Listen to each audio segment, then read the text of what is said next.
Well, I we, don't have a big fancy introduction, so what do you want me to do?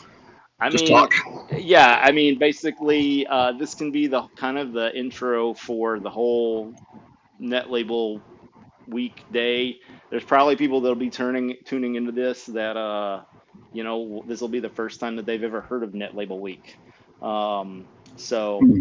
that is something that I First can time I heard of it. that that is something that I can talk about if you would like me to talk about it, even though I told you not to ask me any questions. I'm volunteering myself for this. So Oh, jeez. Wow. Okay, that's cool. Let's see. so would you like me to talk about the genesis of Netlabel week? Sure, I haven't heard the story myself, so knock us out. I think you were there, Omar. You were there for some of That it doesn't anyway. mean I heard you. Oh, that's fair enough. So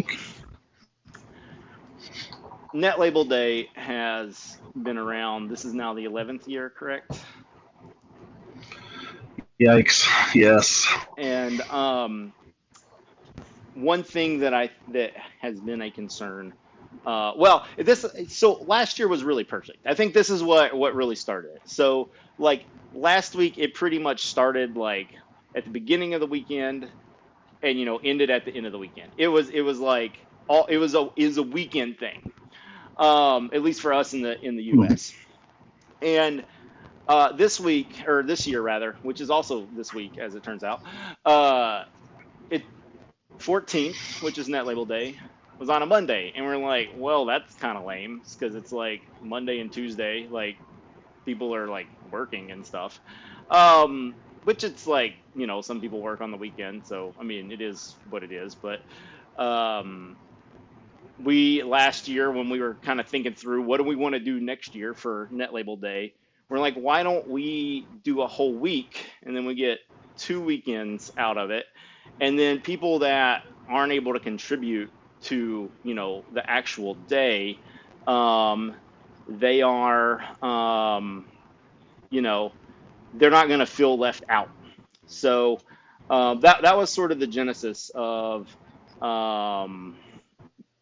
of what we were doing with having a whole week. And we thought about with 2 weekends, it's kind of like it's 9.5 days, and we kind of thought like, well, there's the 12 days of Christmas, and we could make it 12 days. Like what the 9.5 days of net labels, it doesn't make a lot of sense. We just call it a week, and you get a bonus 2.5 days, a bonus weekend.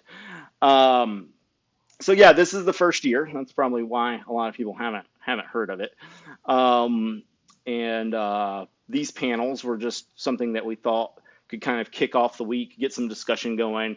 We don't have a lot of things planned because we thought, the stream starts tomorrow, but we thought these could generate some ideas for maybe things later in the week. We could kind of figure out some time zones, sort of things. We do have a follow-up discussion on data analysis, machine learning, AI sort of stuff on Thursday that we're going to do. We talked about doing that maybe today, but I thought that it would be kind of hard to coordinate and like move things around. So we're just going to do that on Thursday. Might just be me and Jason. That's fine if it is. Jason was the one who prompted that. Um, so we my brother and I had a discussion about um, the we'll call it an internship, the work that he's doing this summer on some educational stuff, and then there's a video where we talk a lot about education in general for the Friends of CC Music might be able to do. And I know you were there for that, Omar, and I know you were listening because you contributed that. I remember that very clearly. um, but so we just thought, hey, let's just do it in that label week, and that'll be a good time to have that follow up discussion. So anybody that's interested in that, they can leave a comment on the video, or they can email me, Doug@blocksonic.com, and I can make sure that people gets help with like time zone coordination and stuff. It is going to be in the evening U.S. time, so it's probably going to cancel, like it's going to eliminate a lot of people being able to participate in Europe. But if you're night owl in Europe, you don't work on Friday, then definitely happy to have folks come and participate to that discussion. So yeah, that's that. I'm gonna unmute Omar. Yeah, I think Omar, you're probably gonna have to mute yourself when other people talk, just because then your air conditioner, or really I guess Windows, just it decides that you need to be the loudest person on earth. So, or it really, your background noise needs to consume. You're killing me. How dare you insinuate that I would use Windows?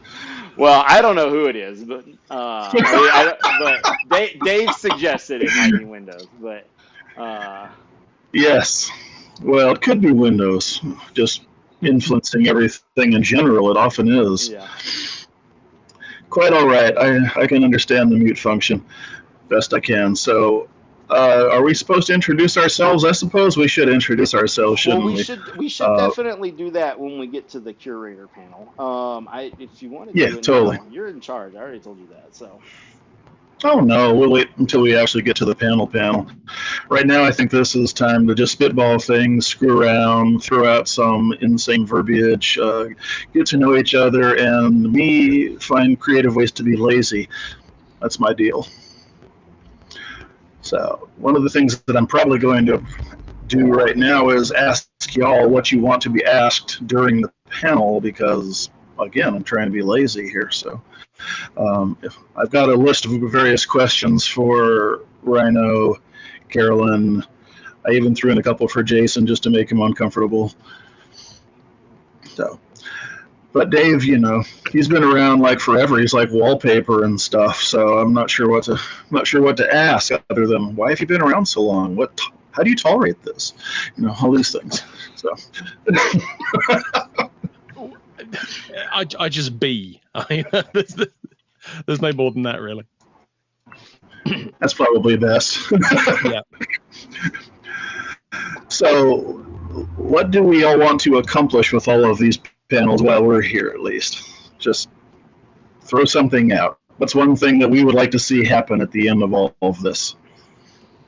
So, well, I think if I've contributed anything in this involvement, limited recently that I have been, it's kind of the outsider perspective because was never really part of the CC in the early time or any of that. So I've always been kind of wondering about specifically like what Netlabel Day means and how it ties in. And I guess what I've seen is a development on Fetty of like of indie music or what, but I don't even know what that term means. And so that's happening. But I see in that world no talk of CC music. And to me, the issue with that is that I don't know. What I think of with indie music is that it's basically, I guess, kind of no outside person promoting it, almost like a payola idea. And that to me is kind of indie.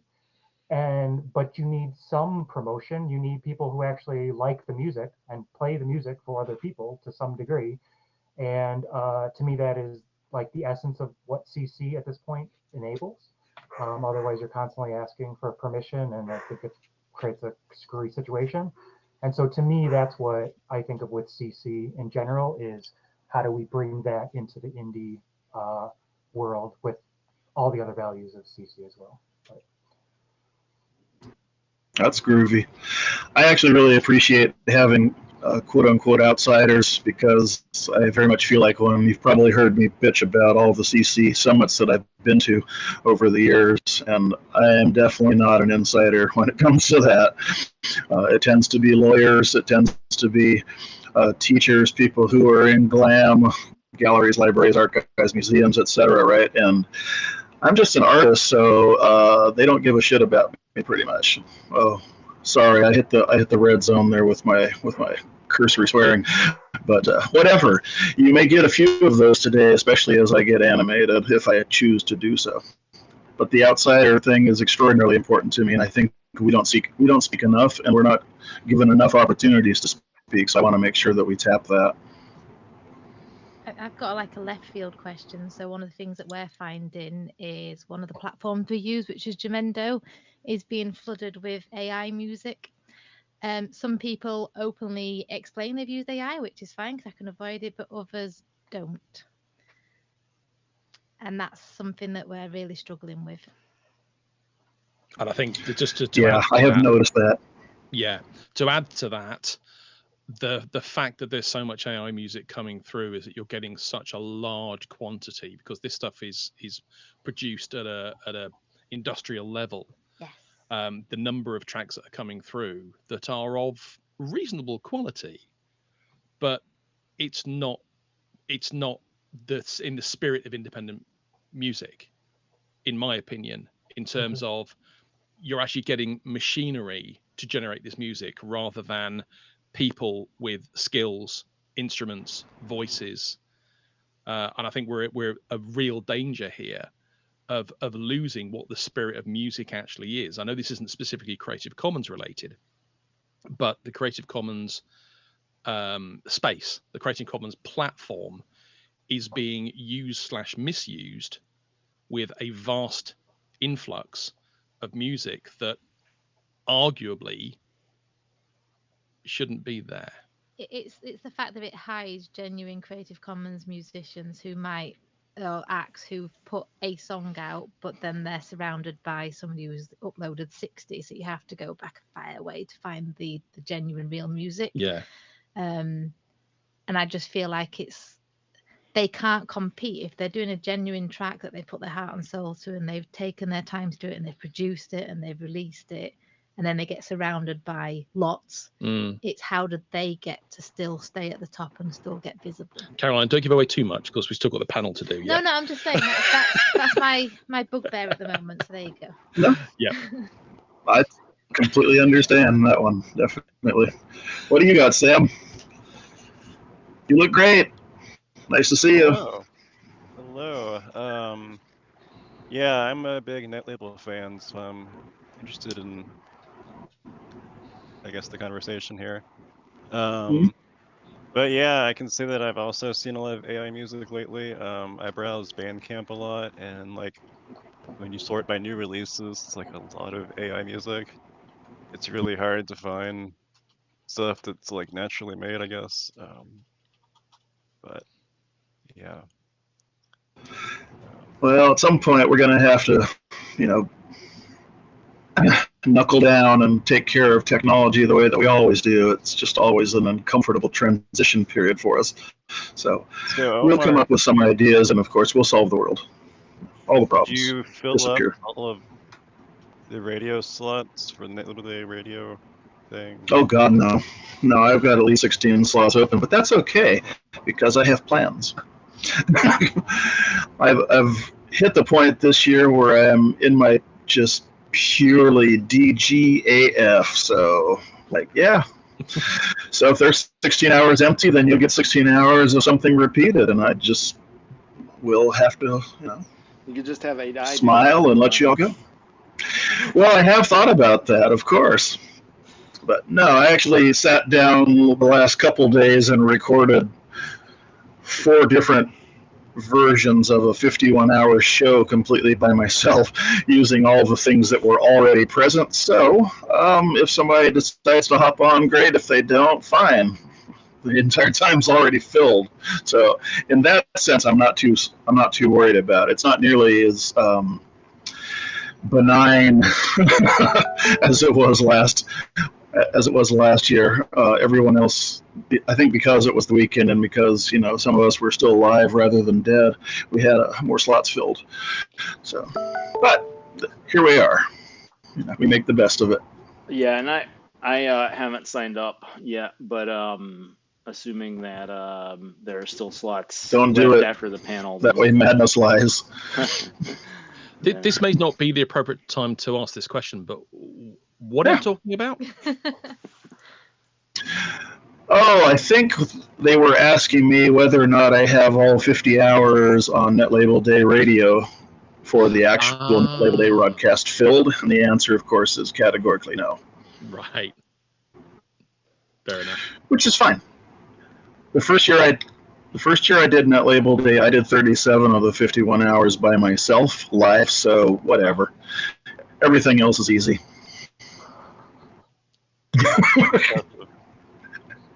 That's how I've reached this fabulous state of Zen, right? So, after great pain of formal feeling comes, et cetera, et cetera.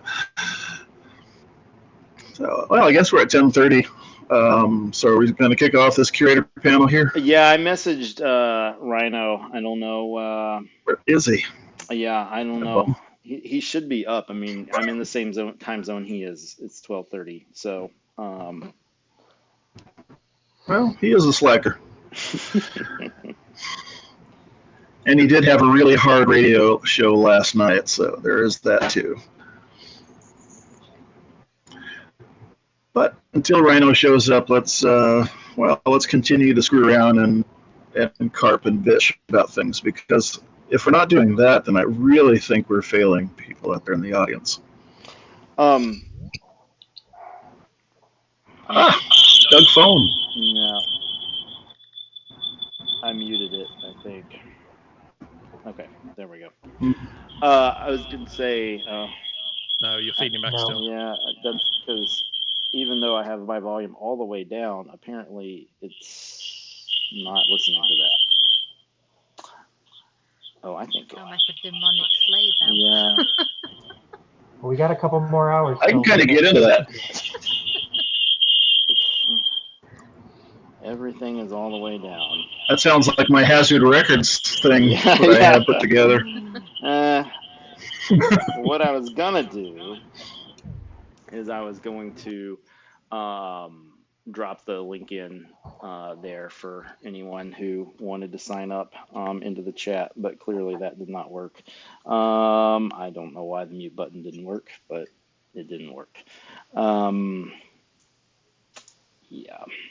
So, anyway, Rhino just messaged you on Mastodon. He said he can't make it. Okay. So, I was gonna say. So it's the Dave and Caroline show. That's what this is gonna be. Yeah. All about broadcast. Yeah.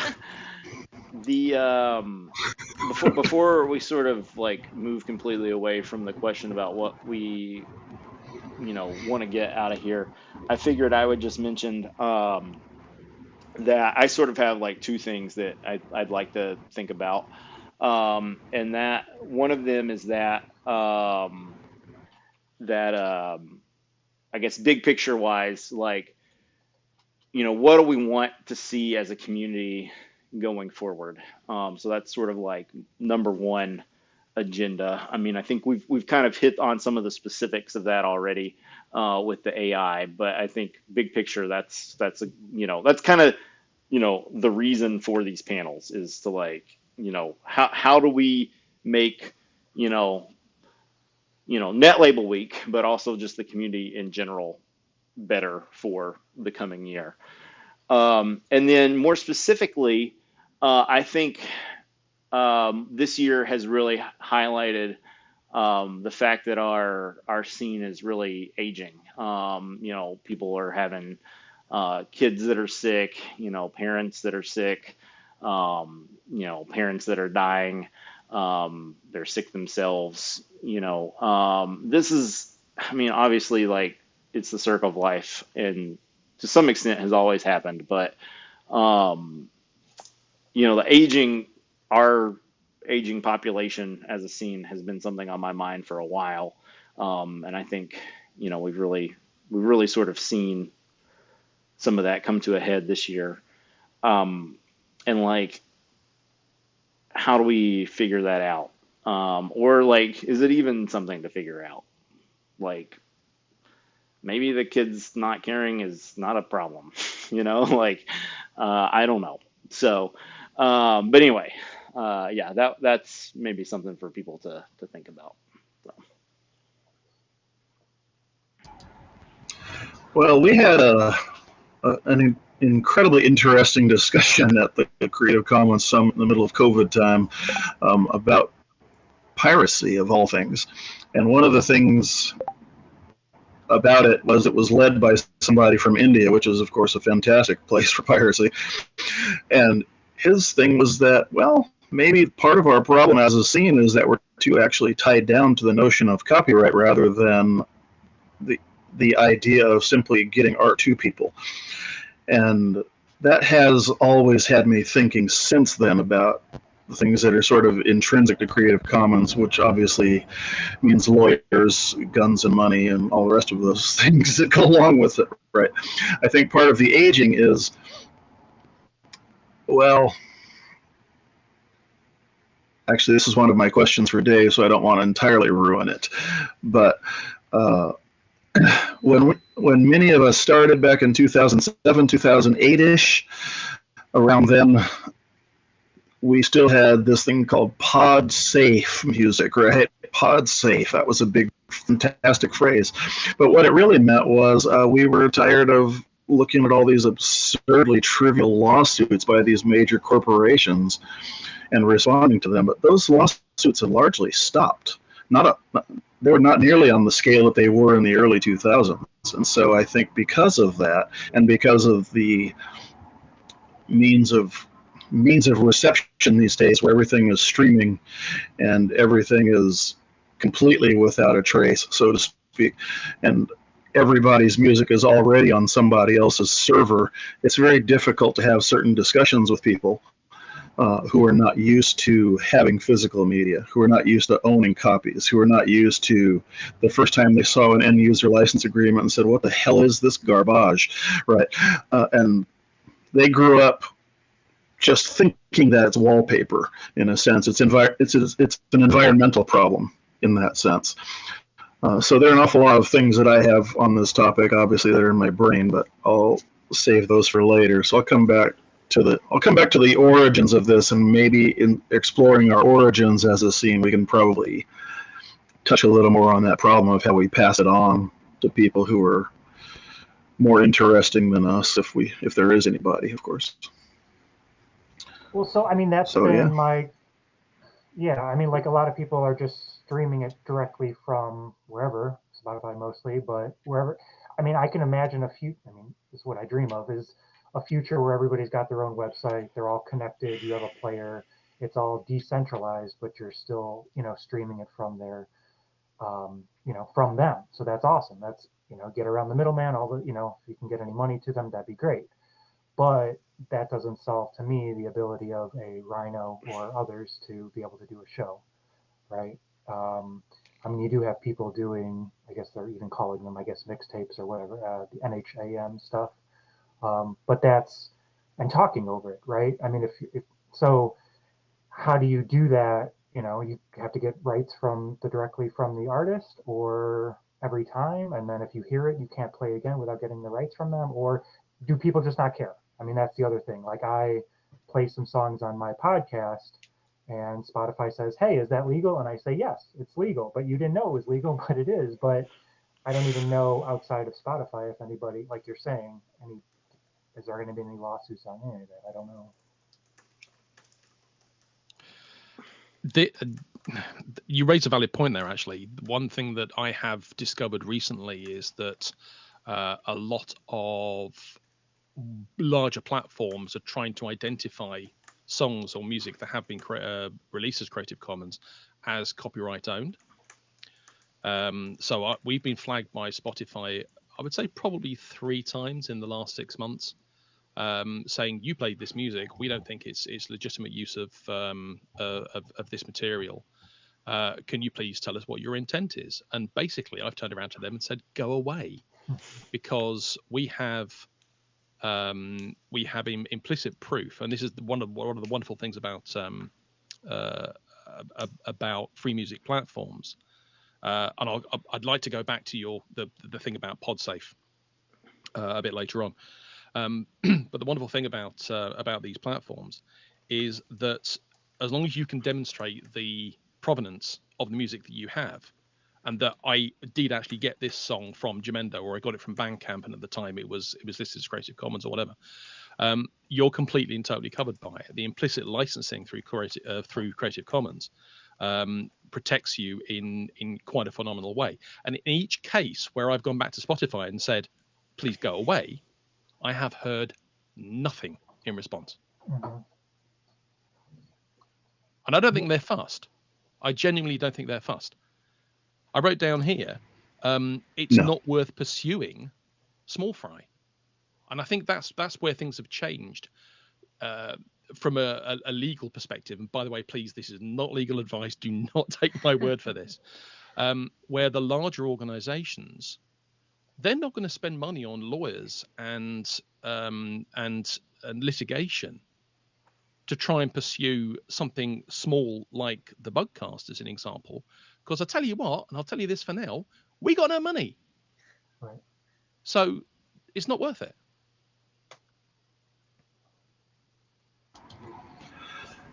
Well, it's nice to have no money sometimes. Yes. Yes. But I mean, the other There's something to be problem- said for being down amongst the pools. Yeah. I mean, I just want there to be so many of your kind of shows. You know what I mean? And that's what I worry about, that we don't. I don't know. Without an understanding of CC, I don't even know how you get that to happen. Right. So if you wind the clock back about 15 years, the podcasting arena was fairly well populated with podcasts that were not necessarily with Creative Commons, but certainly with independent musicians, the stuff that we would not be pursued for licensing for. And one by one, they've dropped off.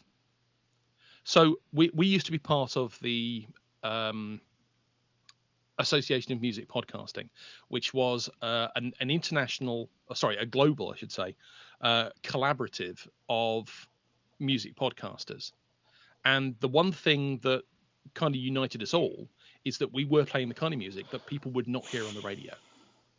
And despite a couple of instances from my time in the Bugcast, I mean, Caroline's been part of the Bugcast now for, I'm going to say 16 years.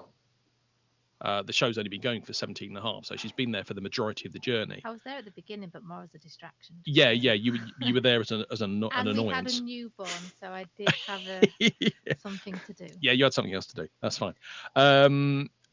But you know, I did play a few licensed tracks, a few copyrighted tracks, and I've just written down a number of artists here that I played back in the early days. I played Duran Duran on the show. I played Enigma on the show, and the first ever song I ever played was Brand New Heavies. But they all came from a platform that implicitly permitted me to use it on for podcasting. It was an organization called IODA PromoNet, which I believe doesn't exist anymore. But it was, you know, you had that that capability. I'll be honest with you. I'll be really honest with you. I have completely lost my thread. I forgot where I was going with this. So please, someone else say something. Did you also play a Motiva? Yes, or I also played Motiva. So when you were listening it up, I was waiting for you to say that. We have actually played a mainstream artist, but with permission. So there was a comedian who did the 12 Drinks of Christmas. Bill Barkley, yes. Called Bill Barkley, and I messaged yes. him, hey, we do a podcast, can we play you? And he came back very quickly and said, sure you can. And we've made some relationship with some of the artists that we played in the early days on platforms. So there's a pair of artists in America who were playing in the Viper Rooms in West Hollywood, but sending me their latest stuff with a play it whenever you want. In fact, we've had a couple of exclusives out of them, haven't we? Yes, I've got their entire We've got now. first plays. Globally, first plays. But it's because they are truly in the sense of independent, in as much as they want to drive it all themselves. And they know what we do isn't explosive. We are there just to promote people like them, and the synergy's there. So that's how it. But for us, they're the people we do it for. Right. I mean, but see that I see that culture kind of starting to happen on Fetty, but I don't see this coming with that. You know what I mean? And I worry that the culture that's happening on Fetty is very maybe internal, and I don't know that I don't know myself, but I mean, I maybe the new society, you know, the young kids these days, I don't know, don't want a DJ or something. I don't understand that, but to me, I want a human, you know, in the same way with the AI stuff. I want a human to say, this is some cool stuff that you're not hearing.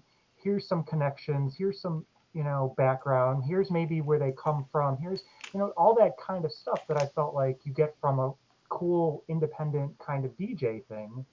And I guess I guess I talked to my daughter and she just listens, she'll find some fine stuff, but I don't know. I don't feel like there's a connection to the music, and I don't know how we get back to more of what you guys are doing as a popular thing. And to me, that's tied into the CC, but that is ultimately what I want. Specifically, whether it's CC or not, that's what enables it. But I want the human DJ thing, and I don't know. Yeah. But Not a mixtape. No. If it helps, right. Our 12-year-old listened to the show last night and had 4 of their friends listening, and they were reacting to the fact that we shouted out. We gave them the roll call. They gave us some really silly names to put out, but they've then messaged with song, and to us, that's like a one-off. But if they come next time or the time after that, that'll make our day. So I regularly listen to Rhino's show. It's 6 p.m. on Friday nights. It's sometimes it's difficult, sometimes it's perfect. But he's got a chat room, and that's a great thing. I feel like that can be expanded. I feel like if you had that experience on your phone, you wouldn't be so, because I've got to sit down here in my basement to listen to it and participate on the chat and all that. And so I feel like what the curators do is so important, but we've just got to enable it and kind of, I don't know, make people have an experience with it, and maybe it would. Yeah, and we do have we have a chat room, and we have people that come on a regular basis. And actually, when I speak to people who are not involved in any way, shape, form, but in real life, I say that in a glib way, but like in work life, and explain what I do on a Friday night, they are really, oh gosh, because how do you get somebody from New Zealand and Switzerland and whatnot? It's like we do something, they enjoy it, and they come together. Right. And we get shouted at if we don't do a show. If we say, "Oh, I'm sorry, we're not doing a show in 2 weeks' time because we're going out to the theatre, or because we're going out for our anniversary," we get some serious grief. Yeah. Yes. I think an overall question that comes from that, William, is what relationship do podcasts and contemporary society have to the huge platform that's always the Swiss Army knife of reality, right? So in the bad old days, we only had radio stations. If we're really remembering the bad old days, it was only on AM, right? And then we had FM. It was like, oh, an entire world opened up, especially when they reserved in the United States the band from 88 to 92 as completely non-commercial. That was fantastic. And so we heard an awful lot of things, and we had people introduce these things to us who all had completely different ways of approaching things. The difference between John Peel and Annie is fantastic. Mm-hmm. And because of those two personalities, I heard an awful lot of things that I would not have heard otherwise. And I also heard different approaches, not just in music, but in listening to music that I would not have learned otherwise. And I think those are the things that as podcasters and as personal curators, humans excel at, right? We are much better at that than some random, well, if you like cottage cheese, you'll love spam sort of playlist on AI, right? But the problem, as it has arisen, is that we have an awful lot of podcasts. The word podcast suddenly became really fancy again a couple of years ago when corporations stood behind it, right? But now we're up against Bandcamp. And I'm not knocking Bandcamp. I'm suggesting that Bandcamp is a platform that people did not have before to distribute their own work, where they normally would have gone to a DJ in a sense and said, hey, can you play this, rather than trying to play it themselves. But now they have Bandcamp, and Bandcamp, you can listen to tracks 3 times, right? Jamendo is similar. There are a bunch of other things there. So what do we do with the isolated podcast in a world where we have already too much music available? Yeah, It's but not just that, it's short media as well. Youngsters now, they don't want podcasts because it's too long. They want short, snappy, very small chunks. But is there a way to play community into getting that, because I think they also they're knowing they miss that too, right? Like, I guess when for me, and I think I got real lucky, at least like early 90s was when I was going to high school, right? And so music and grunge and all the alternative music, like there was a break there. You know, I had liked Bon Jovi or whatever, but then it changed and it was the dumbest thing ever. But, you know, and so I got exposed to all that, but there was a Q101 in Chicago, there was Q101 radio station, and so many, I feel like there was such a community around those DJs and around that station, and there was another station, XRT, and there's something to that that I think young people would enjoy if if that became a thing that they ever had an experience with. You know, and I think DJs bring so much of the community aspect of it too. There also might be an issue where those were so based on locality, and now we have an internet, so it kind of changes that. I think it could be a really good thing, but it also kind of is a something to overcome, because there's a sense of like, am I really connected to these people? If I go to a show, did we all listen to this show? You know, did we? You know, if we could build, I think that's what I just think the sense that DJs can build community around. That's how we can get back to that, because I think the kids still need that. They don't get that, you know, they get that by saying we all like Taylor Swift, but they don't get any more than that. I think there's much more than, you know. Yeah. I think they may not know that's what they're getting from Taylor Swift in a sense too. I think there's something to be said about, you know, Terence McKenna's idea of the immediate felt experience as the thing that is disappearing from technological society, right?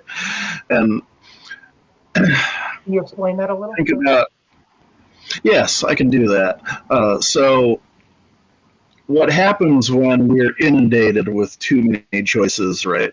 McLuhan would say we resort to pattern recognition, but the problem with our pattern recognition is we tend to resort to cliches. That's our nature. So we tend to see the same things over and over and over, or something that looks close enough to what we already know. And this is a function that is easily appropriated by large language models, because they can draw pretty simple connections, but they won't draw the tangential ones that come from my personality. For instance, if I'm playing, let's say a Gentle Giant track from the 70s, they say, well, you might like Pink Floyd. It's like, well, you might actually stick a gun in your mouth and blow your head off. I don't like Pink Floyd, so why would you get that? But contemporaneously, they have enough in a language model corpus that says, okay, there's an overlap between these two groups. That's cool, but that's not the thing that I was looking for next. The thing that was cool about listening to the John Peel sessions is I'd hear a Gentle Giant, and the next song would be The Specials, or it would be a completely different genre. Absolutely not related, except in his mind, he said, well, it sounds like it goes together. And that's the thing I think that we are missing from having the experience of a DJ curating a show. I'm going to put on my Bloxana cat and pretend I'm Mike for a second. One of the things you may have noticed about contemporary hip hop, since Nas really started this back in 94, 95 with his second album, it used to be DJ, period. That was all there was in hip hop. Then MCs came along because DJs were too busy trying to find the next track, and the DJs and the MCs established a relationship. That's how the music grows. And then there are crews, right? Because it becomes a battle, and it supplants sort of the gang warfare thing that's going on at the time in the South Bronx. Okay, cool. But it's all about the DJ leading everything all the way throughout this. And then by 94, you stop seeing DJs. You start hearing about producer this, producer that, produced by. You don't have a DJ on a single album. A DJ is on one track if you're lucky. You may even have different producers for every single track on an album these days. That is almost the default. So that voice of the person who leads everybody and brings everybody together in the first place is the thing that has kind of gone missing. Now, what I mean about the immediate felt experience is having that experience of another human being, of being actually in communion, that's a one-time only immediate thing that will never ever be repeated. Even if we record it digitally, it still won't be repeated. There's a thing that we recorded that never ever quite transfers. Right. But at least it gets close. At least in the sense that we're listening to a live radio show, or even a recorded show for the first time. There's something that happens in that moment that doesn't happen the times after that. Yeah. I think when people listen to our podcast, they don't get the interaction that's in the chat room, where there's another layer that they miss out on. Yeah. And I think that layer is really important, and I think that's kind of the layer that we're talking about that's missing from contemporary music. The thing about the Creative Commons, to pick up William's second thread in there, is I think that what it has been is a human being telling you that you always had permission to talk to them, right? A human being saying, oh, well, please use something that was humanly created. Oh, of course, I did this, and I want you to be part of it. It's an invitation immediately to communion and to community beyond that. And I think that is the thing that we continue to try to promote, even when we're playing artists who don't necessarily use a CC license, but they give us explicit permission. Yeah, we found that we had a second layer to our show, which we didn't plan for, because we always do a talk section. So we had a chap called Peter join us quite late on, who joined in live, carries on joining in live, but went back to the beginning. He's effectively reliving our life every so often. He's like, your son's just been born, you've just moved jobs, you've just done X, Y, and Z. And it's not until somebody does that you realise, actually, yes, they've literally chronicled your life. And we did engage with our core listeners to say, do we do too much talking? Do you want more music? And the overwhelming was, it needs to be both. Yeah. Because they wanted the connection beyond the music as well. Slice of life, I think, was the phrase that one of our listeners came back to as to the draw. Yeah. To the show overall. Yeah, I hear that phrase an awful lot when people talk about podcasts, and when we dial in, I'm not even on a dial-up modem anymore. But when I tune in, as it were, to the podcast, I hear the phrase repeated. And I think that the life is the kind of thing that's gone missing from an awful lot of music, and I think that's the thing that AI takes out of it, right? It takes out the weirdness, like, oh, well, I was just at the store the other day and I saw this album that had just this bizarre cover, so I picked it up and I listened to it, and the first 3 songs I couldn't figure out at all, and so I went back and listened to it, and it's kind of grown on me. You want to check this out? Sure, let's check this out, right? I think all of us old people have an experience like that at some point. I think many of the young people, my son's age, younger, they don't have that experience quite the same way of sort of having a different candy sort of choose from, because the problem is that they've already been submersed in glut from the age where they could partake in any of that. So to this point, rather than me talking,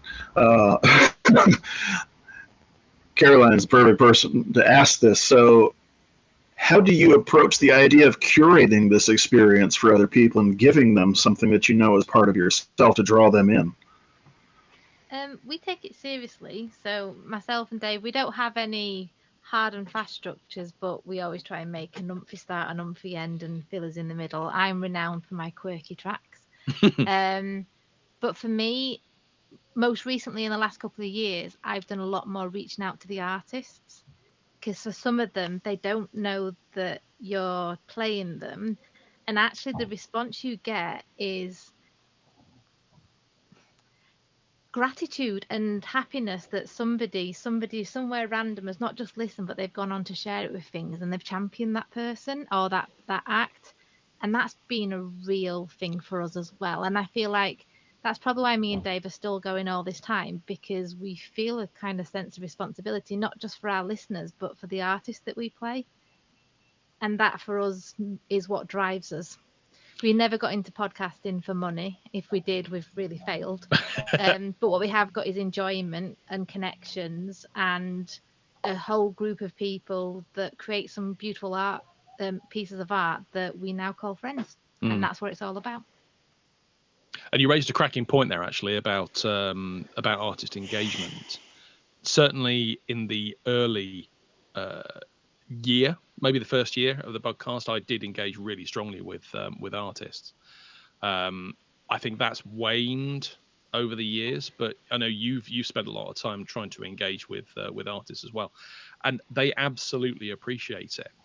When every so often we'll get a message from an artist, either by email or on the website, saying, thank you so much for playing our music. We had no idea. I mean, the fact is we've been playing them for the last, I don't know, 8-10 years. But they're just coming back to us now and saying, I've just discovered you're playing our music. That is actually quite damning for us. Well, because we're not doing what we need to do. We're not doing as much as we should do to engage with the artist. I think that would be a big thing to improve that level of engagement. I've got a good example there. So we played an artist, and it's really bad, I can't remember which one it was. But I always go and follow them on the different social media sites just to be able to keep in touch, keep a track on them. And this particular artist did a video where they were getting frustrated that they do all this work, they weren't being seen, and the only people that were liking their posts were people that they knew. So I was able to say, hello, you don't know me, we played you on this podcast, but we've got people in the show that has really enjoyed it. And literally he came back saying, then I'm wrong then. But that just showed him that actually his reach was a lot better than he thought. But he was genuinely chuffed that somebody that he didn't know has come back and not only played them, but shared them. And that it wasn't just us saying that they enjoyed their work, that it went down really well in the chat room. Yeah, there's a flip side to that, of course, is that sometimes we'll engage with an artist and they will not respond at all. Every year we do a best of series of songs we played from the previous year, and this year my best of track was a pair of artists that don't usually collaborate, and I reached out to them and said, look, I just wanted to let you know we've had our best ofs, you were our track of the year, congratulations, thank you, etc. And I've heard nothing from either of them. So yeah, I reached out to my best of, and not only did they appreciate it, they shared the link to our podcast while there. So yeah, you just have to look past the those that don't and concentrate on those that do. But I don't necessarily think it's against you. I think some artists genuinely love what they do, but they don't know how to push themselves. I completely understand that. Yeah. If I had one thing, if any artist watched this, the one thing that always breaks my heart is when there are brilliant artists who've got great music, but they have no social presence, so you can't send your listeners somewhere to find out more. So we can send them to a profile on Jamendo or Bandcamp, but it'd just be lovely if we could send them somewhere else to be able to, because part of what we do is we always say, we play this music, it's off whichever album, here's where to find out more. And it's not always easy. We played some artists recently that still have MySpace pages. I'll tell you how bad that is. That's fantastic. Well, it's difficult, I think, for artists to... Well, you're no longer playing live, right?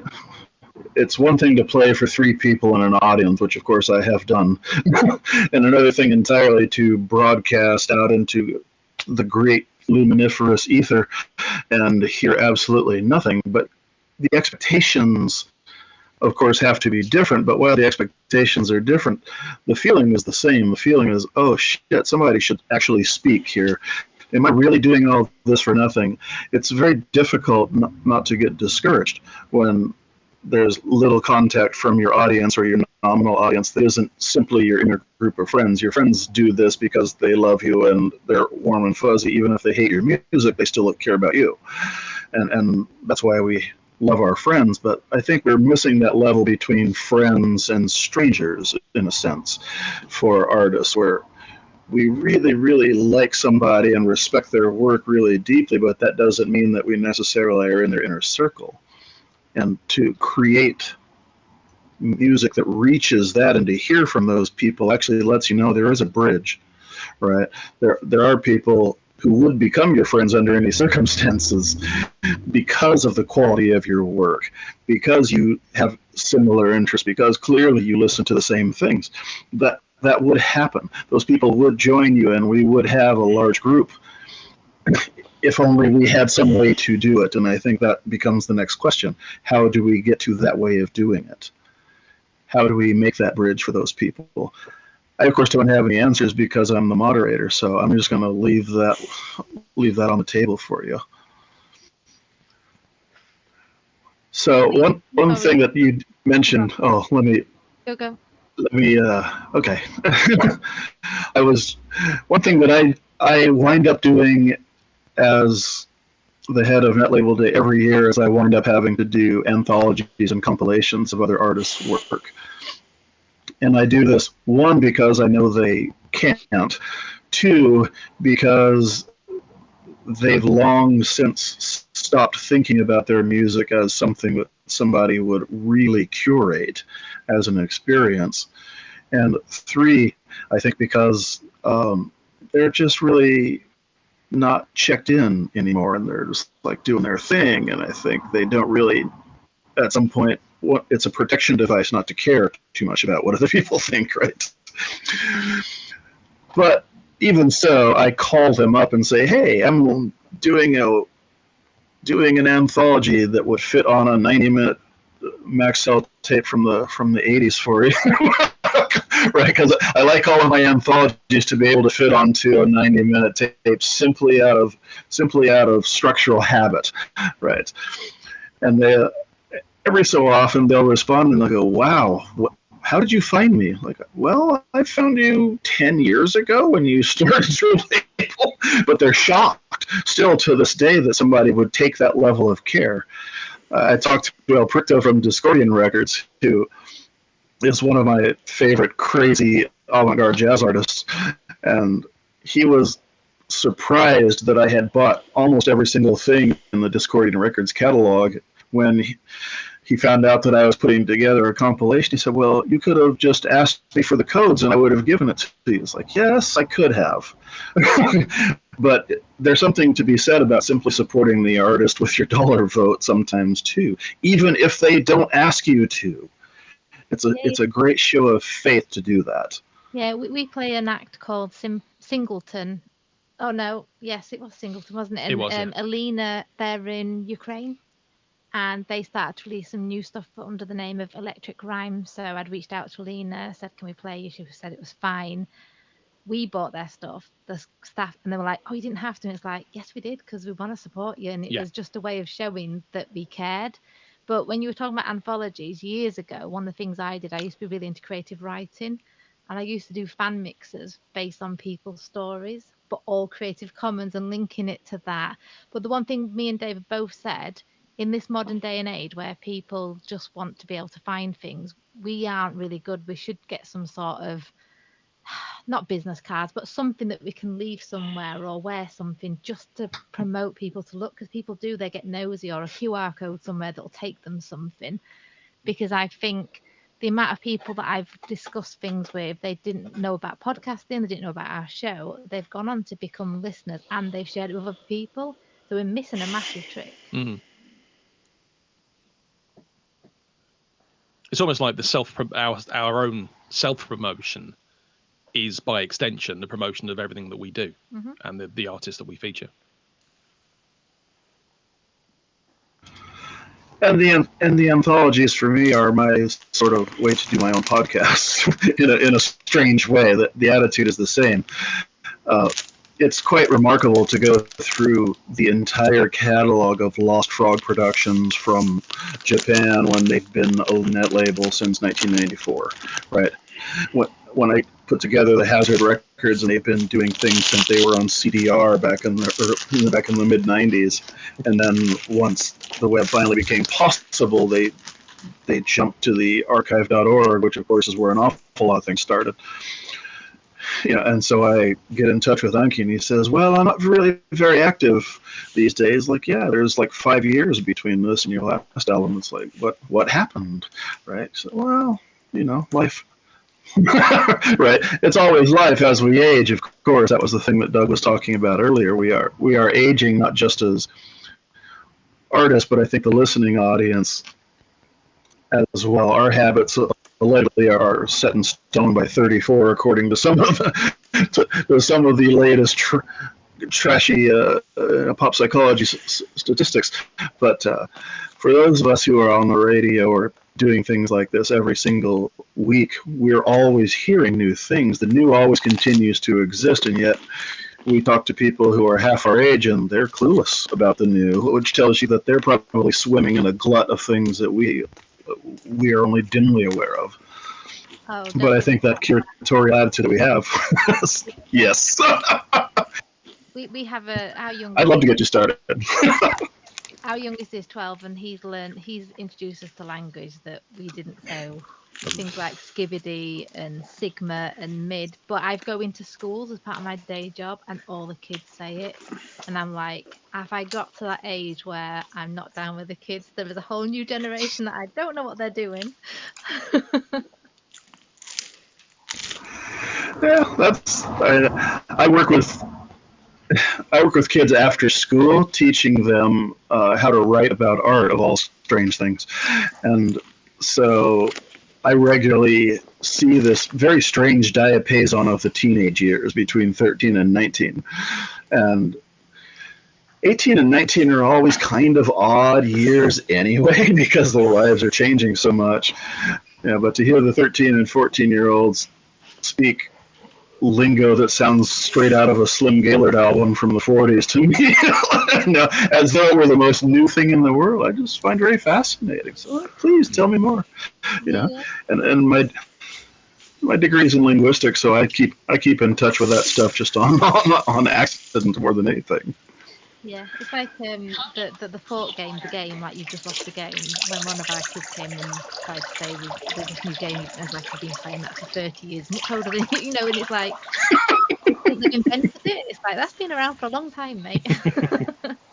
Yep. You can come in here if you want, John. Yeah, I think that sort of is our parental elderly duty in the community, is to make sure that the things that we grew up with are taken seriously. I'm not suggesting that they have to be reverential about it. Goodness knows I am not. Right. But the idea is to make sure that there's a continuum. Yeah. And I think that one of our things as broadcasters is to establish our life and our liveliness as part of that continuum. I think that helps. us. So I think the ways that we put that back into the mix is extremely important. So, William, have we answered any of your questions about how we solve the community problem? No, I mean, you're doing the right thing. That's, the question is, how do we overlap that with, I don't know, I guess their world, it's interesting because I guess I struggle with this two ideas is, I think they're they've got Spotify, right? So they've got everything, right? They got the internet. They can get to music everywhere and every possible thing, right? I think much easier than we could, really, and that's cool. The problem is how much is being pushed at them, right? So I feel like they get much more curated in a capitalist way or something, right? And so, but they have everything available, and so I think some kids are probably doing the crate digging or whatever, and other kids are just taking what gives with them. And I don't know. I don't want to be the old fogey saying you're doing it wrong, but No, I think our three kids, they barely watch TV. They enjoy media that they enjoy, but I think they got to the stage where so much was pushed on them, they choose what they want rather than consume everything. But our youngest is more interested in the podcast than our older two. But I think, he's done a few little jingles, he's done a bit of talks. For him, it's a novelty. Okay. I don't know whether he'll ever take that the next stage. I'm not sure. He flits too much. Yeah. But do I've found something yeah. very peculiar amongst the teens that I teach, where there's been a resurgence of old media, right? And part of this is my fault, where I brought a laser disc in for one of the writing exercises, and no one had ever seen the thing. And I brought it in, of course, without its cover, so that the entire purpose of the writing exercise was, tell me what this is, tell me what this does. And they were fascinated by something. They said, well, it's round, so it must spin, right? It spins very fast. Well, it looks like it has a rainbow, so it's probably read by something that has a laser reader, right? So we divine all of these things very cleverly. And then all of a sudden, they all wanted to talk about laser discs and old technology. And I don't think it's just my class. I've run across this in other places where I've run across people, oh, I heard you shoot film. Can you teach me how to shoot a film camera? And this is happening with people who are 11, 12, 13. And it's not just in the way that maybe we would have in our generation where it was semi-ubiquitous. It's a devotion to finding something that can't be digitally commodified, in a sense. It's a way of looking for something in their lives that couldn't possibly have been forced on them, something that they actually have to do the work for themselves. And I think that strand is most definitely in the youth of today. The question is, of course, how to turn it toward good rather than toward evil, right? Yeah, no, I agree. I think I was quite like some, they would call it retro or lo-fi stuff that they like, but I do think there is that. I mean, television was definitely something they shunned. They'll watch like certain things, but they don't watch things live. They use they use Instagram to share photos, but they use it as a chat thing that I've never used it as a chat thing. So it's interesting to see how it's different.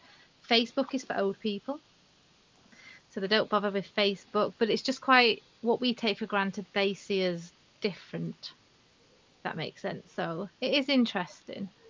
But I mean, we spent many years trying to make sure our kids have a wide taste in music. Yeah, I thought I did, but my son is terrible music. Rubbish. I had to take my eldest and their friend to see Baby Metal, which was an interesting experience.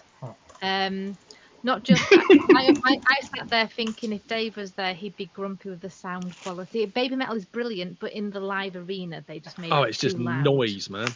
It was, and there was a support act called Poppy, and they had her mic wrong, so she just sounded bad. But I've heard her stuff polished, and she sounds great. But yeah. Well, again, the experience that can't be repeated, right? Take them out to do the thing. Yeah, and mine like I think better than cinema because they like seeing people on the stage, not a screen. Right. I stay optimistic, I think, about this. I think in the curatorial sense, I think what I'm getting from everybody is that we're still, after the years, dedicated to this on two strands, one for the audience and one for the artists, in a sense. And somewhere deep inside, we care about this for ourselves too, because not just because we don't want to get old. I don't think that's necessarily the deciding factor, but I think it's because music actually means something to us, and we're still from the generation where music was very communal by definition, rather than it being a consumption act. That's the thing I was wondering about. With my daughter, she has Instagram, but she doesn't use it in a public way, like you're saying. And I think she has a lot of use Discord, so it's a lot of like social media, but it's all kind of private. And I feel like maybe kids have kind of not into the public thing as much. But I wonder, do they share music recommendations with each other? I believe that. Well, mine definitely do. Not just music, but like musical theatre and things like that. But I think you're right about the not the public thing. They have a group of friends. They communicate directly, very regularly, but they very rarely do a public facing post. Yeah. Okay. 'Cause I guess that's I guess a worry of mine is that I feel with the Fediverse, the whole thing is like you can actually we can collectively now start to take control of kind of attention of like the whole entire culture and public, but they don't seem to be interested in that. And I feel, that to me is like amazing. Wow, we can do this thing, and they're just like, no, I don't. They're just kind of pulling back from it. I think probably from being bombarded their whole lives. I don't know, but Yeah. Omar, Alex. We're at 11:20. Yeah, I was gonna say Alex showing up is probably a good sign that we should let Caroline and Dave get on with their lives. Yeah. Oh yeah, no. Feed the kids. This is when we were supposed to sign on, right? Yes. Okay, just Yeah, wanted to yeah. make sure there wasn't like some time zone confusion or anything. No. We No, dialed in from the not UK. at all. It's late for us, so and we haven't Cool. fed our children, so we're just gonna. Horrible parents we are. Well, no, because one of the children isn't home yet, so it's not that we've. I Oh, that's understand. true. I only just fed my cat. Same thing. Yeah. No, So, but it's quick great. Thank you question. very much. What are we talking about on this panel? Omar, you're muted. Yes, I am, but not anymore. See, I can make a pun still. What were we talking about? We were talking about the aspects of curation and community. It seems is our main theme. Yes. On the next chat. Oh goodness, it's buried behind my window and I'm in full screen. So Doug is probably the person to ask the official topic. Well, it's the artist panel, so it's Right. yeah. So as far as where you want to take the conversation, that is up to you. but we got like a 7-minute break. Yeah. Okay. Yeah, and we can get rid of Dave and Caroline and Wow. bury their bodies. No. After us. Yes. I only mentioned letting Actually, them go we'll because send- they did say they needed to go. So that's Yeah. Thanks for Yes, of being here. course. That's why I said. Thank That's you. why I had the time actually in my head. Right. That's fine, but Okay. it's Yeah. just that it just had a little bit of a ring of permanency to it. which I wasn't quite comfortable with. Yes. Well, that's. the CC Mafia is it's outside your door, Dave. It's all Better good. watch out. I've been told I'm a member of that mafia. All right. Well, good luck for the rest of the day. Yeah, Thank you, thanks so thank much, you. Billy. Cheers. Yeah, so C-Doc in the house. Word. Ooh, ooh, ooh, ooh. Right on. Good to see y'all. We're just chit-chatting, shooting the breeze. I actually did have questions that I worked in there, but I pretended that I didn't. So I'm going to probably do the same thing. Where I actually have written down questions that I will sort of work in, but I'm not going to do this Craig Ferguson style. So yeah, we'll just I see think what happens. I mean I realize we're still recording, but I think that Yes, I of course. think that went well. So as far as everybody sort of like not talking over each other and asking questions and everything, I think it went well. So it's a good sign for the rest of the day. I think we're Although a pretty respectful bunch. yeah, it's all Americans now though, so we're a bunch of assholes. Oh. So we're Now we're in that trouble. Oh, that's okay. now that the polite UK folks have left, it's gonna turn into a bloodbath. Yeah. Oh no, I still have my Seattle passive aggressive to hold on to here. There's still some of us West Coasters here. Yeah.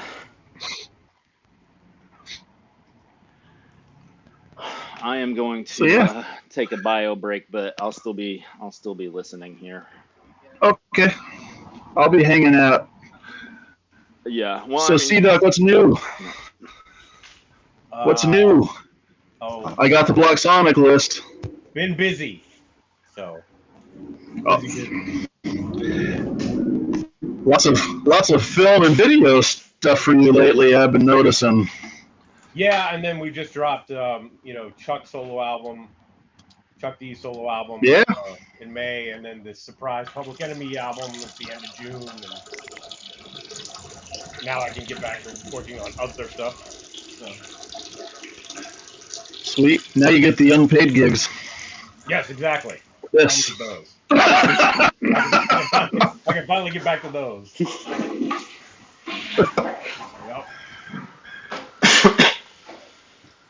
Good to see you, Alex. Haven't seen you in, holy smokes, 4 years? 5 years. Yeah. Jeez. Goodness gracious. What's wrong with us? What's COVID, man? COVID just totally threw off everything. I don't get to see people at summits anymore and bitch at them in person. I'm still feeling the effects to a degree.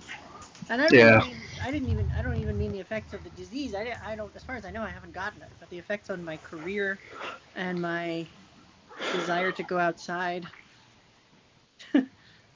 Yeah. That's not something we talked about at all in the last session, but I feel like we did talk about that in one of our meetings. I don't remember when that was, but or was that like me and you in the interview, Omar? Were we talking about that? I was talking about that with somebody. It all runs together, but we talked about that at length. Yeah. I mean, COVID was weird. It definitely set things back for it. I mean, obviously, like global tragedy, but for the CC community, just not at a good time. Like if it had happened like 5 years sooner, it would not have had the same. In fact, we might have come out of COVID like much stronger than we went into it if it had happened in 2015 instead of 2020. But why do you say that? Yeah, absolutely.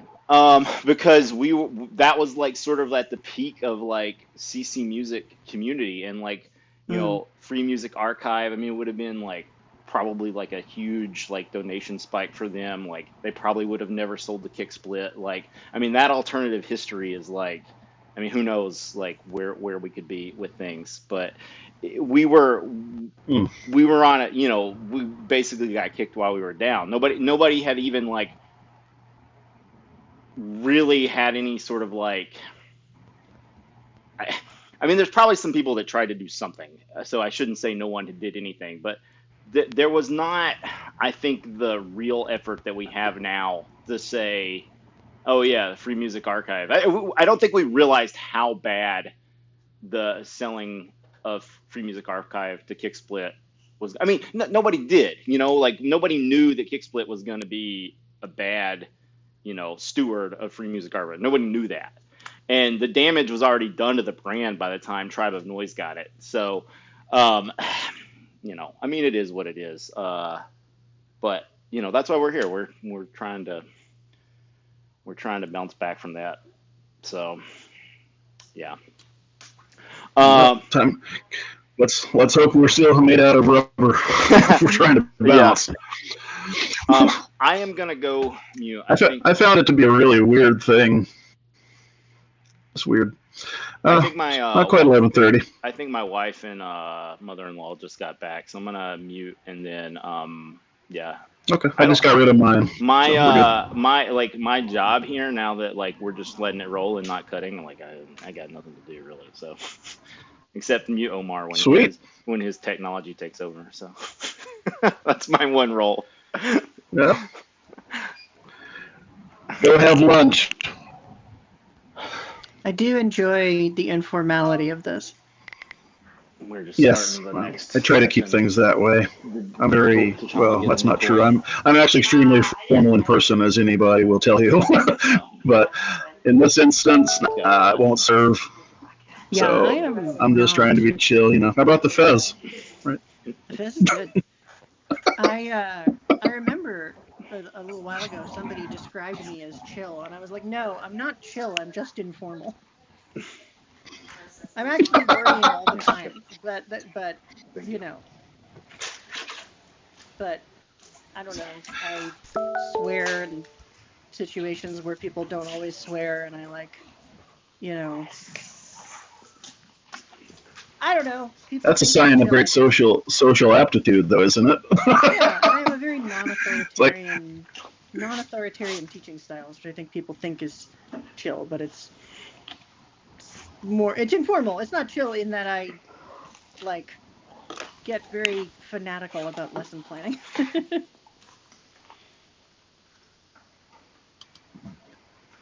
well, I'm very formal, but I'm very chill. So I'm the other combination So we where cancel I'm each like, other out, yeah. well, I would say we complement each other nicely. That's the plan here. That's a good way of putting it. I'm going to Yeah. be the chill one. So it's nice to hear about Creative Commons from people who are like not part of the CC mafia that we get called. Right. So it's really wonderful to talk with William, and it's going to be great while I'm going to lean on Sam just because he's there, especially when he turns on his CC camera. Mafia. That makes more sense. My joke earlier, I thought Yes, CC Mafia. And I was like, I've been oh no. that. Look at my hair. No, not even on the computer terminology. Nah. It's just, I've found that when I talk to people who are really into Creative Commons stuff, their word is always like community. It's like the word that keeps coming up over and over. It's like, yeah, I'm interested in that too. And now if we could get people who are actually in charge of Creative Commons to be more interested in it, man, that would be wonderful. So that's the big goal, is getting administrators to actually give a tinker's damn about people who aren't admin, right? Same old story, but it's all good. Oh man, well, I've only got 2 artists in front of me, but that should be enough for at least a couple hours, so we can go back and forth. So, what have you been up to lately, Alex? Since I haven't seen you in like 5 years, you got a dish for me. Spill some tea. Well, I'm teaching at Arizona State University now. I moved to Tempe in 2019, which was right before COVID, which was not the best timing for starting a new job or getting to know local people or anything at all. But that was now long enough ago that I'm in the process of applying for tenure, which is pretty exciting. Ooh. Yeah. I'm writing a sax quartet right now, and yes, various other things. I just finished revising a piece for clarinet, bass clarinet, and electronics, and I started an improv trio playing this thing. Can you see that? Awesome. Korg MS-10. That's a Korg. Yes, indeed. Like $25 or something. It's ridiculous.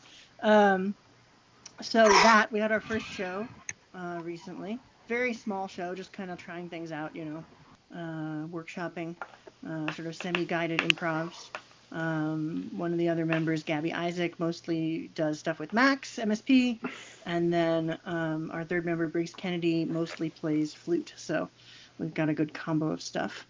I had an album come out, which was not CC because it's on a label, but sometimes these things happen. Behind the Wallpaper with Julia Holter and Spectral Quartet, which we got into the weeds of production, and it was just a wonderful experience. So that's a thing. You can listen to it for free on Bandcamp if you're so inclined.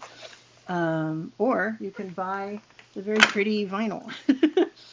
So that's some of the stuff I've been up to. I already talked with C-Doc about things, but let's do it again for the people who are tuning in, dialing in, whatever. What y'all up to? Well, the main thing that I just did was I haven't done any Creative Commons stuff in a while, but we finally had a new Chuck D album come out in May through Def Jam Records, and that had been in the works for a long time. That's a long, complicated story, but whatever, it's out now. And then we did a surprise Public Enemy record that they released independently in June, at the end of June, and so we're still in the middle of that, of manufacturing,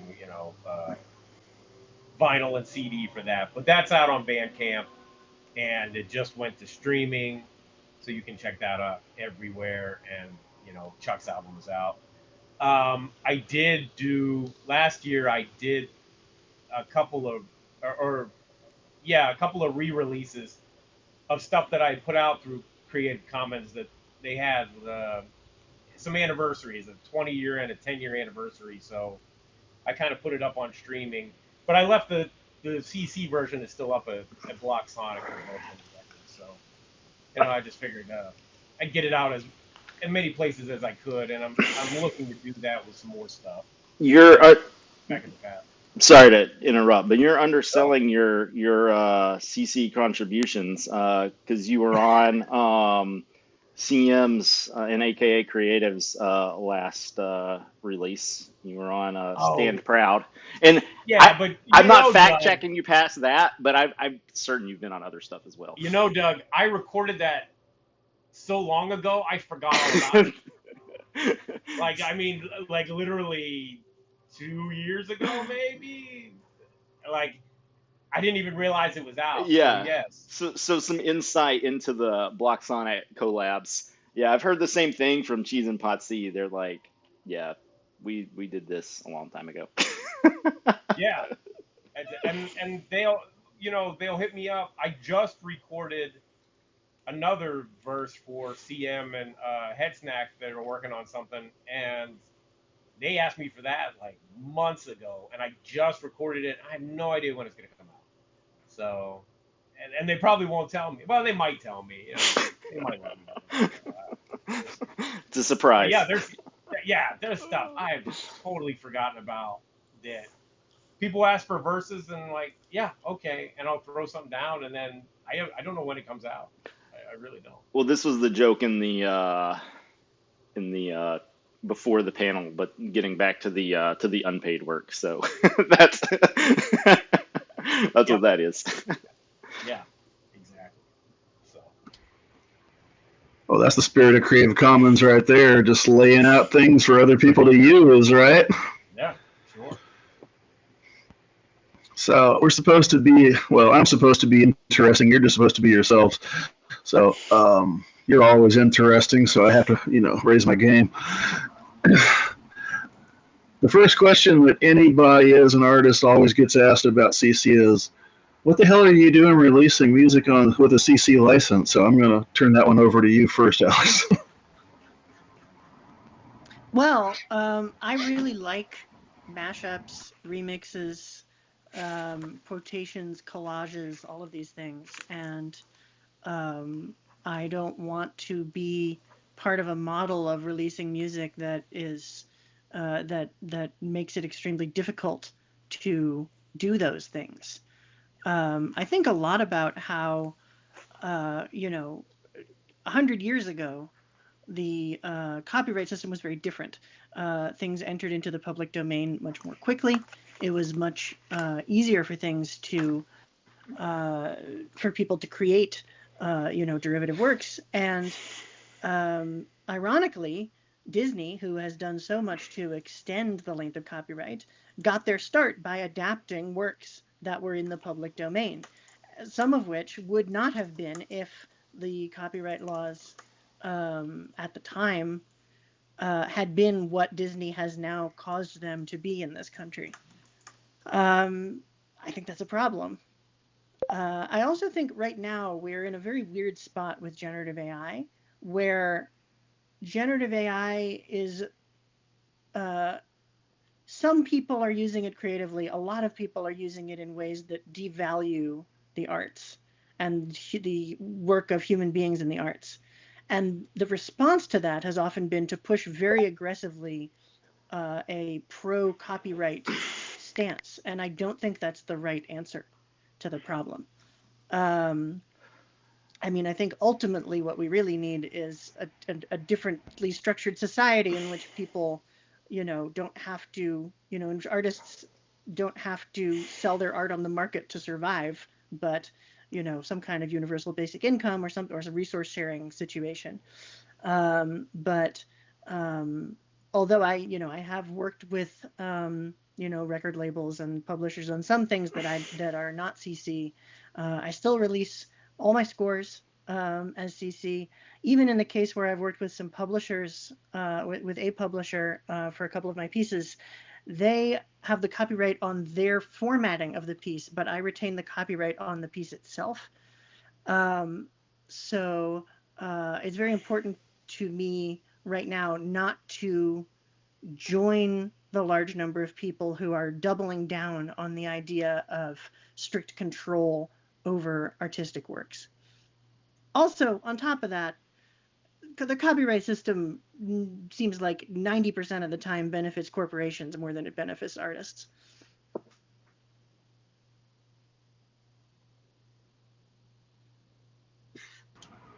Only 90? Fair.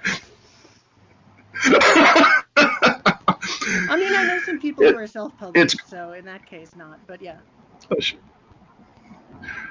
It's great to have both you and CDoc here because you sort of have the cliche would be you have a foot on both sides, right? You both do work that is all rights reserved, and you both do work that is some rights reserved.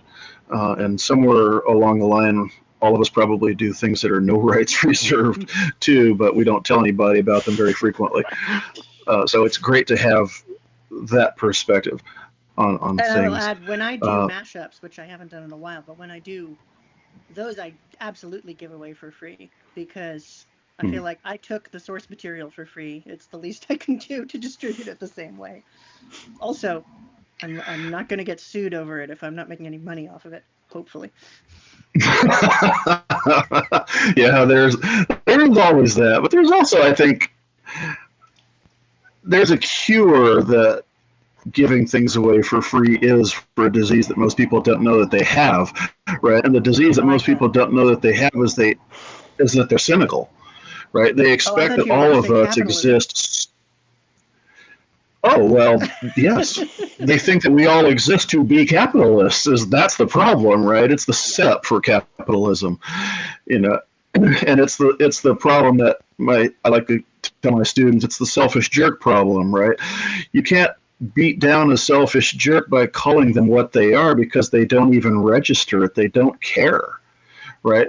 And they expect that you are also, and if you aren't, then all of a sudden they care. Then all of a sudden their brain gets really active and starts to figure out how they can exploit you. We've done this in game theory and in psychology tests for the last 15, 20 years, right? So it always shakes out to be the same thing. But the reality is that only about 20% of human beings are selfish jerks, so it's nice to talk to the other 80% sometime and get the actual real thing, And I think most artists are in the 80%. We don't inherently think that somebody is out there just to gouge us, unless, of course, they're wearing a suit and tie, right? We don't inherently think that other artists are out there to benefit solely from us in a parasitic relationship. We tend to think that this is an ecosystem, right? So given that thought, I'm going to come back to you because you and I can talk about composed music in a very particular way, but I need CDoc to drop in because you probably heard me piss and moan with Jason on a line or with Doug talking about how my default for African American music should be Creative Commons, period. And my rationale behind it's very simple, which is that all African American art is based on quotation, particularly our music. It's very obvious that James and Jennifer have done a whole book on this subject, right, with theft. And I knew that ahead of time. So since you work in the area that is extraordinarily influenced by African Americans, tell me how you approach when you think something should be open to other people, and when you think you should probably get in somebody's face for biting, right? Or do we need to talk about biting? We need to explain that to people. Well, we could. I mean, it's the culture. I don't even want to say the culture, but the approach to the music that has shifted in hip hop sample-based hip hop. Hip hop in general has changed so much over the past 30 years that Hmm. I don't want to say it's unrecognizable, but it is very, very different, in that the sampling laws, uh, and ownership, the way those things are handled, are just not fair to the artists that are doing it. They're not fair at all. And you could say, I know there's arguments on the master recording side, the artist getting sampled, that say, well, this is our music in the first place. You guys are Sure. sampling our music. Yes, yeah, sure. There is that. But this additional revenue that you guys have coming in wouldn't exist without these other artists sampling your music. So how do you rationalize that? Michael McDonald wouldn't have been getting those extra paychecks had Warren G not went out and sampled "I Keep Forgetting." It gives these older songs new lives in many different ways. And so our sampling artists aren't treated fairly at all with that. They're at the whim of lawyers and people that really have nothing to do with creating this stuff in the first place. And so when I learned about Creative Commons music, not that I was really worried about it at all, because all the stuff I had done as far as sampling was on such a small scale anyway. Nobody was really paying attention to what I was doing. But it seemed like, well, this is great. This is kind of an obvious thing, because I can just put this music out here and people can get it if they want it. And yeah, I'm not technically making any money, so what are you going to sue me for? So that was the first initial draw. And the other thing I realized, that as streaming has come along, music is kind of devalued anyway, in general.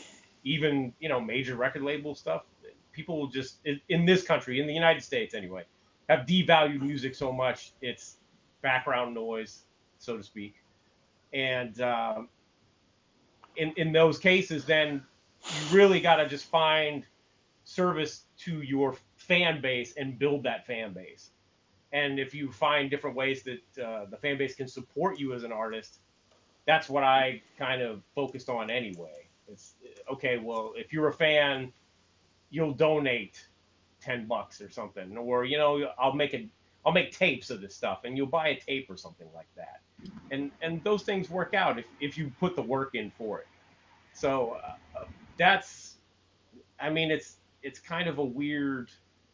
It's been a very weird shift to see the music grow and expand and become what it is.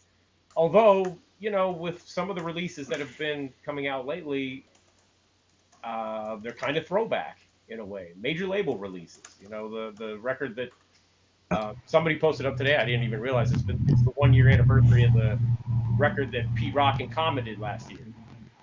And and there's hella sampling on that. It's all sampling. I'm like, I don't know. Yeah. I don't know how they cleared all that stuff. It's amazing, because back to Chuck D's record that we did, when it came time to clear stuff, they were like, yeah, it's going to be expensive, and I had to change a lot of things. So yeah, I don't know. It's an interesting time, but Creative Commons just opened up a whole new kind of freedom that for the music, sample-based music that I'm making, I work in. It gave us it opened a lot of doors, and I think that's why I embraced it so much when I first got into it.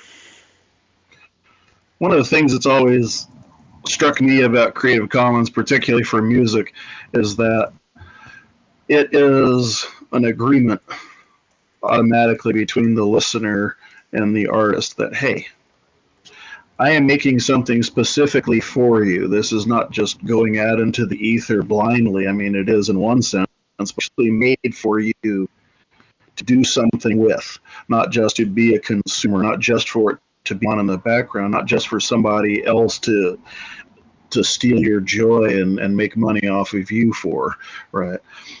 And I think that that's extremely helpful in getting people to respect music again, because it's an artist telling you this. It's an artist saying, yeah, I put in work, and yet, no matter how much work and no matter how good my work is, I still say you should have this. I still say you should have these rights. One of the things Doug talked about with years and years ago in an old Manumet with oh goodness gracious, it was Oprocina from Italy, as I recall. And they were talking about, well, one of the reasons that people are sort of scared of Creative Commons licenses is because a lot of people who use it are not particularly good, in that typically Italian classist way that they have. And I thought to myself, what an odd thing to say. As if somehow that there were a value structure that were automatically built into copyright, because God knows we've heard an awful lot of stuff that has copyright, all rights reserved, that is absolutely horrible stuff, right? So that led me currently to start thinking about generative AI, and I know everybody hates to talk about generative AI right now, but an awful lot of this stuff was trained on Creative Commons tracks, right? An awful lot of this was trained on Creative Commons texts. And we gave that away, and then all of a sudden it became this big, huge thing within Creative Commons. Well, we gave our rights away, but we didn't mean that, right? And so one of the things I'd like to do is reestablish a little bit more what the boundary for Creative Commons is. What do we really want audiences to do with our music when we say that, hey, this is a some rights reserved situation, you can do this? So over to you, Alex. What would you say? Well, I think I don't know that any generative AIs have ever been trained on my music specifically, but I release things under non-commercial, and it does not seem to me that the current generation of generative AIs are non-commercial. OpenAI at one point was a nonprofit that was just doing research, like, what can we get this neural net to do? And now all of this stuff is deeply integrated with the most toxic and reactionary aspects of the tech brosphere. That's not something I signed up for. I don't think that counts as non-commercial use. But if, an individual artist wanted to create a neural net and train it on my music to see what would happen if they could if they could get it to generate a piece in my style, I would think that would be really fascinating, and I'd love to hear it. And then I'd probably do a remix of it.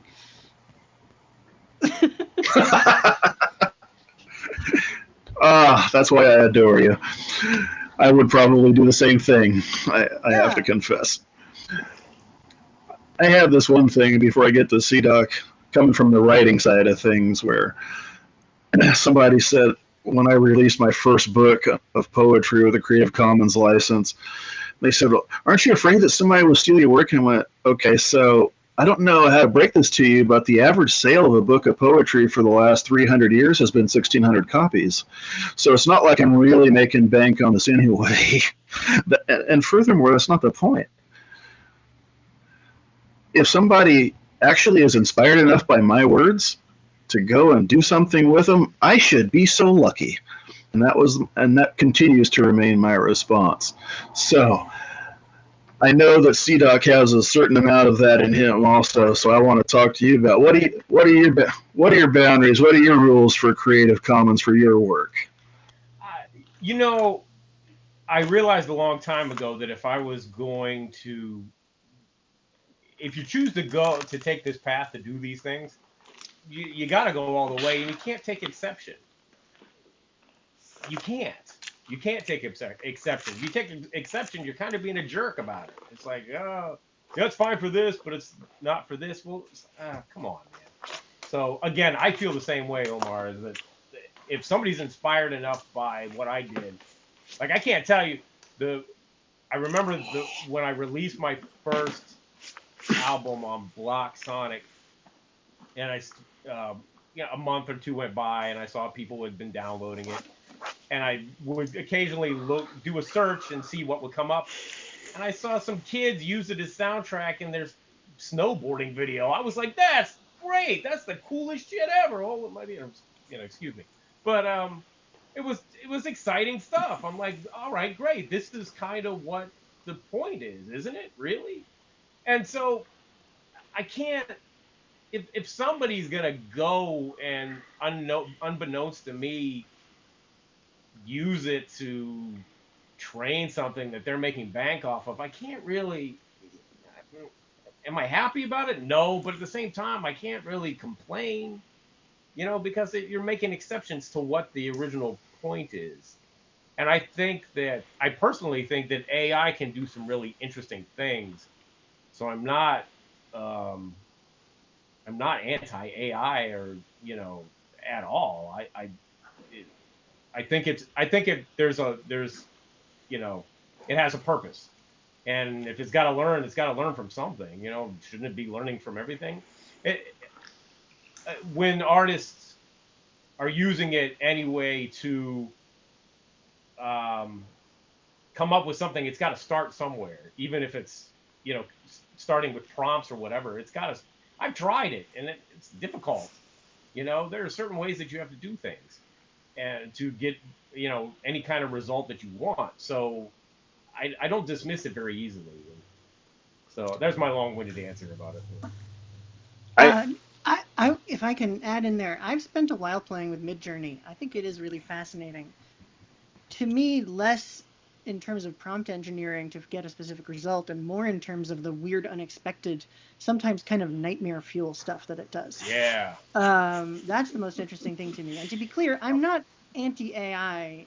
I'm anti-capitalist, which means I'm also anti the capitalization of AI, which unfortunately is a lot of what's going on right now. But it's not the only thing that's going on right now. Yeah, I would. As far as the question of exceptions, I would have said the same thing for you. Yeah. As far as exceptions go, I get what you're saying.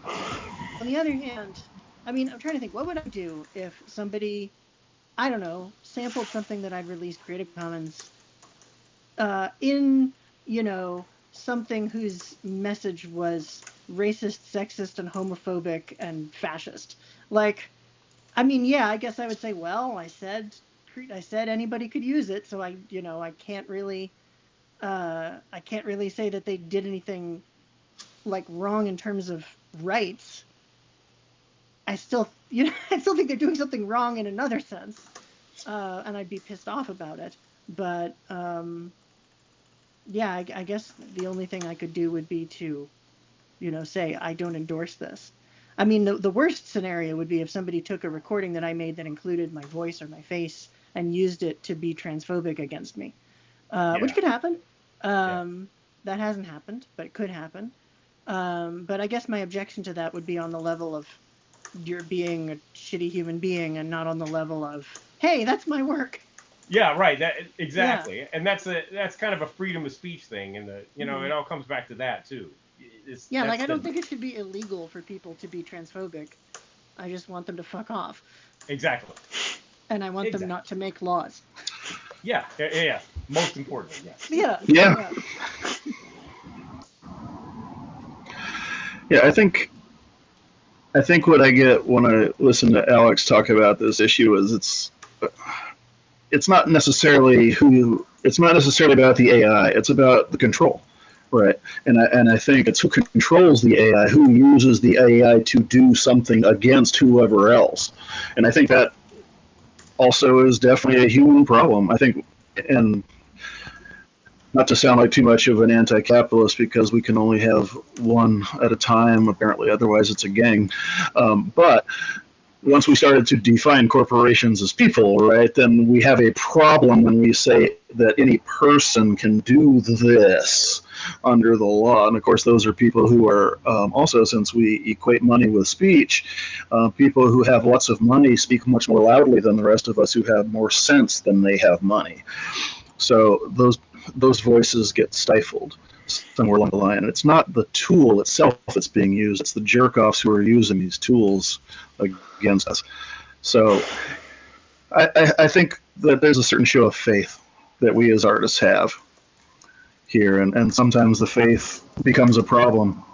So one of my least favorite things that is in my my catalog is an artist that I used to adore his music, is Bosques de mi Mente from Spain, and he had all this really gorgeous lo-fi contemporary composed music, and it was so lovely and so beautiful that a lot of people like to use it, including a bunch of right-wing idiots from Spain who decided that they were going to use it in a big promotional thing. And Bosques, he blogged about this several times and came to the conclusion that, well, he just had to completely pull all of his Creative Commons music away from the Internet Archive and get rid of every single copy of it that had ever existed. And this is a great tragedy to me. And this is one of the great tragedies of CC, is when people reach this stage, when they say, oh, well, somebody did something with my music that made me totally reconsider that I actually have a bond of faith and communality with the rest of the human race. And now I need to shelter myself into this zone again. And it's extremely depressing to me as a listener, particularly this happens, but as an artist, it's absolutely heartbreaking to see people give up like that. Because if we're giving up, Jesus, the rest of the people aren't long for this world. That's the role that we've been appointed, is to make sure that we don't quit, right? So it's nice that you addressed the Nazi porn problem, Alex. That's Nina Paley's phrase for it, right? It's the Nazi porn problem. Like, yeah, somebody's gonna make Nazi porn out of my thing, and then what do? Well, I mean, the odds are pretty slim, all things considered, but they obviously happen sufficiently. Otherwise, we wouldn't have lost Bosques de mi Mente and all of Caja Negro, Netlabel from Chile, and a couple of others that I could rattle off the top of my head. So, to that point, what do you tell somebody who's lost faith as an artist to help restore their faith? I mean, obviously you can't do it all, but what would you tell them? Me? Sure. Okay. Well, I mean, I have at times, well, I don't know if I would say I have faith in communality with the whole human race. There are a lot of humans who really want to kill a lot of other humans, which, makes it tricky. I think that's a nice ideal.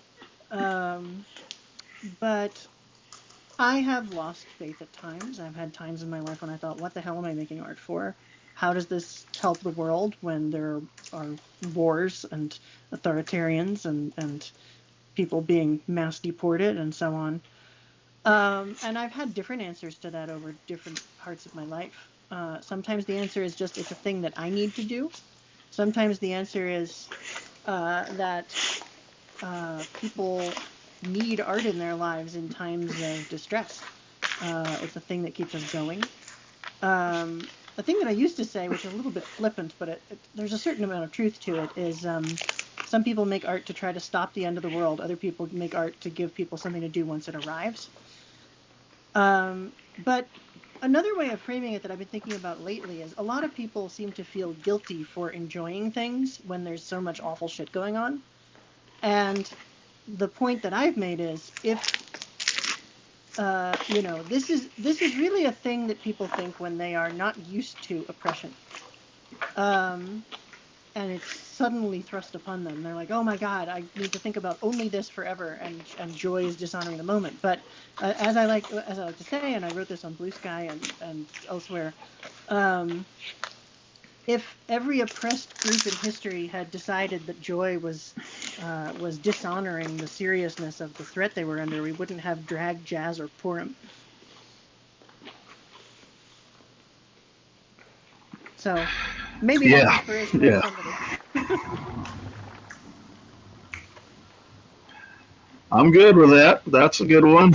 C-Dog, drop some knowledge on me. What do you tell somebody to restore their faith when they're about to quit, man? They're going to give up Creative Commons and music and art forever.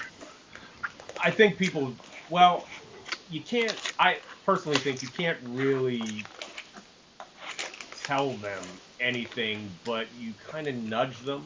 At least that's been my experience, because I've worked with people that are like, yeah, I don't want to do this anymore. And I've said, oh, but you should, you do, this, that, you make great music and stuff like that. And they're like, yeah, nah. But I come back to them later and say, hey, I'm working on something. You want to get down with it? And either they say, yeah, sure, why not? Or they say, nah, and I do that a couple of times.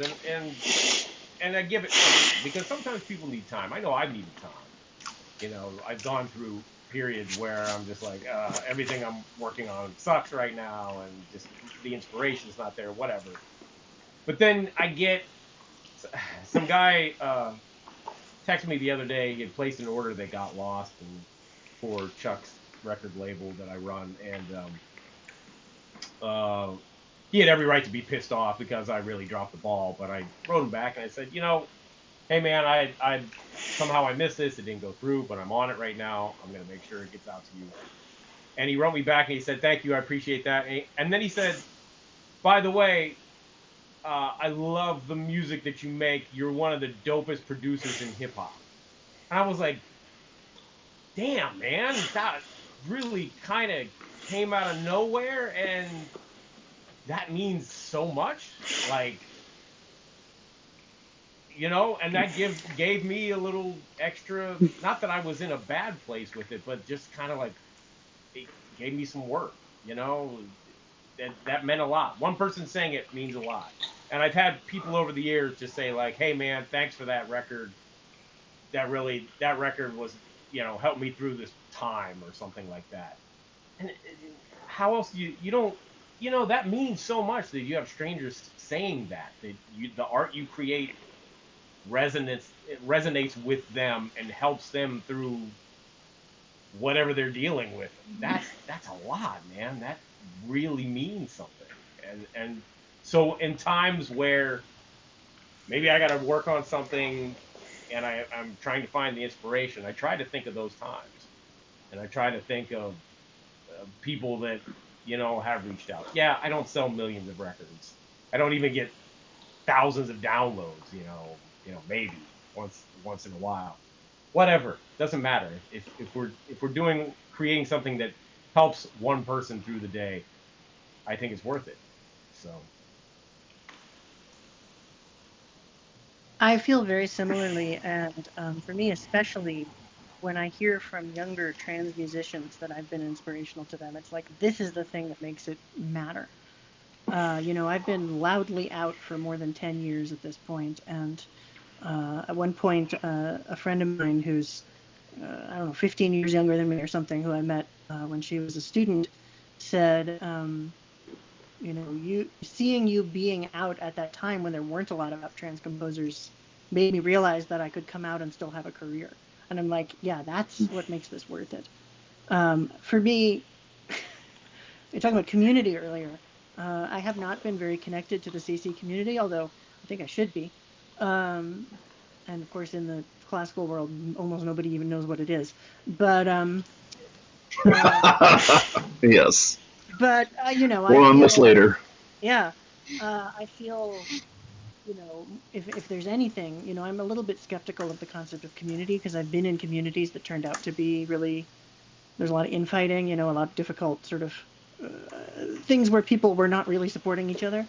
But I do feel, a connection with LGBTQ people, broadly speaking. And for me, one of the great moments was I had a concert in Chicago in early 2020, and two of the members of this was also behind the wallpaper, two of the members of the string quartet were queer, one of them's non-binary. One of the other composers on the concert was trans. There was a short film by a non-binary filmmaker. It was a very, very gay event. And I discovered that somebody had been looking for a date to it on Lex, the queer dating app. And I was like, this is what I've been waiting for. My concert is gay. That's awesome. That it's specifically showed up in that context. So yeah, community, it's complicated. I sometimes say I believe more in friendship than community, but it's kind of I think, yeah, I think we have ritually tortured the word community at this point in our society, right? I mean, there's a really simple etymological basis for it, but one of the things that comes along with a non-scarcity society that we're dealing with, that we live in currently, is that we're not too worried anymore about getting eaten alive by a mastodon. You know, we're not really worried about dying out from pestilence, and any famine that exists on Earth right now is a completely manufactured, man-made, easily solved right. So I'm not necessarily using the word community in the way that most people do, because most people, when they say community, what they really mean is, oh, my user group or my clique. I'm in community in the sense of that thing that's so deeply genuine in another person, even in the person that you don't like, but you can still work with. And I think this comes from years of probably screwing around with John Zorn's Cobra. I think where we played the damn thing so many times, and we realized that we were all too nice, and what we really needed was somebody that we didn't like to draw the cards, and somebody that we didn't like in the room, and somebody who was an obstreperous, loudmouth yahoo to add something to our dynamic without completely screwing everything up. You know, and Can I again, quote back to the that? 20%. What am I talking about? Oh, please Can I do. quote that? Please do. I'm Creative Commons by definition, so yeah, take me away. I teach a lot of class, and one of the sessions is on Zorn, so that's a great thing to, yeah. Yeah, it's something that I find in classical music where so much of the model for classical music that I grew up in was totally subordinate your personality to this yahoo that would be replaced by any random stranger if his baton was heavier, right? So I have a higher expectation of people than has been currently fashionable, but also that has been currently proven by most of the people in the classical music world. That doesn't mean that I dislike them. That means that I'm trying to draw something out of them that's more genuine, you know, especially for people who are obsessed with dead composers from the 19th and 18th century. That's the kind of stuff that has always boggled my mind, why that's not immediately public domain stuff. Like, you don't realize that you should really be giving this away when your entire career is based on dead material, you know. So I don't want to get too much onto a rant about that. You and I have had pieces of that discussion before. You know? Me as the oboist, like, yeah, I'm always going to be going into the 21st century and back into the Renaissance because that's where my stuff is, and in between there's not much. Zelenka Trio Sonatas, baby. You got it. You got it. Yeah. Okay, so I think the thing that joins the classical world is not necessarily that it's about quotation, the way that African American blues people music is, but it's still about the past. It's deeply rooted in the past. And quotations, too, are deeply rooted in the past. It's just that the past for us happened so quickly in the African American community, right? It's like, well, yeah, of course I'm going to quote somebody's album that I listened to last week because that's what's on my mind. Why would it not be? Right? And it's the same way when we used to have the argument about improvisation in classical music, right? Oh, we're going to play a Brandenburg number 5 and we're just going to play 4 bars, right? And a couple, I mean, give me a freaking break, dude. You think that any other piece, any other Andante of Bach is 46 seconds long? Are you joking? You know, but it's the same thing where they want you not to share. They want you to, oh no, don't have any original thought, don't mean anything, just follow this rule. And it's lethal in classical music, and we need to like loosen up the garters a little bit, you know. I think that the thing that I find in hip hop is sort of the reverse, where I want people to like, okay, wait, let's just talk to each other for a bit. Man, we're so busy dialing in the computer beats. We're so busy like, oh, I got this deal, but I don't really want anybody else in the studio other than me and the producer. Like, well, where's the party, man? Bring back the freaking party. This is party music. God damn it. And I feel that way when I listen to all the music of the 17th, 18th century that was composed for parties, for people to be dancing. Like, what is wrong with us people? So absolutely. I remember seeing the Chicago Symphony do Turanga Mila, and that's a piece I know well and love deeply, gotta and I love was moving with it, and everybody else in the audience was like completely stock still. And I'm like, okay, not everybody wants to move, that's fine, but it seemed like it was so universal that I feel like some people must have been feeling the urge on repressing it because they thought it was distracting or something. But like, there's a giant fucking orchestra playing in your face. You can't be distracted from that. Like, it's hard. You're not gonna miss it. And like, I was up in the third balcony, and that was still the loudest unamplified concert I've ever seen. Second loudest after Crigliano's Circus Maximus, and that has a gun in it. So yeah.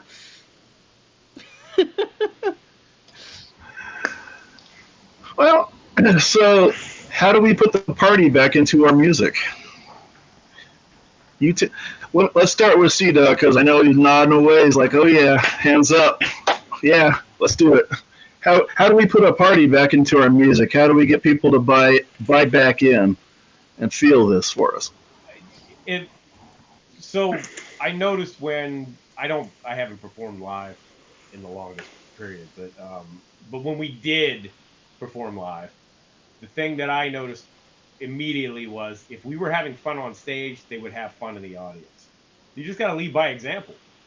You really do, and it has to start somewhere, and so start with you. If people catch on, they catch on. You can lead a horse to water, but you can't make it drink, so they say. But it's like that, and we just do our best to do it. Make music that's fun, or make music that moves people. It doesn't always have to be fun. I mean, like I said, I just finished a Public Enemy record, so it gets serious. But at the same time, we had fun with it. We took a lot of big swings, and so yeah, we're talking about serious stuff, but there's also some crazy shit going on that record, and on Chuck's record too. And you just got to lead by example and hope that you find the people that are looking for it. Because there are people always looking for it. They might not admit it, but they're looking for it. They want to feel a certain way. They want to reminisce. They want to get back to something they remember. They're out there. You just gotta kind of talk. Here's the other thing, real quick, and this is kind of tangential, but it also applies.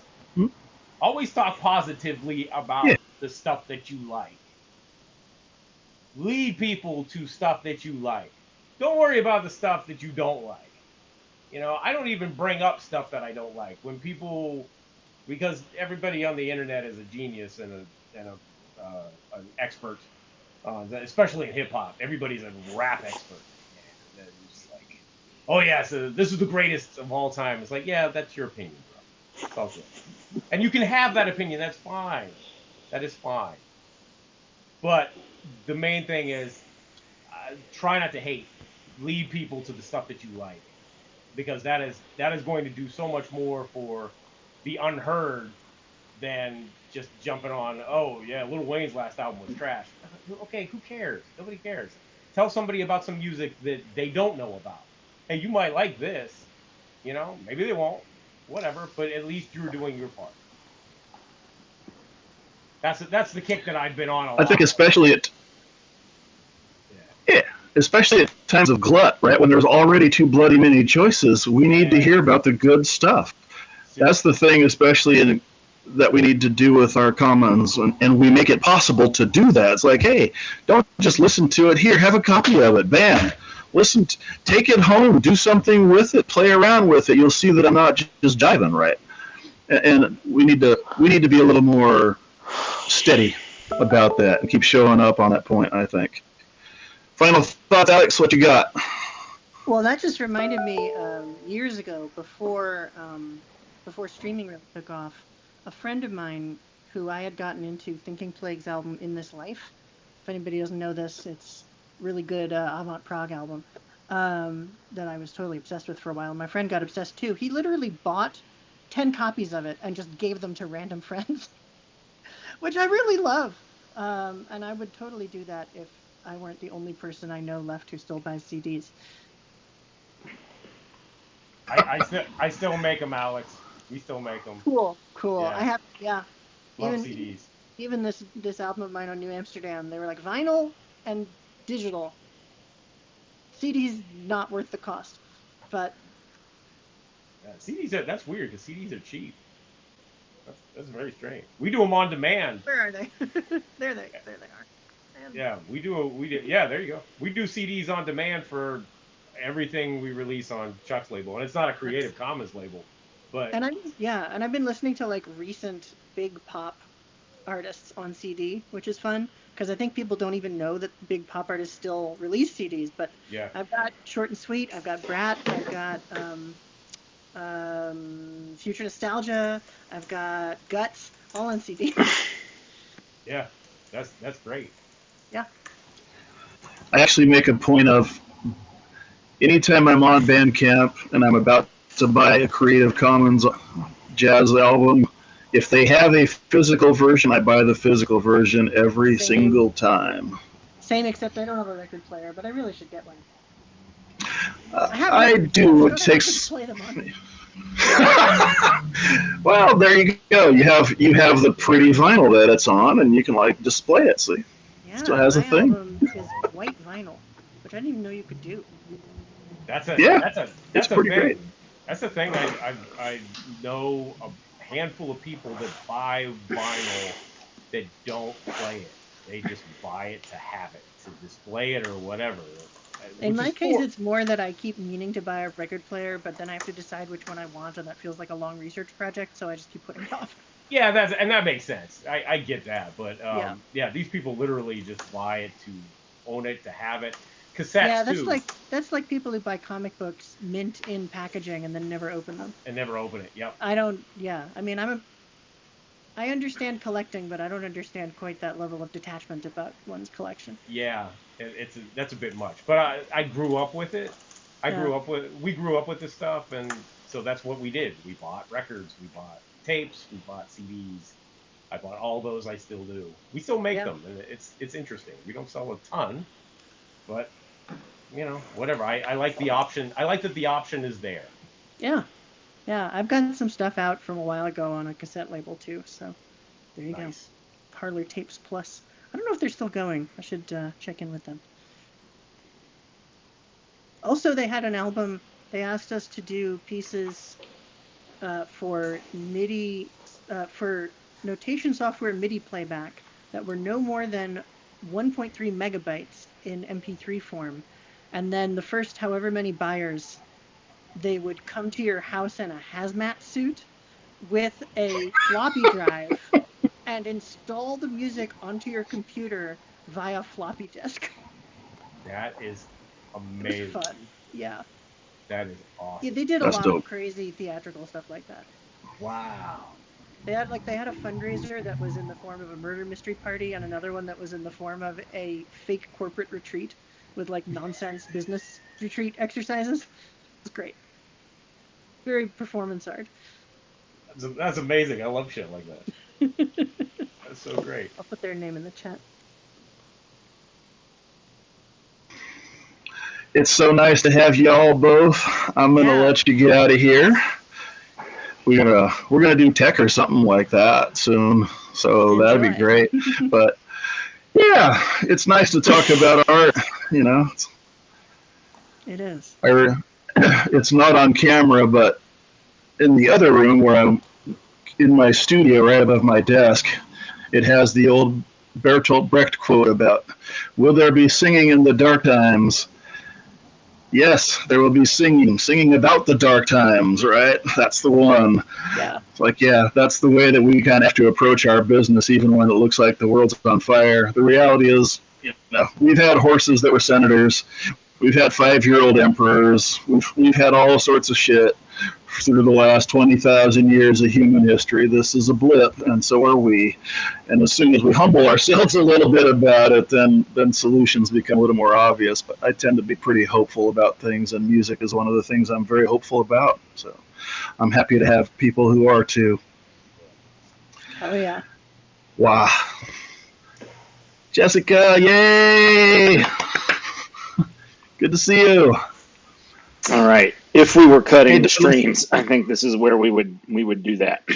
We would have our 7-minute break. Yes. Yeah, I was going to invite Alex to join us if she wanted to, but she already decided that she had other things to do. Yeah, which is fine. But I will extend that to you, CDoc, if you want to hang out. I messed up on the tech one. And I didn't get the invite out. I had people tell me they were going to do it, but I just never got the invite out, which, people could have put it on their own calendars, but they probably didn't. What are you talking about? Just technology and, music technology. So the guys from Funkwell said they could make it, and folks from Mirlo and Bandwagon all said that they could make it. Although that Bandwagon thing, did I ever have his? I don't remember. I'll have to look that up. Ben Pate.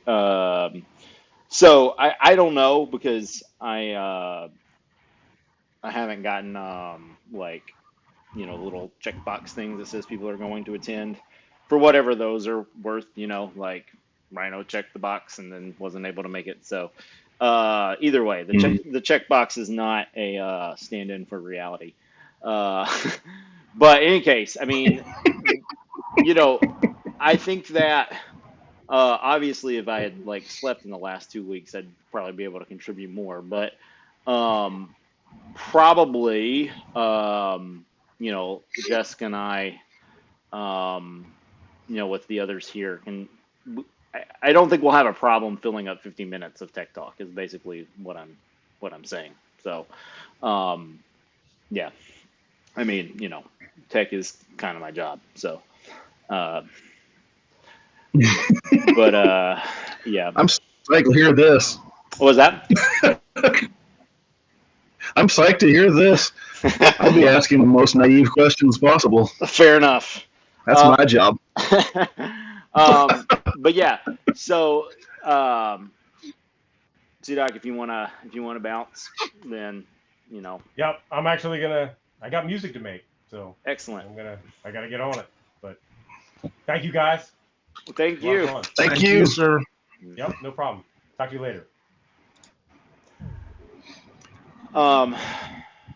Yeah, I am gonna go use the restroom. Okay. And then you guys can. I'll still have my headset on, so I'll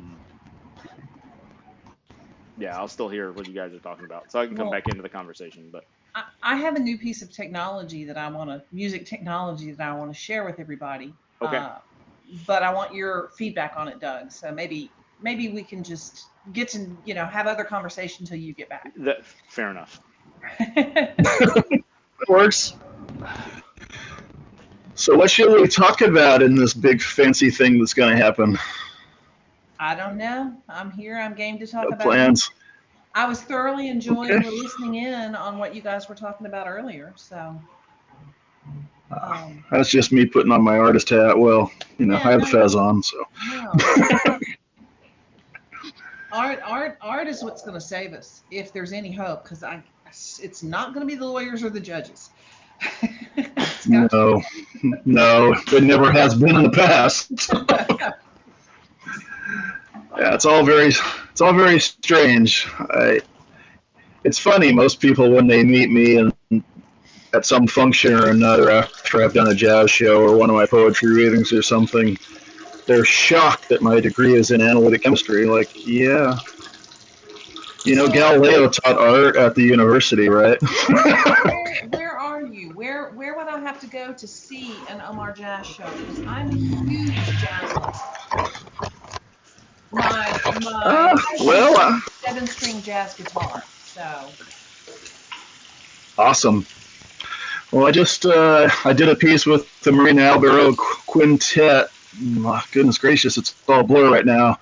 But that was on the 20th last month, and then I had a couple of weeks where I had great people, and so now I'm back into doing technological things. I've got another show not until September 4th here in Seattle. So, I was just in and Seattle. then I was too. I'm back now. I actually heard some jazz down on 2nd Street, so some club Excellent. I wandered in. So it was very near some other bar that had an obscene amount of mint condition pinball machines, which took way too many of my quarters. Oh. Yeah. Well, if you'd have gone further, you could have got to the Pinball Museum. Well, I've been to the Pinball Museum in Vegas, so. Anyway, That's pretty great. Different. All right, Doug. Put it on mute. That's the Leave Luck, the Leave Luck pH7 water right there. Well, at least it's pH. You can do Traces of strontium 90. You can do 2.5 to 2.5 to 9.5. I don't know why you would want 9.5, yeah. water with a pH of 2.5, but you can do it. Oh. Yeah, you can live through that, but you can't live for long. I guess people use it for cleaning. I don't know. Yeah, it's the substitute for vinegar. I guess. Yum yum. All right. So some of you guys know me, some of you don't. Doug and I we actually hail from about 10 miles from each other. Originally, yes. Originally, but he's younger than me. But we met in law school. I didn't go to law school till age 50. It was, a mid-career shift for me to do something different. But among the other many things that Doug and I found that we had in common, a love of music was one. My brother's a musician. My now husband's a musician.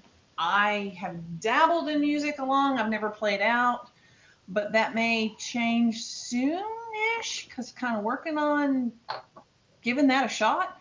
But yeah, just the love of music and the love of Creative Commons. But I'm a technology person. My background is in electrical and computer engineering, and I've always been fascinated. My brother is an electronic musician, and his music name is Rich Mo, and so I'm always fascinated and played music with him, and Moog synthesizer and just all kinds of different forms of electronic music. And so I'm bringing today, because I thought this would be kind of fun to open up this chat about music and technology.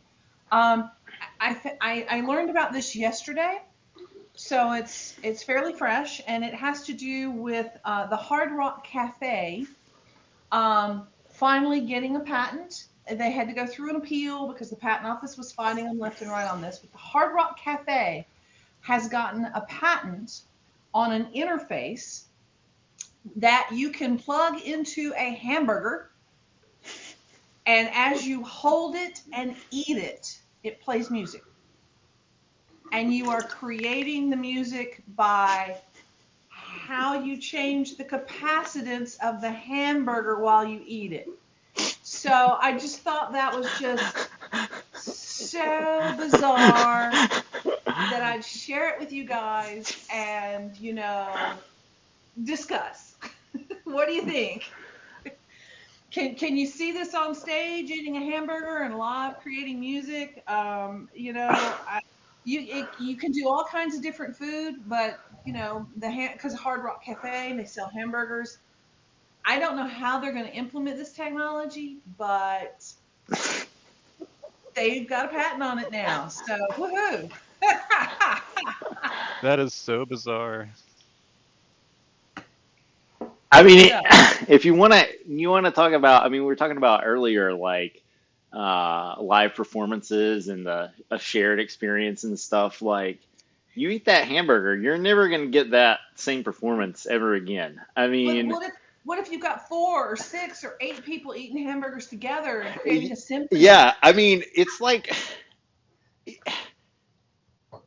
there are obvious differences, but it's like a Mission Impossible musical instrument. Like this musical instrument will self-destruct. Like it's surely someone has done something, not with food, but some sort of like Oh, yeah. the instrument will destruct. I'm not, and nothing comes into my head, but surely someone has done something.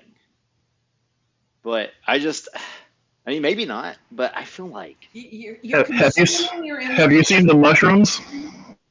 The mushrooms with the bionic arms that the UK scientists taught how to play music? I have not seen Yeah, that. I've seen that. I've seen the plants that are wired up that you can Yeah. talk to and they react. And my brother has messed with some of that stuff. Water makes Mhm. music. There's ways Yeah. to use technology to hear the music of water. But yeah, food.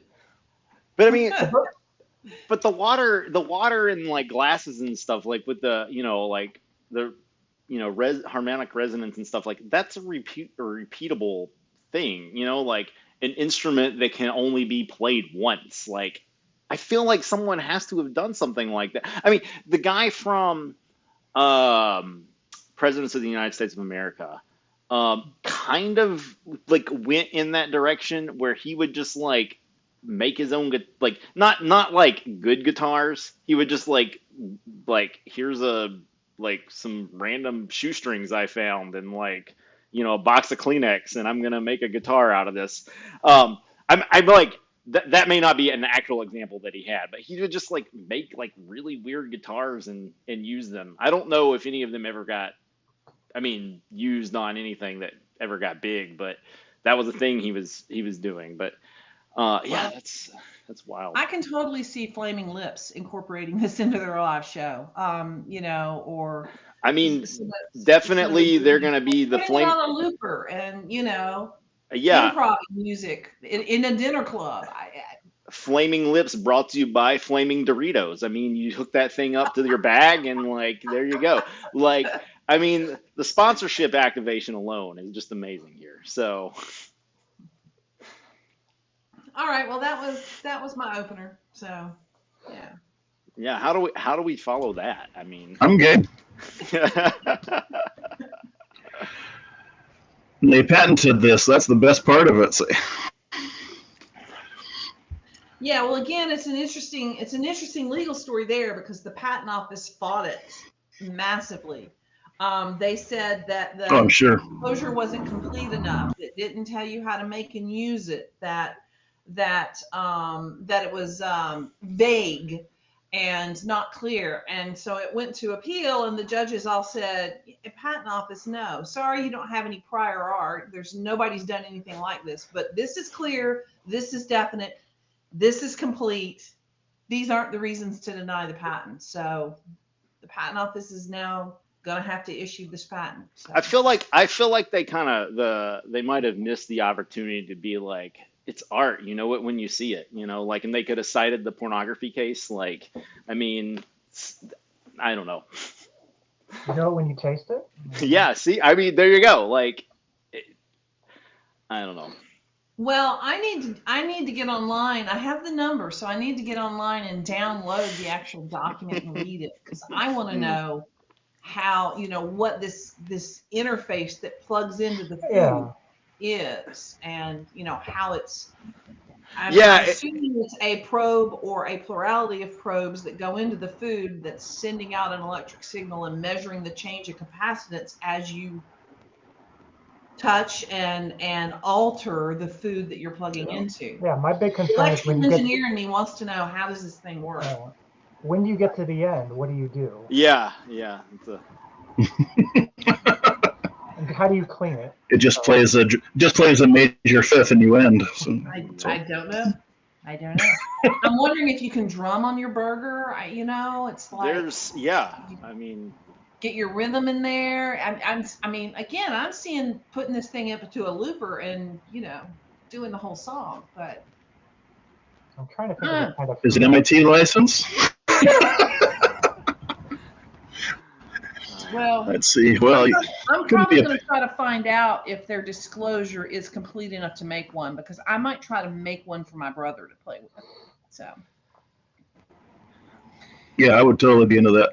we'll see what a hot dog sounds like. We'll see what a hamburger sounds like.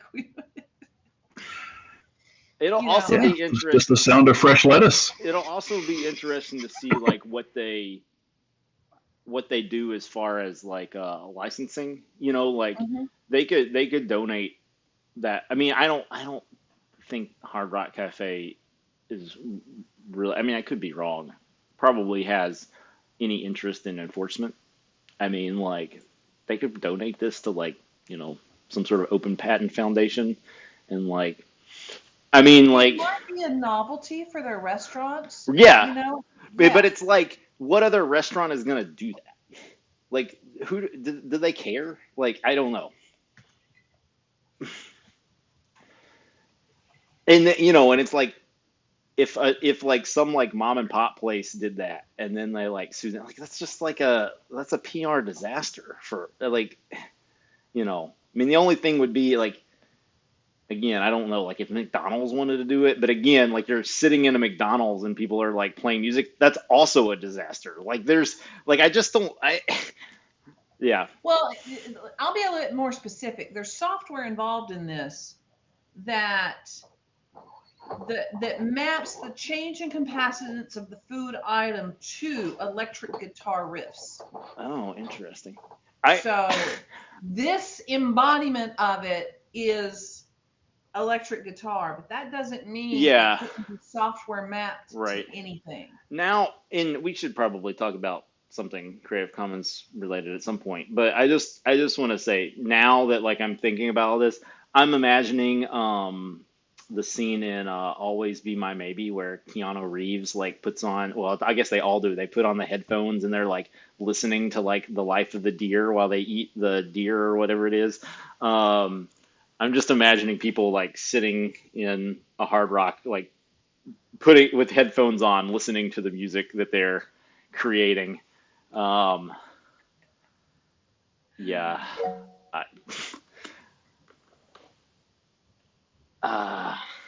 Golden Arches Chamber Orchestra. Yeah. Oh, that was Jason that said that. Yeah, I mean, I guess the headphones thing would make it more like less terrible in some respects. I don't know. All right. Yeah. But Well, I think the other thing, Doug, you and I, when we talked about this months ago, it was right after I had given a talk on AI. Yeah. And both with you, but also to the South Carolina State Bar Association. So, I don't know if anybody wants to chat around about what's going on with that. So now? we could definitely do that, but we also have an AI specific conversation scheduled for Thursday. So I think probably we should start with stuff that is not AI if people want to talk about that. And I know that William has had thoughts about platforms and stuff. And the platform stuff is at some level a different conversation than a technology discussion, but they're deeply intertwined. So I think that might be a direction that we want to go. So, but Omar's in charge, so I got nothing. I'm happy to sit back and listen to y'all talk about pretty much anything except generative AI. So yeah, we can lead into that later. Well, I recently met the chief legal officer of Spotify, and I was fascinated in my conversation with him about how much data extraction they are doing from their customers, and how they manage that data and how they create personal DJs for people. And they're an insane technology company, but they're also stealing. They're making a lot of money off of people's data and what people are listening to, more so than Roku.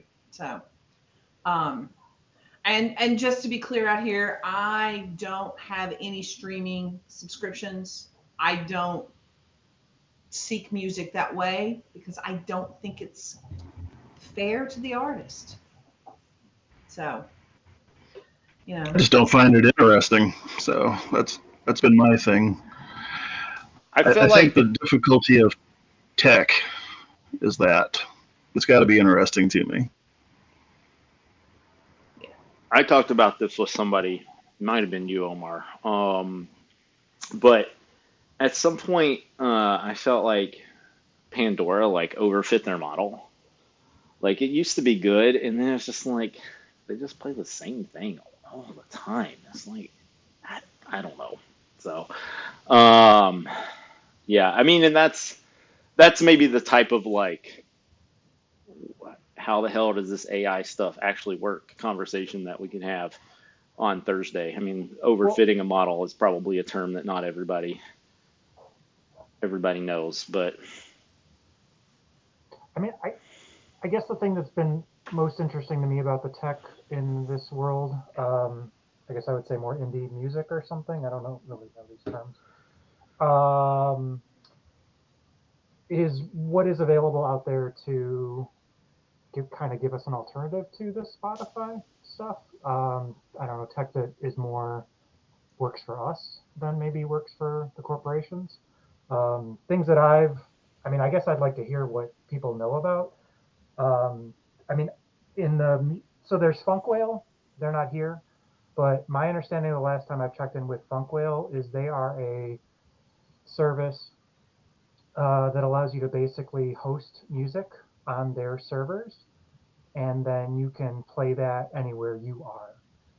So I've played around with their app. I mean, I feel like that's really most useful in an app sense. And at the time I was playing around with it, the app wasn't that great, but their website was fine.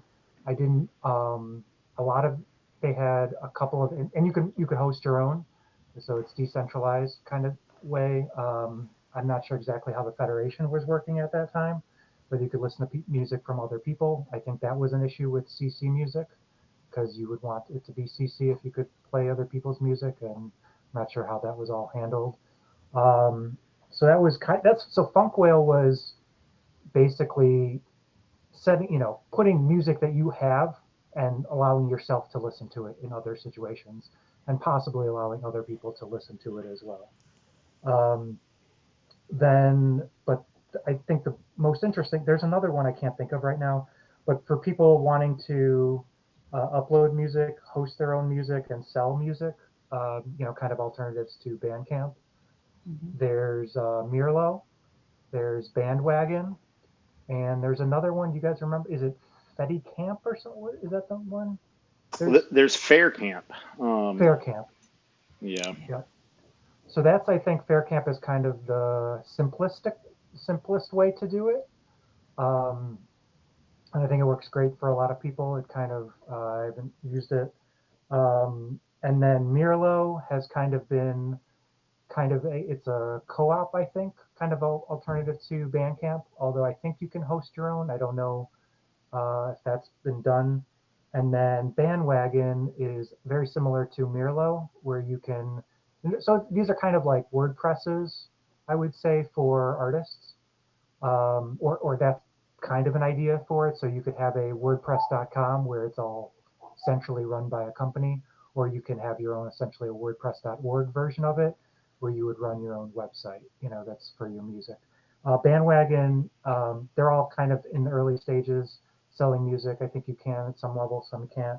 But Bandwagon is also, as we were kind of talking about earlier, they add you have your own social media instance. Sorry, your own social media presence via Bandwagon.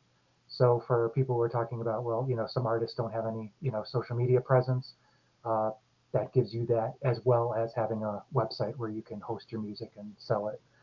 So those are the kind of things that I know about that for artists putting up their own music. There is also a nice service that I use called AzuraCast for basically running your own radio station. which is pretty cool. It's pretty simplistic and works decently well, although I think the requirements are a little higher than it seems like they need. But and then there's also this really cool thing called Owncast, which you'll see, which is basically kind of like a Twitch. You run your own kind of Twitch thing, and I've seen people using that kind of to do their own kind of like a a DJ set or whatever. So LABR is a station, and they run. I think they use mostly CC Music, and they kind of so you can have artists on there or DJs or whatever, and you get to there's a chat room next to chat section next to it, but you can also they're also streaming video, or they can just do audio. I think those are really cool technologies. To me, the things that are really missing is I don't know of something that really does a good listening to independent streams. I don't know of anything that is a good app for that. Like there's podcast apps that will also, enable streams, but I don't know of anything that does it really well. There's a Soma FM is a radio station, and they have a dedicated one that's like the best one that I've seen.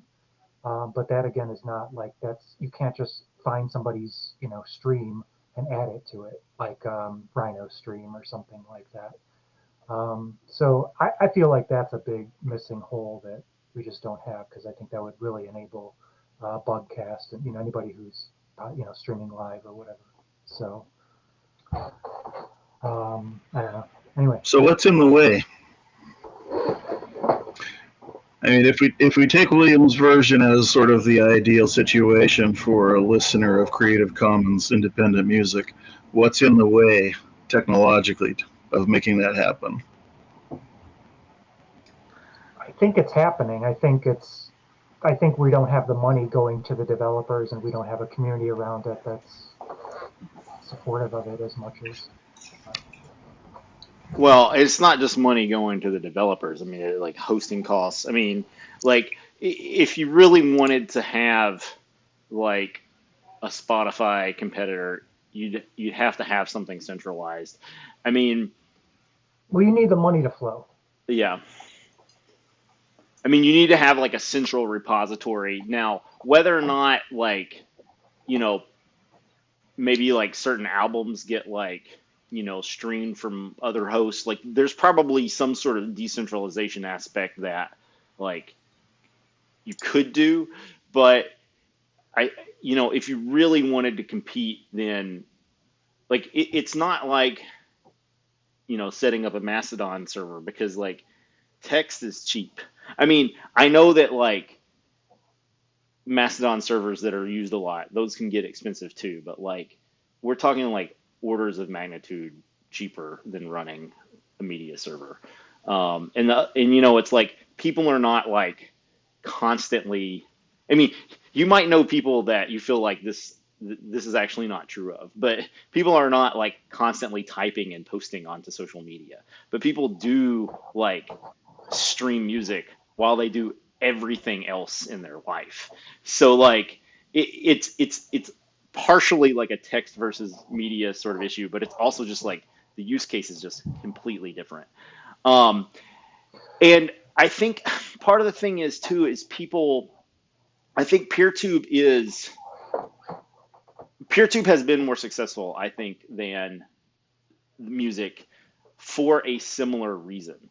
Is like, so people kind of do the social media thing where they just look at their, they follow people, maybe somebody shares something, they start following somebody else.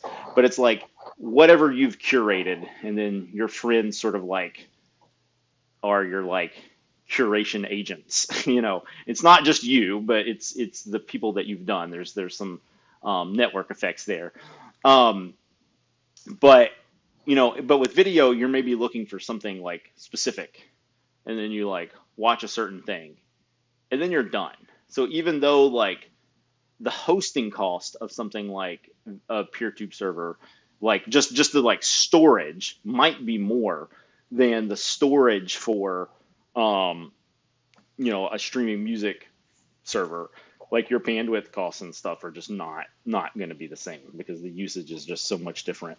And that, I mean, I think is ultimately the story of the demise of the Free Music Archive. Like, they did not figure this out early enough to stop the bleeding. Yeah.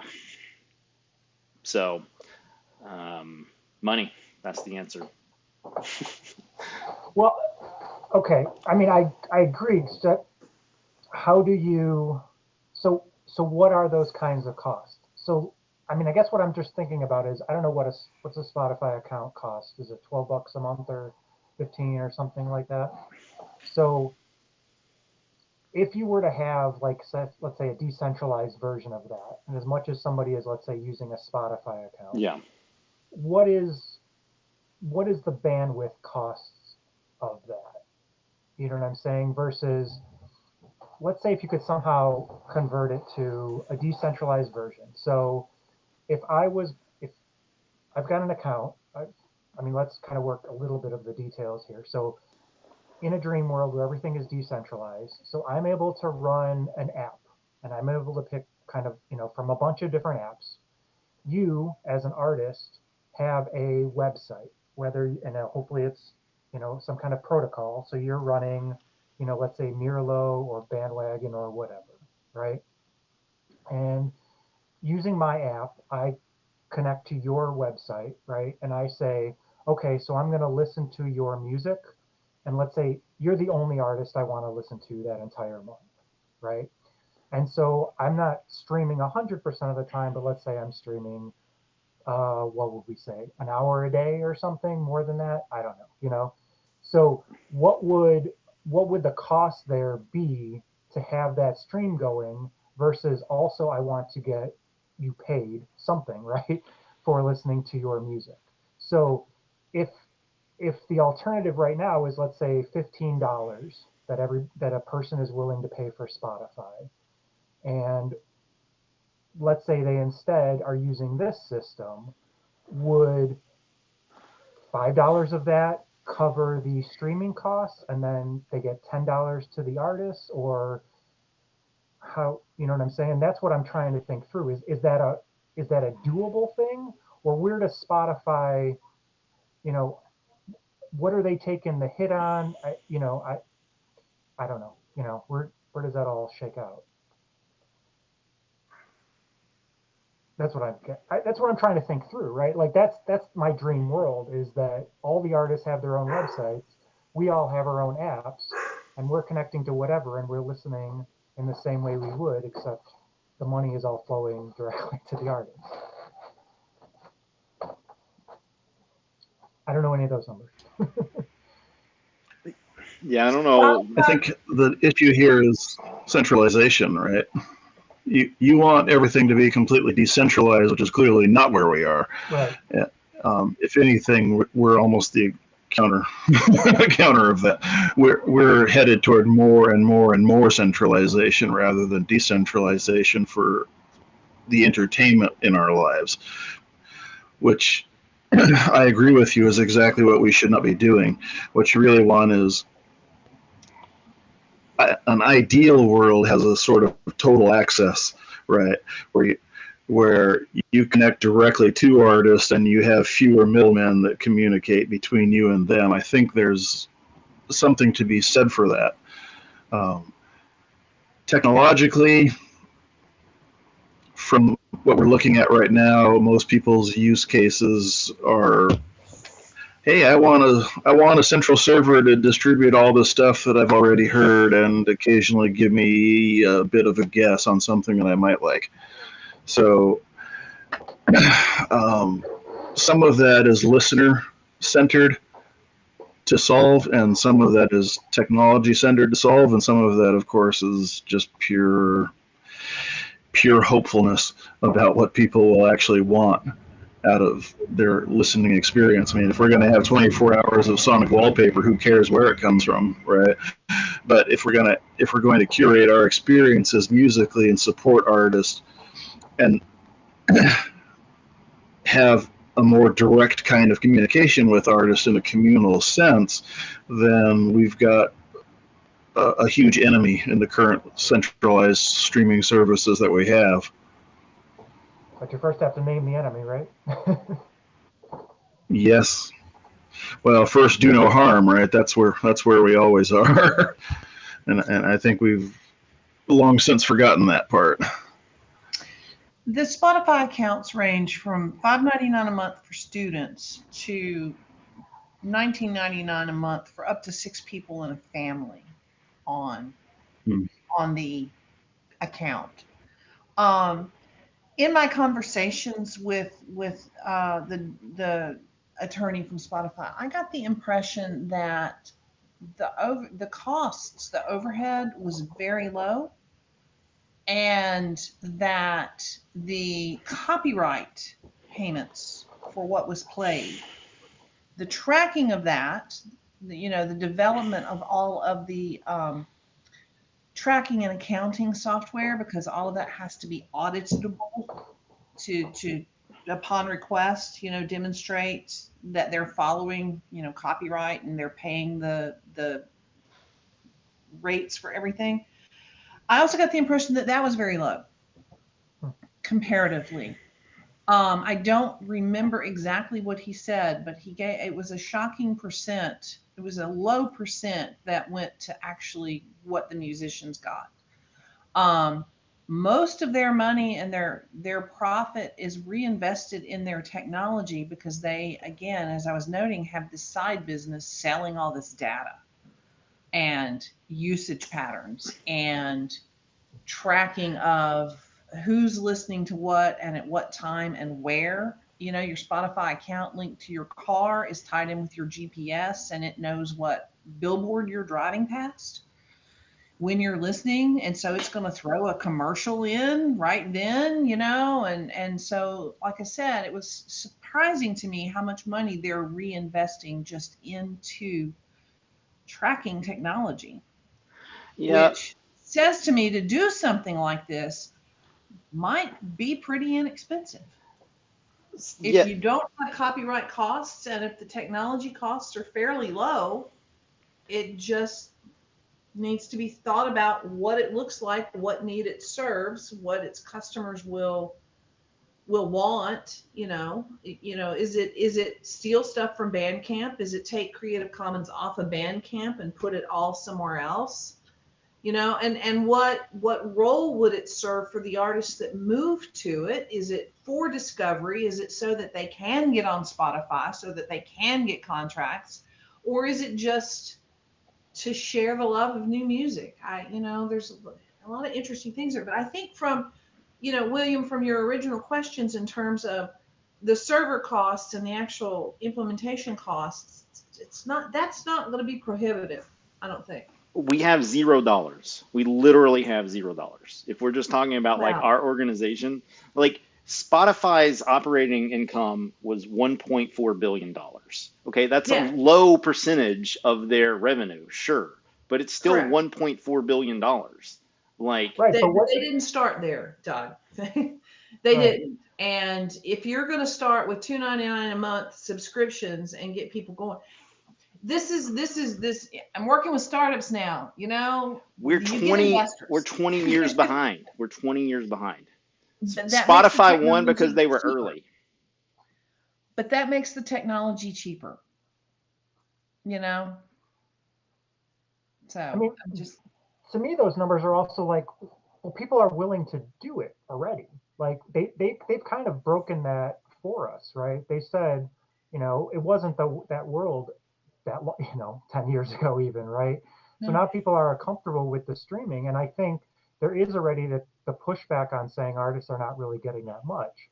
So if you put in something where, oh, well, actually we could do it, independently, with the money going directly to the artist, again, that technology still needs to be worked out, but I think a lot of people are working in those different pieces of the pie. As long, I don't know the streaming costs, but if that wasn't a barrier, it seems like, and again, we have to get the whole, that's what I really like about something like this, is starting to get like the community talking about what that potential is. this is the potential I see that's revolutionary. There's probably others, but like, people talk, let's displace Bandcamp. To me, it's displace Spotify as the next step. But it's a big ask. I'm not saying we're gonna do it. I mean, we can't even get people to sign up for an hour slot, to like DJ for an hour. Like, I mean, there's no way this is gonna happen without some sort of like huge injection of capital. And like by huge, like what are we talking? Maybe $50,000? We have no way to get $50,000. Not even close. We could get $50. With a good business plan, We're not a no business. problem. We're not a business. There is no business We're plan. talking about, but what we're talking about would be a business. It would be an app. It would be a business. And with the right plan, I just got $8 million for a startup that has nothing. Okay. We are not a startup. Period. We need to stop having this conversation. Like William, like you gotta stop it. Unless you want to go, We're negative here. to an investor and ask for this money. Like that's not. I mean that's not what we're doing here. We're a community organization. This community cannot do that. But I'm not saying that. I'm saying we're trying to keep Mirlo and these people are developing these things, right? Yes. They cannot take on Spotify. I think they the problem don't have that kind of cash. I'm not saying we're not trying to compete with Spotify here. I'm saying if there's a vision, then what we're talking about is so right now Mirlo and Bandwagon clearly see Bandcamp as this thing they're going to displace, right? You don't think that's true? I think that's what they see. That's their understanding of it, and they want to do it in a decentralized way, and they want to do it in a way that serves the artists, and they're not going to take a chunk of it like Bandwagon has taken, right? How are they going to get all the music that's already on Bandcamp off of Bandcamp? They're going to provide a better system, right? Which is going to be better for artists because everybody's scared that Bandcamp's going to go away tomorrow or start to be shittier. Or start to charge. Yeah. But again, we have this back catalog that goes back 20 years. How are we going to get that onto this new system? We don't the have to artists do it. They're going to have to move it. They're doing it. They're already doing it. What we can do is we bring the community. We're not doing it very well yet, but we start to bring that community together to have this understanding of like what is possible or where are we thinking. I think everybody looks at Bandwagon and looks at Mirlo and says, we know what you're trying to do, right? And slowly people are saying like, that's what you're trying to do, like, and artists are slowly signing up for it. And I think if somebody says, well, do I want to be on Bandcamp or do I want to be on Bandwagon? Once they're basically equivalent, they're going to go with Bandwagon, right? I don't think all the folks on Tribe of Noise are going to go to Mirlo. I don't think it's going to happen. Okay. Jessica?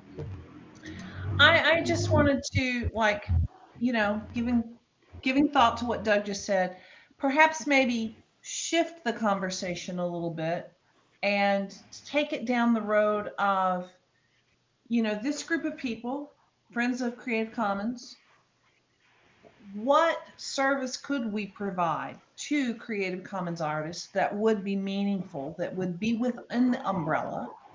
And I'm wondering, is there a need for a clearinghouse, a central website page somewhere for Creative Commons artists to go to learn about all these different options out there? Because for me, just the list that you went through early, William, that was kind of overwhelming to hear that there's so many options out there.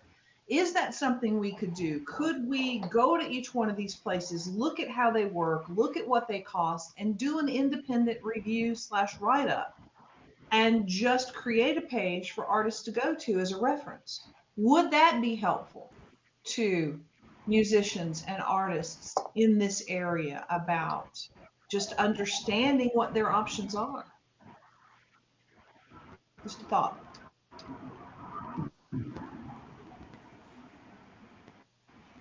Yeah, have you guys seen the NHAM website? I have. Yeah, I think you posted that like in the first session. Yeah, So I don't I know if posted it Jessica. earlier. Yeah, I think that was when we were talking to Dave and Caroline. So that to me is the most interesting thing that I've seen. Because they have a site, it's a little confusing to me. Network of Hope and Music Association of Music, I think they use a lot of different terms, but NHAM is what they're calling it.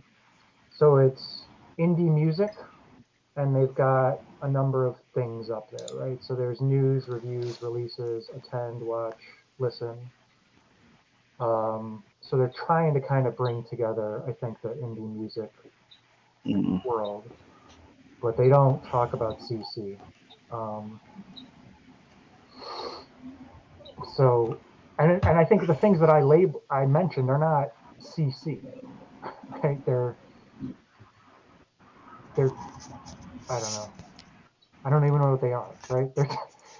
They're technologies for artists to do something for people to do something, I don't know, outside the corporate thing, I guess. I don't even know if that's true.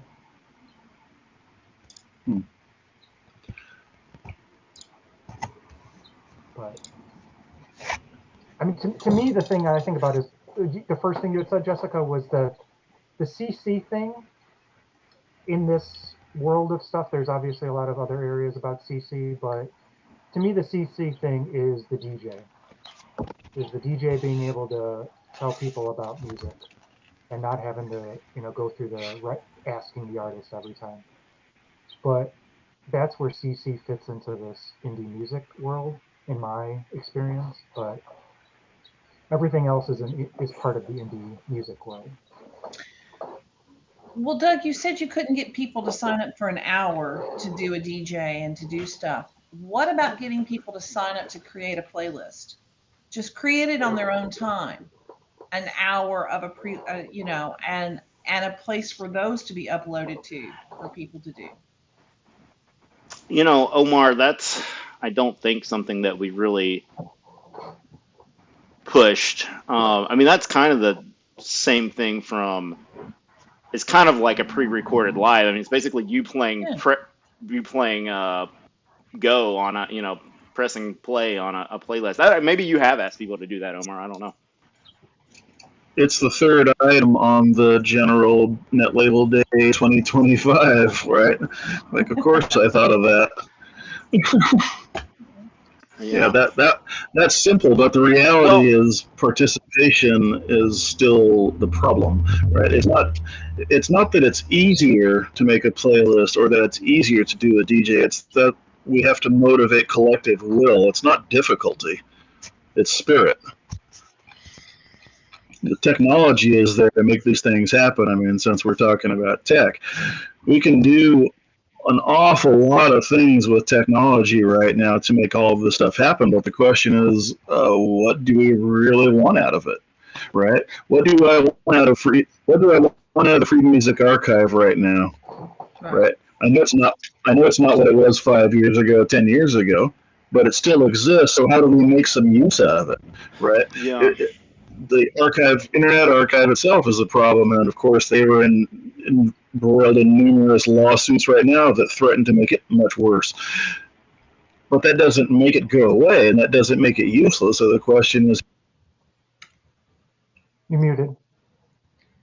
Omar, you muted. Yeah, you went mute. By accident, you muted. Oh. There you go. It's Doug's fault. No, not this time. But sometimes I think of really simple technology when I look at problems like, what task do I really, really want to accomplish? I mean, we have to be very clear on that. What I really like sometimes is really simple. I'd like to just hop between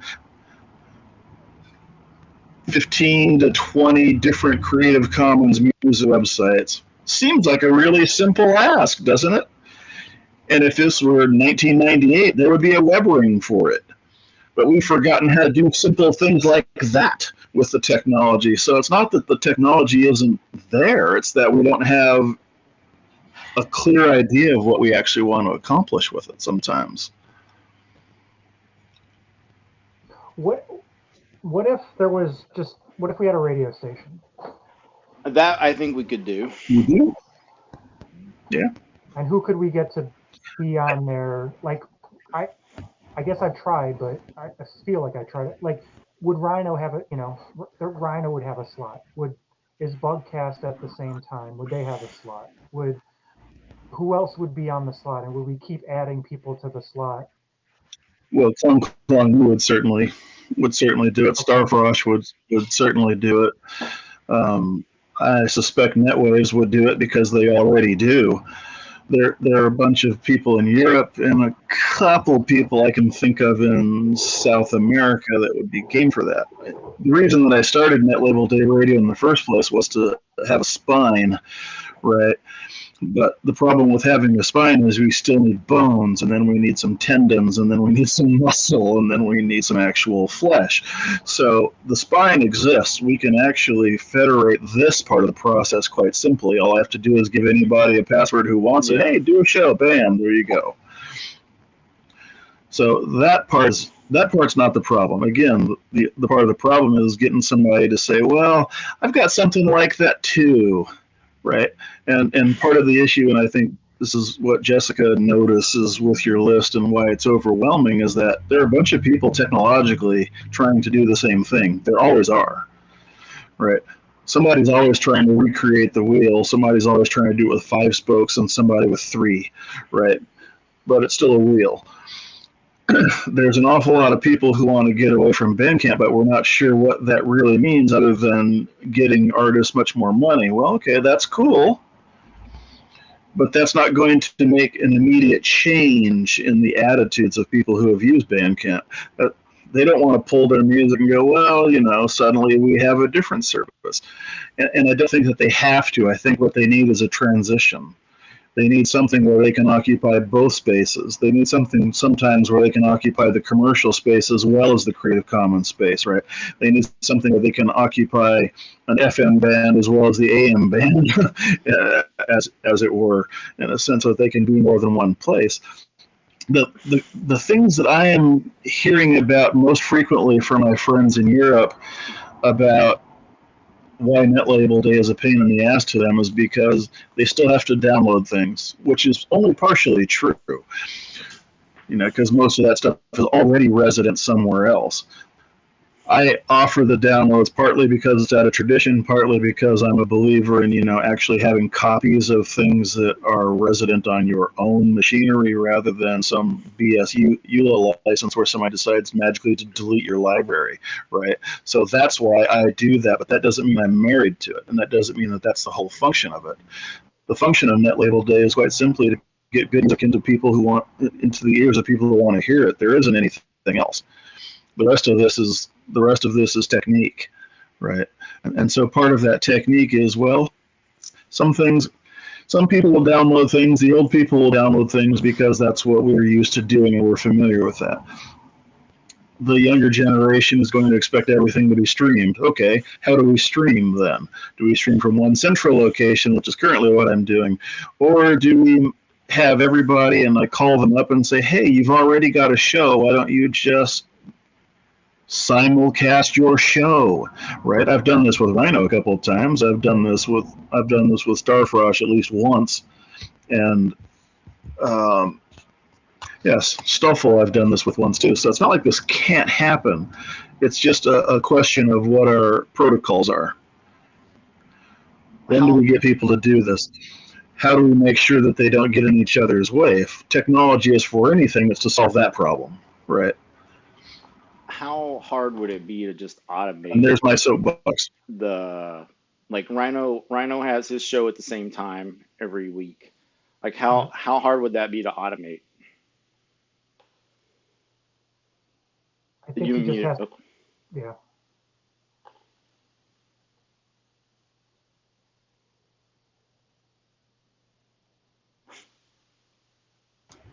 I muted because I had to crank up the actual sound in my ear. I didn't want the feedback. So the answer is it's not very hard at all.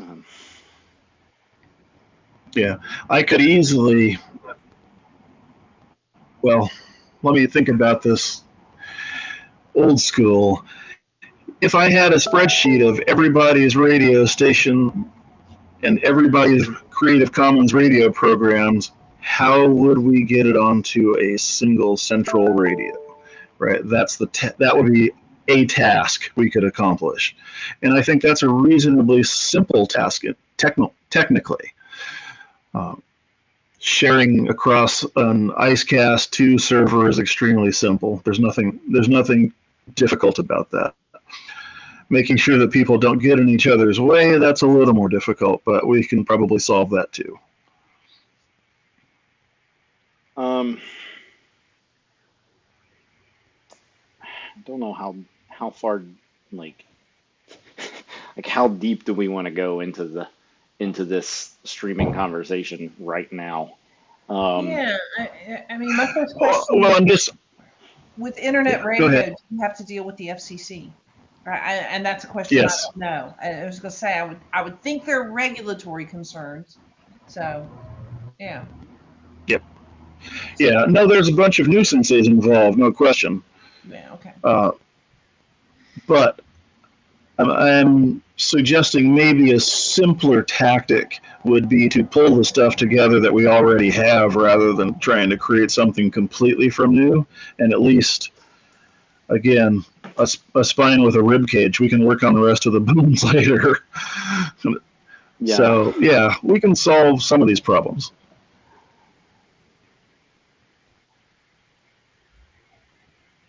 I've You got said that this great thought in your mind. Well, I've said this 120. before, but it's probably worth saying it again here, is that back in the day, back before the kick split snap, the folks from CC Music, FMA, and I think Jamindo, I don't remember who all was involved, to be honest. They all got together and they talked about, like, they basically formed like an informal trade organization.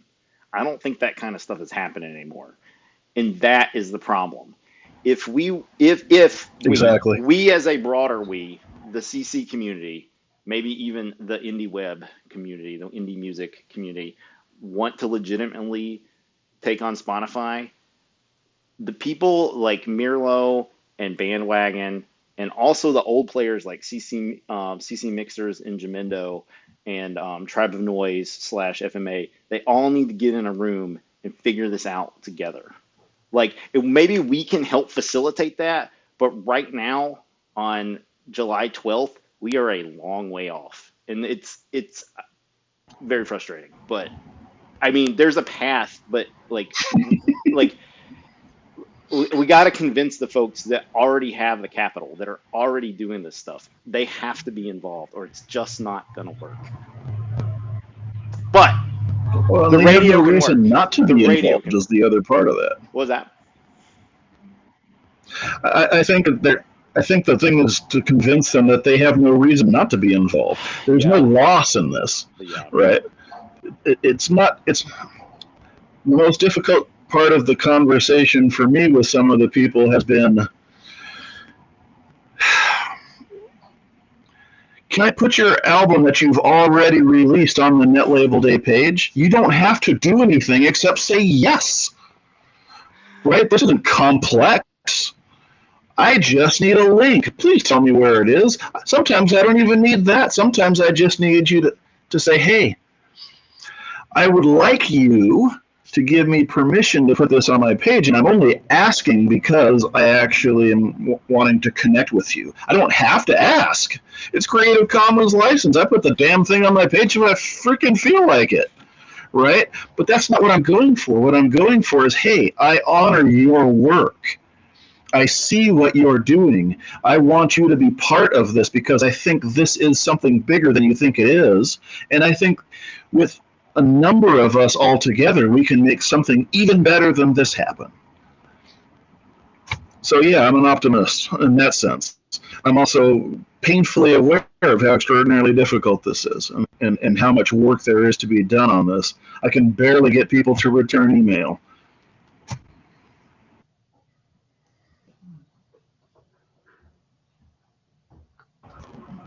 So yeah, it's on to you. You go do this, and I'll sign on, right? Even if we could just get, say, I don't know, if we could get Tribe of Noise and the Internet Archive and Jamendo in the same room, Christ, that would be a great solution on its own. Yes. It'd only take 3 of them, and that would be 70% of most people's access point. I had a contact at Bandcamp where we could actually get some interest in the Creative Commons license, which is why it exists on that site now. But to get the new owners in to promote the music that isn't making huge money for them, that's a little more difficult. Nevertheless,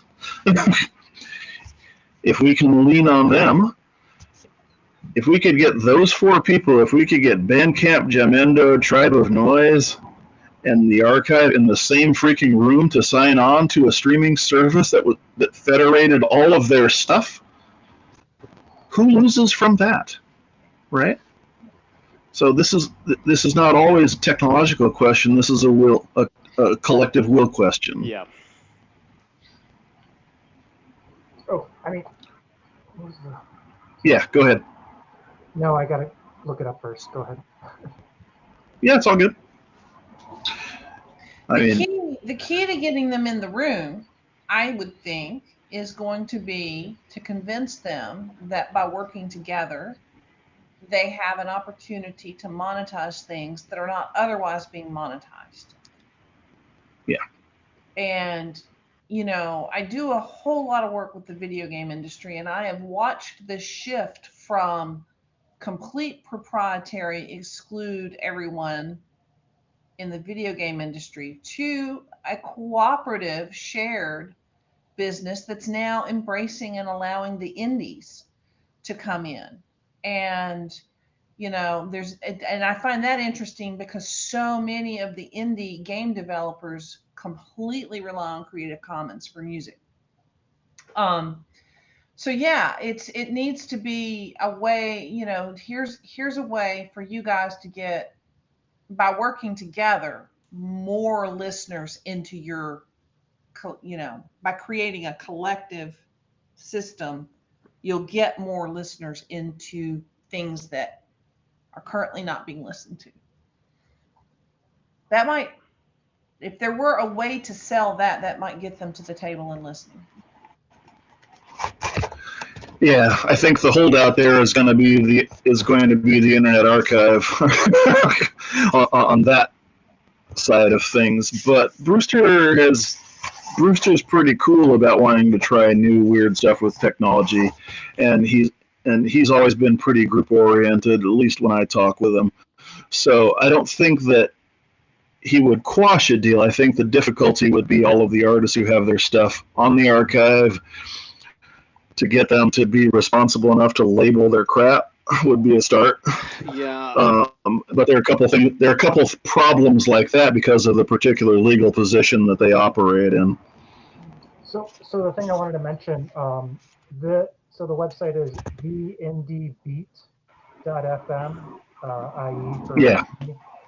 So the way they work is they just post. So anybody that's put their music on Bandwagon, if they check it, it goes into this. So that is like an auto feed. I guess it's kind of what you were saying about, doing something with like Bandwagon or Jamendo and all that. I think that's great, but to me the key is the DJ. So. Oh, absolutely. Yeah. Well, so the availability precedes that, right? The availability of material precedes curation. So we have to have that stuff before we can actually go through it, and that is problematic enough. I mean, trying to put together an hour-and-a-half jazz show every week that's all Creative Commons, you will go nuts if you restrict yourself to new releases. Partly because people in the jazz world are restricted, but partly because there's just not enough, right? Yeah. So what's kind of good but also annoying about the indie beat thing is that they're giving the permission, right, by by clicking the thing on Bandwagon, by putting it on Bandwagon and clicking the thing. But that's just, you know, that's just allowing it to be on their thing, right? It's not CC where it's everybody gets access to it. So it's kind of a different game. I don't know. They've kind of hacked the system in a way that's kind of annoying because it kind of disaggregates from the bigger idea that we're. Anyway, it's a little frustrating. It's like people are okay with it. It's kind of. You know, it could be possible to write bots that would crawl these sites that would pull this stuff and put it into a queue. And it's equally possible to take anyone's voice and record a set of words and have an AI DJ. Yeah. Yeah. But that's not what I want, right? That's kind of I don't know what we're going for. Yeah, I mean, again, the question still is always, what do we want? I mean, yeah, I feel the same way that you do about probably 90% of things. The one thing is that we're kind of insiders, right? And so sometimes we forget to ask really simple questions, which is like, well, why does somebody who hasn't heard of Creative Commons music give a tinker's damn about any of this, right? We need to answer a much more basic question, which is, how do I listen to music that I like, whether it's Creative Commons or not, right? So their default answer is Spotify, which of course is a horrible answer. So we need to give them a better answer to that question. That's where I'm going with this. I talked to that guy about one of the things for me in talking about this with people who are just Spotify only, and they're all about your age, Doug. My age and older does none of this, and the young ones. But I talk about having been a judge in the Creative Commons Music Awards, and they're like, "Oh, what's that?" And I'm like, "Well, do you know what Creative Commons is?" And that is an entree into a conversation. And so I talked to him about that, and I said, "Does Spotify actively search? Do you incorporate Creative Commons in?" And he was like, "No." So I don't know if I planted a seed in a weird place, but he was like, "Tell me more," and so he knew what Creative Commons was, of course, but he didn't know about there being an organization that sought to highlight good music and created lists out there for people to go and click the links and listen. And I said, well, we've done this as a volunteer organization. It's not running this year, but it's been done in the past. And there are lists out there, these curated lists that, people agreed to listen to new music from different areas of the world for a year and bring forward the best things that they found that we all then listened to and voted on. And, we have a list. He was fascinated by that. So I do think that was something that was really good for this community, and yet we still never really found a way to get the result of all of our work to a broader audience somehow. Well, not only that, but people were like actively against it existing. Which I don't know. It's just... Well, I didn't know about any of that, Doug. Sorry. Yeah, and it's bizarre. It's bizarre how antipathetic they were toward it. Right? It was just like, why would you not like people to have a curated list of movies to watch? Because you guys watch the freaking Oscars every damn year, right? So what's wrong with that? We're a little more trustworthy than the Academy, to say the least. I mean, it's simple things like that become really incredible nuisances when you deal with the Creative Commons music all the time that we do. And really, I'm just like, hey, check this out. This is Doug's list of his 20 favorite things that he heard in the last month, right? This is William's list of 20 things that he heard in the last month. This is something that none of us have heard, but we're really interested in, so you should hear this and give us an opinion on it, and you should make a list, right? Any way that we can make this not a completely top-down thing, but actually take user feedback, I think, on that level, and allow people an access point where they can get involved with this, and they can go, well, there's a lot of music that I listen to myself, and yeah, you should have this. You should have this list. You can do it with M3Us or HLS. I don't care what the hell it is. The formats don't matter. The point is that we actually want the human voice that William's looking for. We want the idea that a person listened to this and gave you a personality that they express through music in some way or another. With all of those quirky, strange outliers that don't fit the linear regression model, right? Those are the kind of things that we're talking about. So I don't know, Omar, if you want to like have people give last words before we sort of go on to like the daily last word thing. But there were two things that I wanted to mention.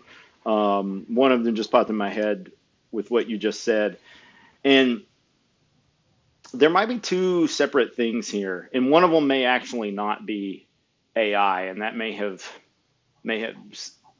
thrown us off. What I heard Jessica saying, and Jessica, you can correct me if this is not what you meant, but you know, you're talking about having basically an AI DJ, Jessica. But even if you just had a human making the playlist, if you had a synthesized voice, I mean, like that's what CC Hits did, and the voice was kind of annoying, but nonetheless, I don't think, I mean, nobody 10 years ago or whatever it was when CC Hits was doing their thing, nobody was like complaining that they were using AI. They were like, okay, you're having your computer read out the names of the tracks.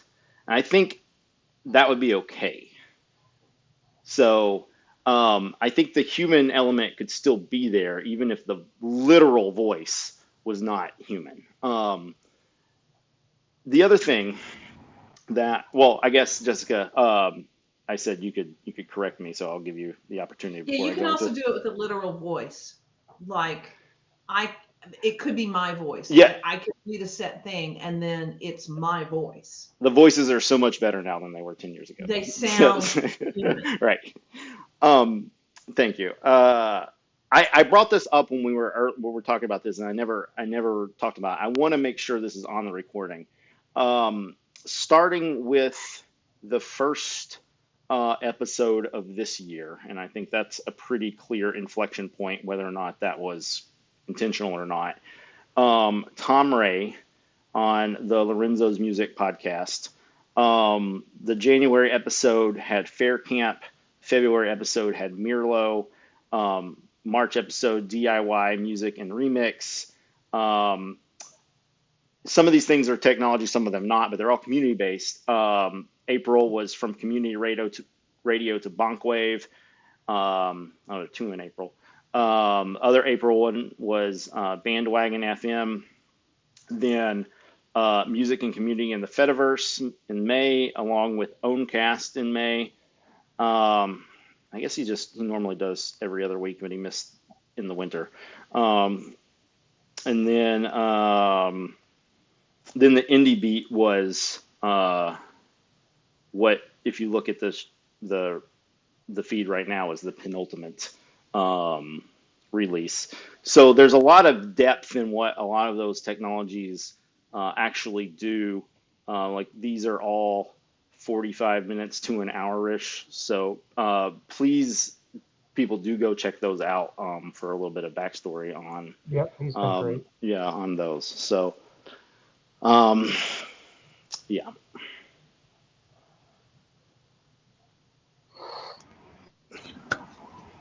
School us, Jessica. Final thoughts? Final thoughts. Technology is a double-edged sword. You know, it allows us to make really great new music.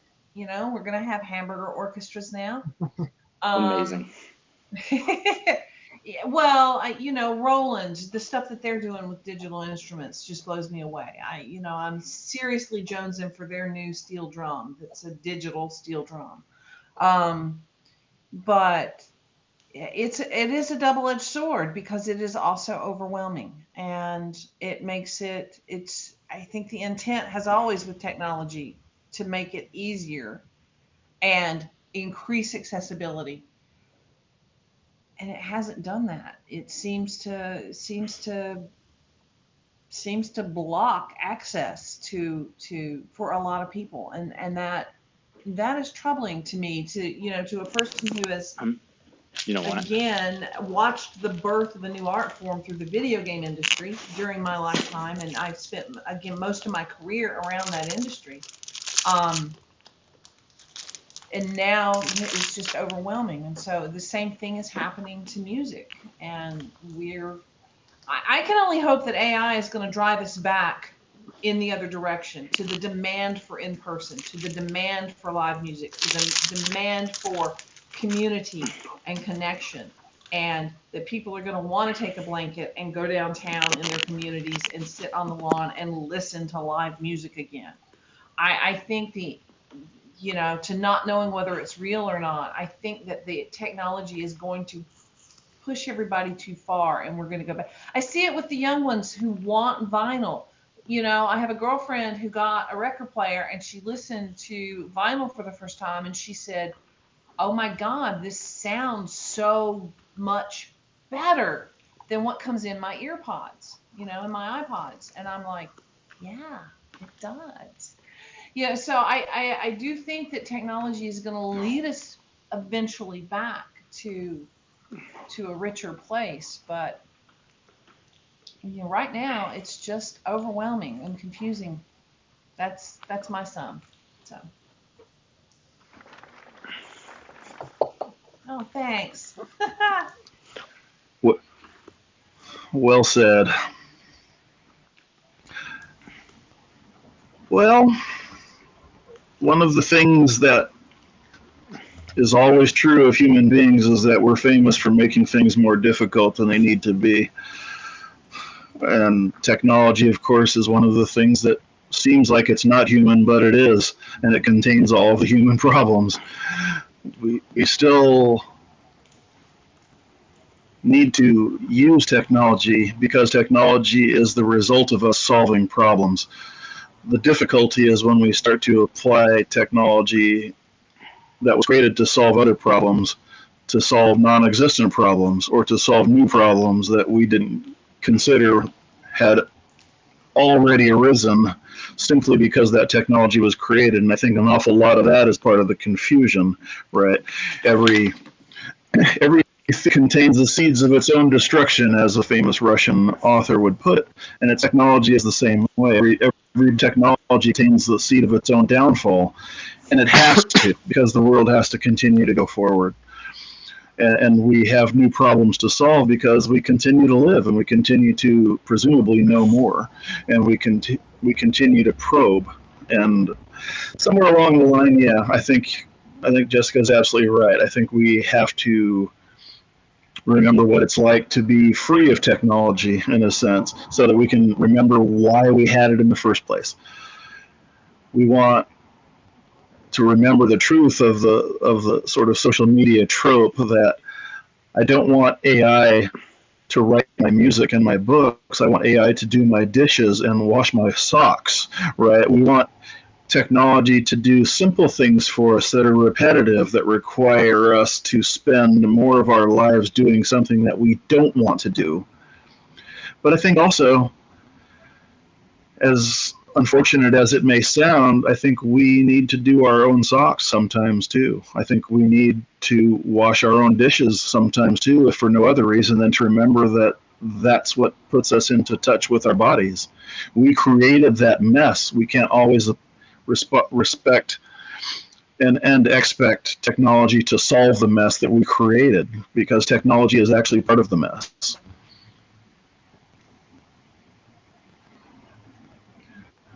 How you feeling, Sam?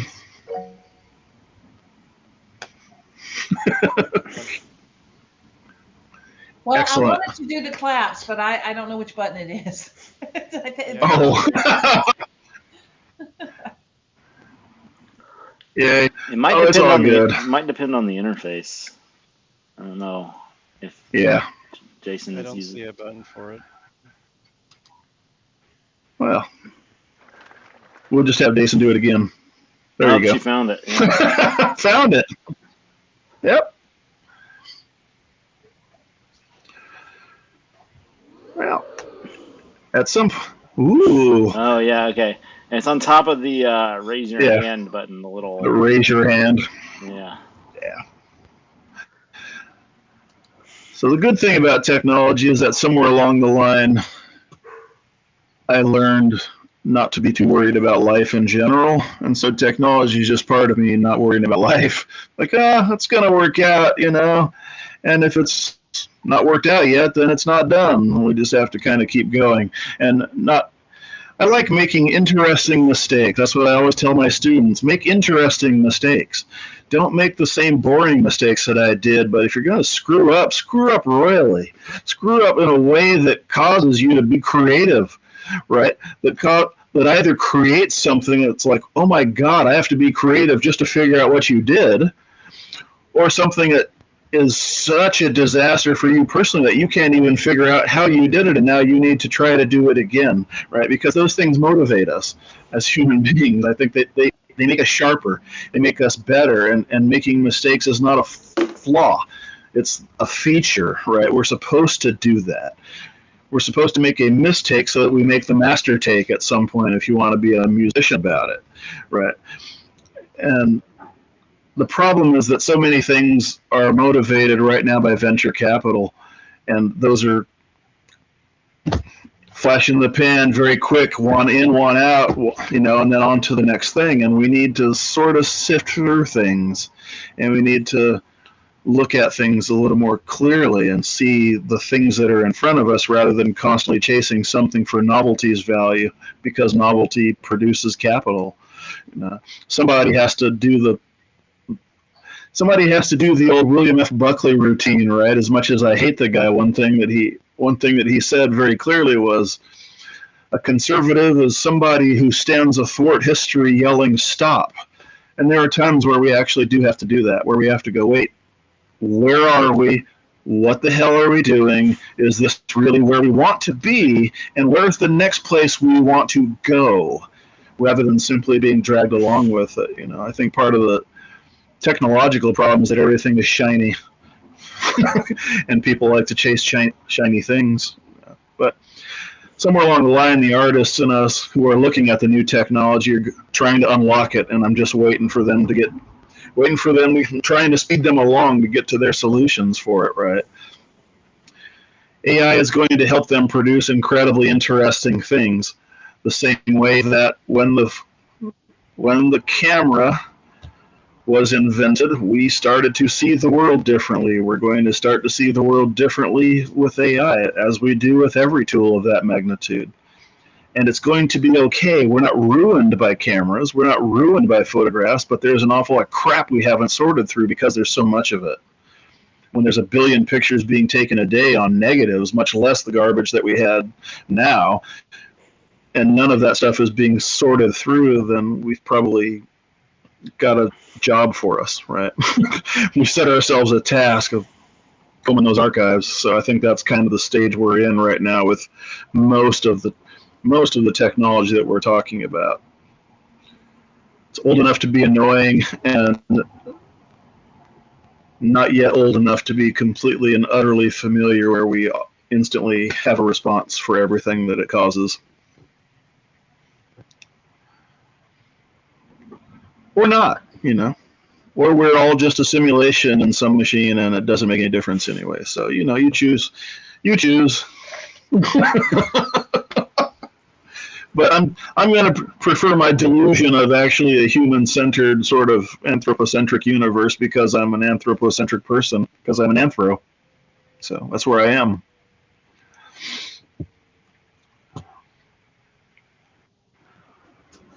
Lots of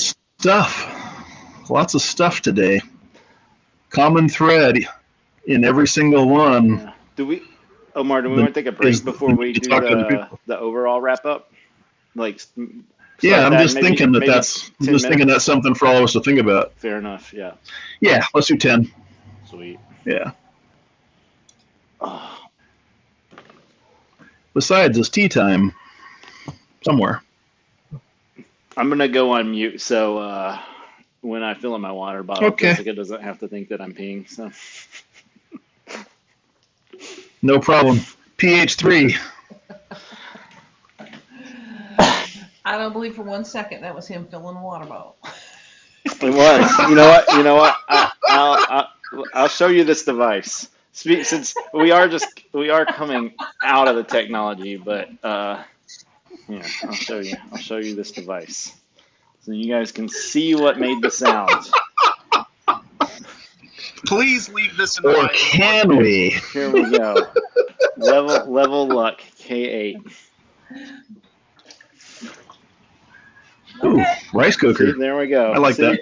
there's the pHs. You guys can get out here. I'm not sure my water bottle would survive pH 2.5 to be perfectly honest, but so I'm definitely Not for long. I'm definitely not putting that in my water bottle. But yeah, that is the water dispensing So device. guys, Mm-mm. before we hang out for this conclusion, What was can I- that? Can I hang out and listen? Yeah. I mean, well, Omar's in charge, so Ah, Omar. I am? Yeah. You can do anything you want. You are always a welcome guest. thank you, Omar. Question for you, Jessica, before I mute and fill up my water bottle.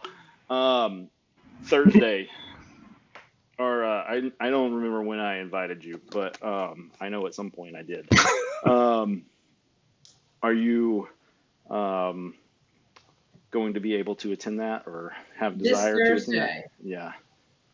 I I don't think I invited you in any way other than just sending you the Google invite. So we haven't talked about it. So But machine learning Q&A, yeah, Netlabel week, yeah, I have 7 p.m. to 8 p.m. on my calendar. yeah.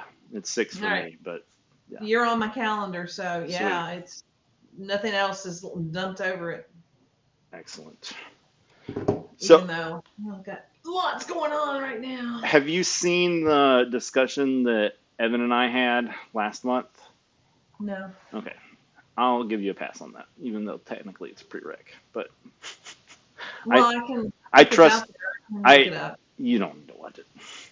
Anybody, Omar, you could probably get a pass too. But anybody that like is not comfortable talking about like AI at some level, should definitely watch that so they have a base. So. I'm totally cozy with it. Yeah. No, we've had the discussion before, so yeah. Yeah. Computational linguistics, bro. That's what I Yep. did. All right, You now know, in I'm going on graduate mute for real. school in the 1980s, we were, chasing AI back then, and it's, we Oh, have yeah. the learning models, the computer power has caught up, the processing power, but it's still not intelligence. It's still just, Oh, no. By a long shot. yeah. Well, Wow. there's been a really curious thing socially with all of the AI detection tropes, right? Where I can tell this was written by AI because it uses an M dash or a semicolon or some other particularly common punctuation mark used by every other sensible human being who knows how to logically connect thoughts, right?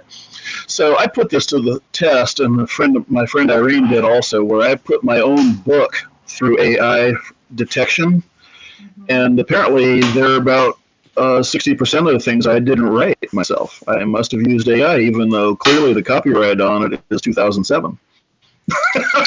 So I must certainly have used ChatGPT for it, right? So, I'm a law professor, and we are supposed to use the AI detectors on our student papers because it's against the law policy for the lawyers to be using that, and yet most, the number of lawyers that have already gotten themselves sanctioned and in trouble for using AI to write their briefs instead of doing their own research. The long story short is, in playing with the detectors, I too have written papers and put old papers of mine through the detector and been like, I don't trust this, I'm gonna have to use my. It's not. It's just making stuff up. It's hallucinating that it was written by AI. It's I just have to like pay attention to the student, learn each student, and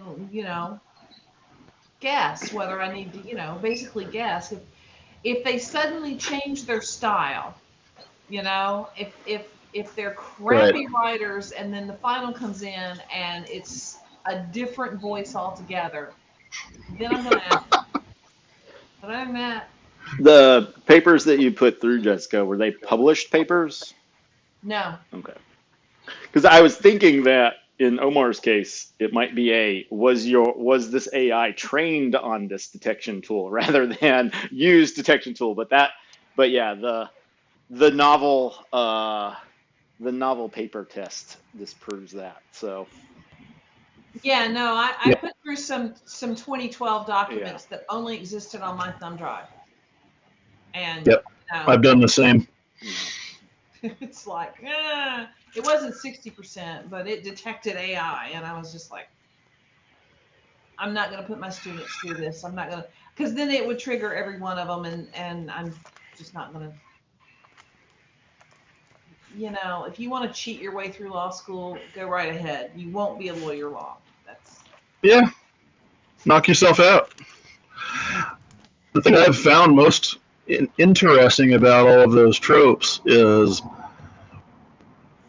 how it reveals what people think human writing actually is, right? And it's the same with all of the Dali stuff when people go, oh, that looks just like Studio Ghibli. I went, no, that looks like a still foreground from Studio Ghibli that was written in a very specific context, you see. Perhaps because I taught photography for so long, I'm a lot more cynical of what looks to be true, right? But also I try to teach my students the same thing, like, well, where is the camera? What is it actually honestly looking at? What do we think you see? And how can you change that? And it's the same with writing. How do you know it's somebody's voice? How do you write something that is in somebody else's style without using a simple Markov chain, right? If you're not going to do it with technology, then how do you do it by listening, or how do you do it by seeing? And what I've sort of disturbingly concluded is that most people think that art is about superficial appearance rather than actually being about anything else, and that most people think writing is just about spewing connected verbiage together instead of it actually being processing thought discursively. And what I've also learned from the point of view of the teachers is that for the most part, we already know we're overburdened, we already know we're overworked, and that class ratios are completely ridiculously too high.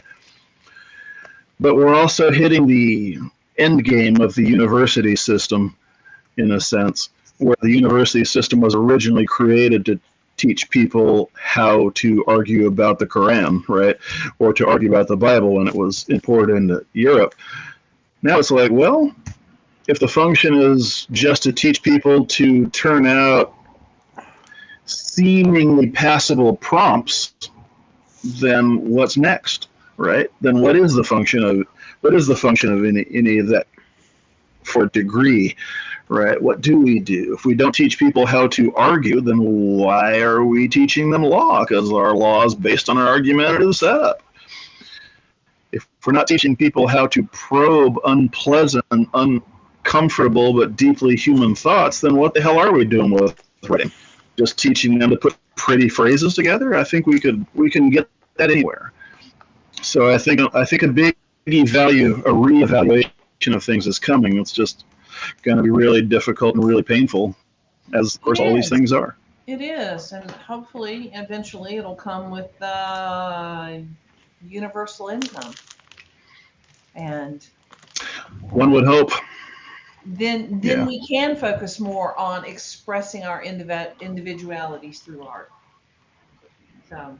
Yeah. I mean, my friend is an advisor at Seattle Central College. I'm not, because I hate bureaucracy, so I only teach freelance. But I actually legitimately had to tell him what the university system was created to do, and I realized that most people in it don't honestly know. They really have no idea what the hell a terminal degree is for. Like, oh, wait, we need to have a discussion about this. Because somewhere along the line, we turned it into an excuse for vocational training because we didn't want to pay for journeyman, right? or pay for a master-servant relationship. It replaced the guilds. Yep, exactly. Yeah, we don't want to pay journeyman, we don't want to pay headmasters, so we're just going to push all that stuff off onto the university. Sure, that works. Like, well, no, it doesn't, clearly. But that was the sell for the longest time, and now that sell is not working. Now it's turned out that people are spitting out home truths that are correct, but they're correct for the wrong reason. Like, well, university is an indoctrination system. Like, yes, it is. So is public school. So is education. Now, do the real work and figure out what that actually means, right? Like, what are we being indoctrinated to? Oh, we're being indoctrinated into a world of logic where we have to string thoughts together rather than just voice opinions that are completely unverifiable. Yeah, there's a lot of quote-unquote indoctrination, but it's not the indoctrination you think it is. Right? It's a different thing. Absolutely. Anyway, we are off topic. Yeah. Oh, no, we're on topic. We're on topic. All right. This is final thought, so there's no such thing as off topic. We did have a during the last meeting. You done peeing yet, Doug? I'm on camera. You could still be peeing. I mean, I guess theoretically that is true. Anyway, we did have a big discussion about education, not so much like educational theory as much as what would we like to educate people, what would we like to indoctrinate people in. On the first, which was also the previous Friends of CC Music monthly meeting. The next one will be basically a Netlabel Week debrief on July 21st. I don't know if you have the invite for that, Jessica, but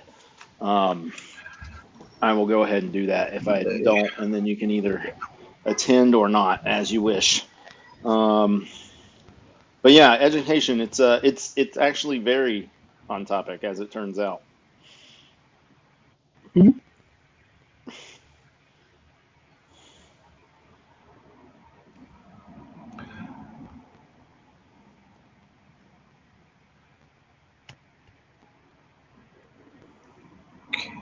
That's on. Okay.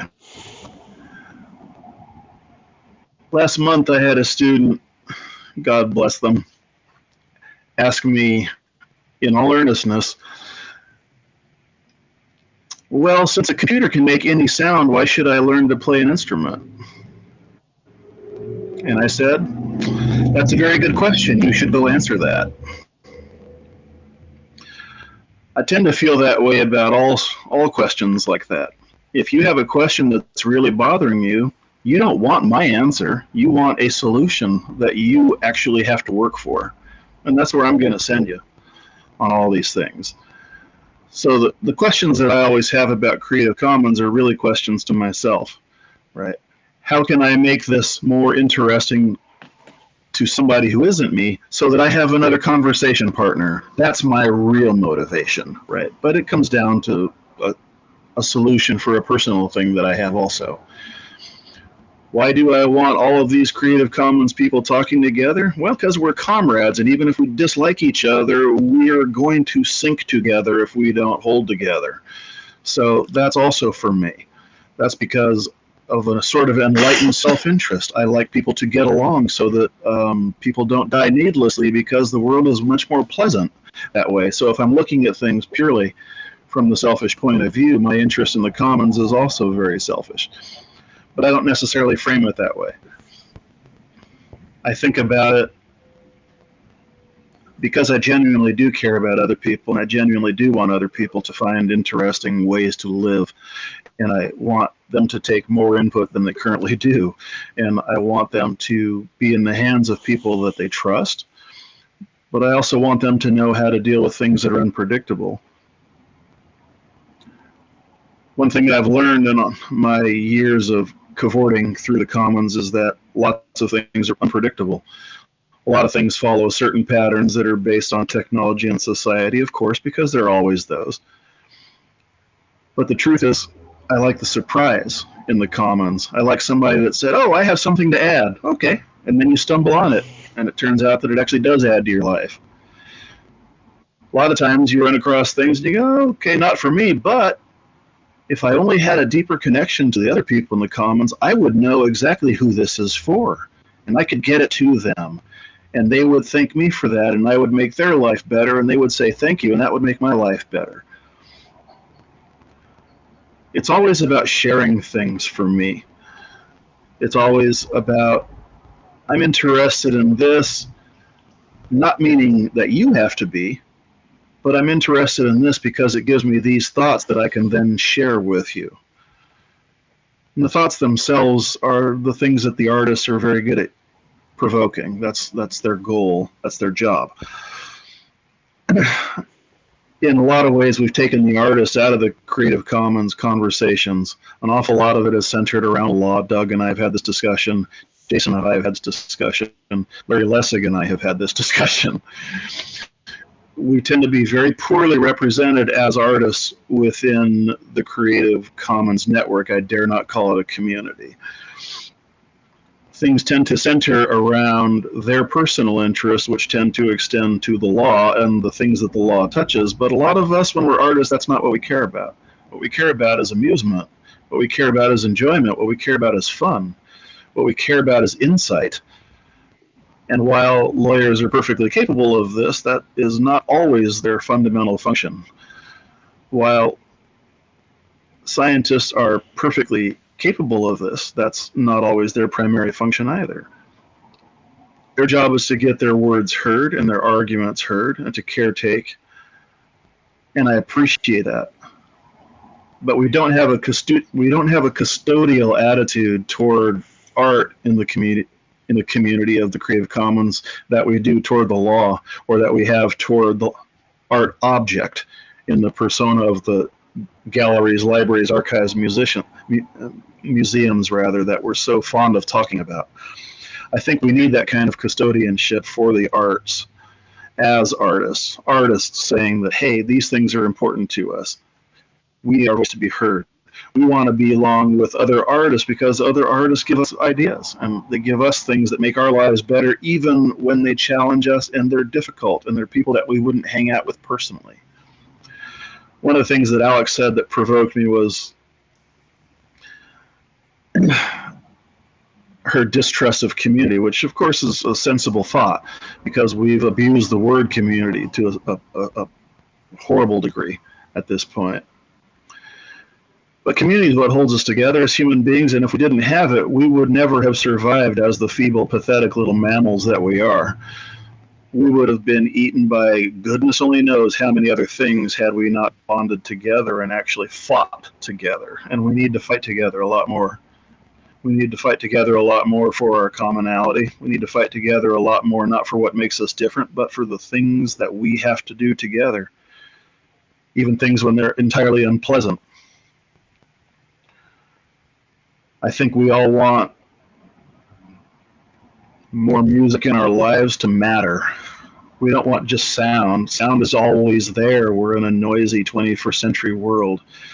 We want somebody to say, hey, this sound is worth listening to. We want somebody to say, hey, this image is worth looking at, and it's not an advertisement for a change, right? We want somebody to say, hey, look at this that I made with this really cool plan that somebody else gave me, and to show that they're connected to other people by using things that other people use. And that's what makes us civic. That's what makes us citizens, is that we use things that other people use. And I think when we talk about my particular project, Netlabel Day, I just want to give things to people that they can use for their lives. hey, this is all Creative Commons. Yeah, the big sale point has always been you can use this for your personal film. You can put it into a documentary. That was a huge selling point way back in the day. Yeah, that's cool, but that's not the only way that we use music. Sometimes we use music not just to remix, not just to splice together, not just to screw around, not just to sonic wallpaper, but to sit and pay attention to take a deep breath and go, oh, wait, somebody made something for me and he's actually asking me to listen. I can tell he made it that way because it's an album, not just a single, not just something that's floating out there in the ether. He put together something that is one song after another that is all interconnected, where he says, hey, take an hour of your life and give me your attention. I want more of that.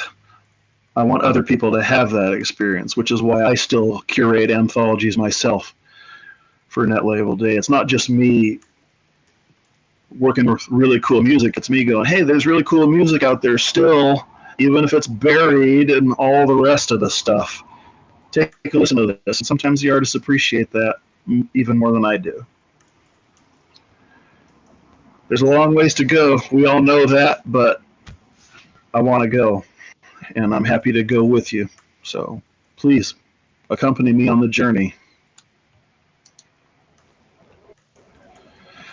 What you got for final thoughts there, William?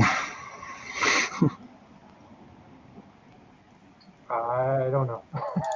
Nothing. I mean, I don't know what to add to that.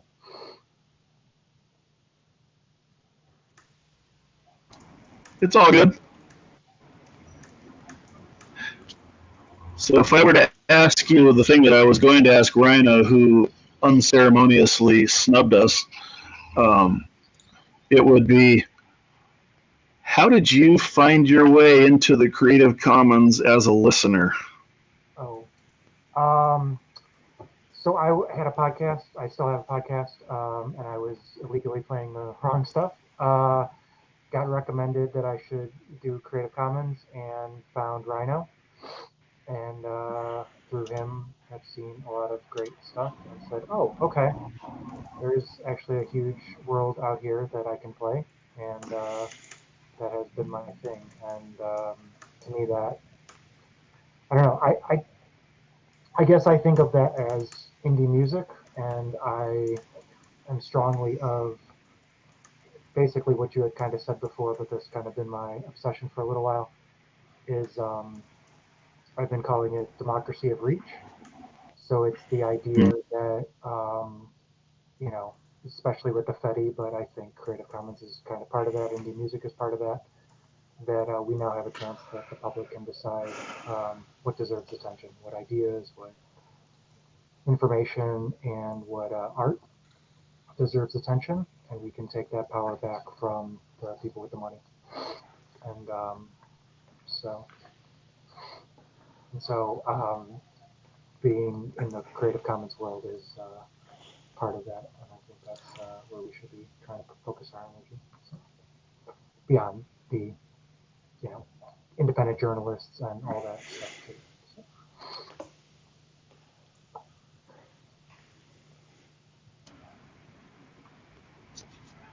I like that.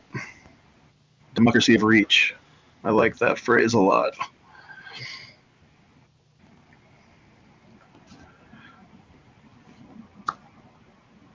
So, Jessica, tell us about enclosure. What happens when we lock everything down? And why shouldn't we? What do you mean enclosure? Oh, in James Boyle's sense of the second enclosure movement of putting walls around everything so that we can't share anything anymore. You've addressed that kind of in reverse, which is your belief that we're going to be pushed backwards into each other, which I think is a wonderful thought. So what stands in the way of that? Are you talking about technology-wise or legally? Say yes. How about both? I Because it was yes. I think right now, I sense that the intellectual property system that we have in America is being dismantled. It's being dismantled um, by a lot of forces, a lot of which are big tech, big money. It's no longer, the legal system does not keep pace with technology. Technology moves way faster than our current legal system can ever keep up. And the laws no longer serve that technology in the way that it did 100 years ago. And it's not, that's all of the intellectual property laws, all of them around. As the pace quickens in the James Glick faster, as the pace quickens of technology, our laws become obsolete, and the shift is towards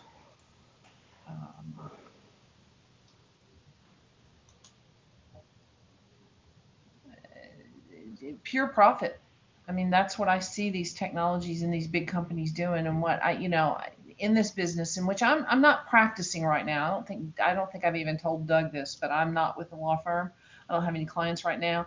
I'm kind of fed up with the practice of law, particularly in intellectual property. And so I'm doing other things at the moment because I just see the system crumbling around. I see Europe struggling with it, even though they're very different in their approach to all of this. But they're trying, but they're also struggling with technology outpacing the law. So I think that's going to fall away, and I think there's going to be a lot of chaos for a while. And again, I'm hopeful that we'll come back to all of those roots. But the law is going to, and policy around technology and policy around the protection of artists has got to evolve. I talk with people a lot about the patent system, and it has noble foundings that no longer work for anyone. And, we need to be having conversations about evolving the system in a way that can still serve to encourage the sharing of ideas, because it just doesn't anymore. People that are having the good ideas just see the big companies stealing it, and trade secret usage is up, and the majority of intellectual property has always been held in trade secret, but the fact that it is growing so massively now, but the ideas just aren't being shared. And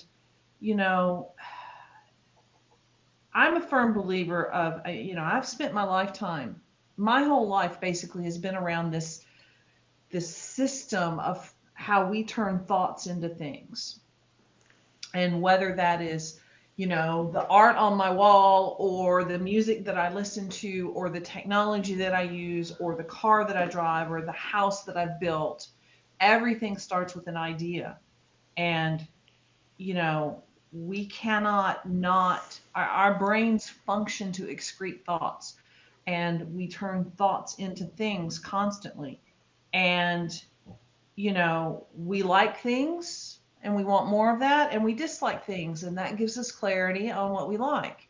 And that's one of the things that I get out of listening to music. You mentioned something earlier about that, your thoughts on that. And it's like, well, it's not for me, but I did hear certain combinations of notes in there that I haven't heard before, and that intrigued me, So it all spurs us forward.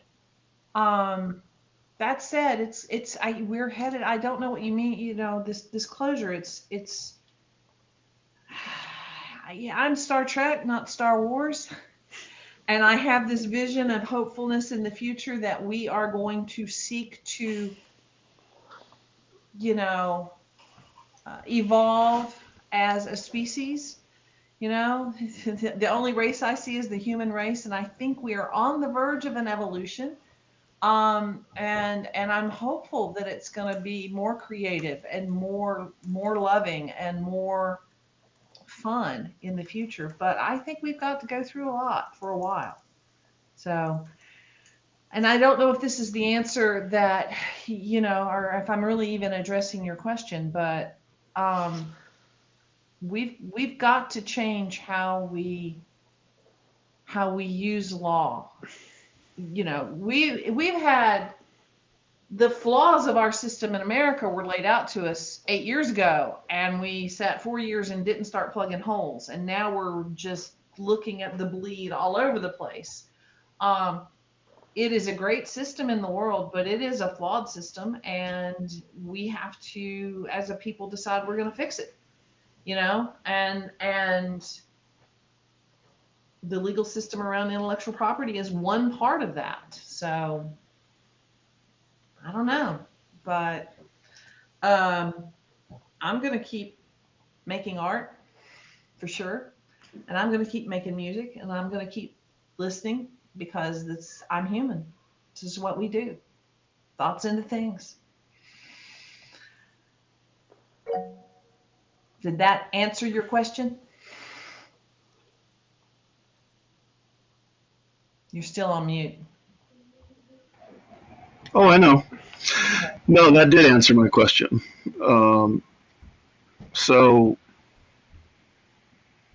many thoughts, so many things, so many ideas, right? It seems like you and I just sit down and spend a few hours this is a fantastic. Why didn't you introduce me to him before? Because he's fascinating. So Jessica, you're outing yourself as not having listened to the previous interviews that I've done with Omar. So, well, yes, that's good though. I've been, Doug, I've been at a big law firm working, billing 2,000 hours a year. Fair enough. You did tell me that you were leaving, by the way, while I'm unmuted. Okay. But I didn't know the details of where you were going. So. I still don't. Right now I'm at Coke Collective. CokeCollective.co is where my website landing is, and I'm doing consulting work there. And it's cool. Interesting. It's an interesting group of people. And I'm working with several startups at the moment. So I'm figuring out all of that world, pitches, funding, VCs. It's kind of a crazy world, but it's different. So it is that. I keep having people try to sucker me into it, and I tell them no. Like, in another lifetime, I'll get back to you. I did entertain the people at Creative Capital for a bit, and we had several discussions actually about Creative Commons, as it turned out. And I just decided that we have a particular subconscious distaste for art in America, and I don't like to be all positive about it, right? No, it's just another hour for you and me, Omar. Okay, I got thoughts on that. It is. Yeah. Well, there was one thing I thought of when I was talking with C-Doc and Alex back there, and we were all listening, and it dawned on me that artists need people to tell them that their work hits, right? Artists need people to say, hey, that mattered, right? And oddly enough, I run in an awful lot of circles, as you can guess, but most of my friends know me from writing for the theater, because I've been a theater reviewer for the better part of 30 years. And when COVID hit, all of the stages were closed, of course. You couldn't you couldn't be out. So that industry was at an absolute dead standstill. And when I talked to the artists during that period, they're like, well, what do we do? It's like, well, you should make something. It's like, well, but we can't be on stage. Like, have you tried radio drama? Right? This has existed since 1922. You should maybe look into it. And all of them were like, well, what's that? Like, well, I have all these public domain cassettes that you could listen to, or you could just turn on the radio on to some old thing like that, or you could go through the CBC archives, or if you speak German, goodness gracious, you've got decades of that stuff that you could go through. And it never dawned on them that they could reach people any other way than the stage, because they were so married to the stage as an object. One of the things that technology's kind of done for us is it's taught us to reevaluate objectness, right? An album is an album still, but an album that's digital is not an album that's on vinyl. I mean, the music is the same, but the experience of owning the vinyl is clearly different from the experience of listening to a digital copy of it, which is why people now want to buy vinyl. These are things that we knew growing up, but we didn't think that they were that important, and now all of a sudden they're important again, right? There are also ways that we show the artist, hey, I believe in your work. I have a physical representation of your work, and that matters to me. And so it should send the message to you that your work actually matters to me that much, right? And sometimes artists don't hear that enough. I think one of the problems that we have with Creative Commons artists being outside of virtually every single commercial algorithm for various reasons is they don't even hear it by accident, except sometimes, like, again, when CDOT got somebody complaining that one of his albums wasn't shipped, and they got one of the best compliments of his life out of it. I'd like that to be a little less haphazard, right? I'd like there to be a little more sort of emphasis on appreciating artists, because we don't do that nearly enough. I'd like to tell all the people that contribute to Netlabel Day, hey, thanks, I'm not just bitching 24/7 about this because I contacted you back in January and you're still too damn lazy to get something done for July. That is part of it, yes, but I'm only that much of a shrew about it because I care and because I think your voice needs to be out there. Artists have gotten so down on themselves that they think that I'm just blowing smoke. When I contact them in January and go, hey, Netlabel Day is coming up and I'd really like you to participate. This isn't just an automated email. This is me choosing you to be part of something bigger than both of us, because I think that we can both contribute to it, and I think that would be nice. I don't always think we see it that way. I think when we get asked to participate in things like this, we go, oh, yeah, well, if I got time. Like, dude, you got 6 months. What the hell? And then I send you another email in March, and then another one in May, and then another one in June. At some point, you could probably have found an hour, right? And so for all those artists who are tuning in on this, take your work seriously, God damn it. And take your work seriously for yourself. Not just for me because I need stuff to feed my habit like it's going into my veins. That's not the point. The point is your work is important. Your work holds the damn world together. It holds my world together too. And I'm asking you because I recognize that it matters, right? So please take it seriously. And when people tell you the truth about your work, take that seriously too. So this is not, I don't think, a purely original thought. I've done this like at least twice already and been like, maybe I had this conversation with you, Omar. Again, sleep, very important for brain function. But but something just clicked when you were talking about, the ability to, like, and this has come up earlier today as well. Getting people to participate is a frustrating experience often. This would be a radical change to the way that Netlabel Day works. But you are just the man to make such a decision, Omar. Um, I wonder if, I'm a radical man. yeah, I wonder if next year, um, that's all it is.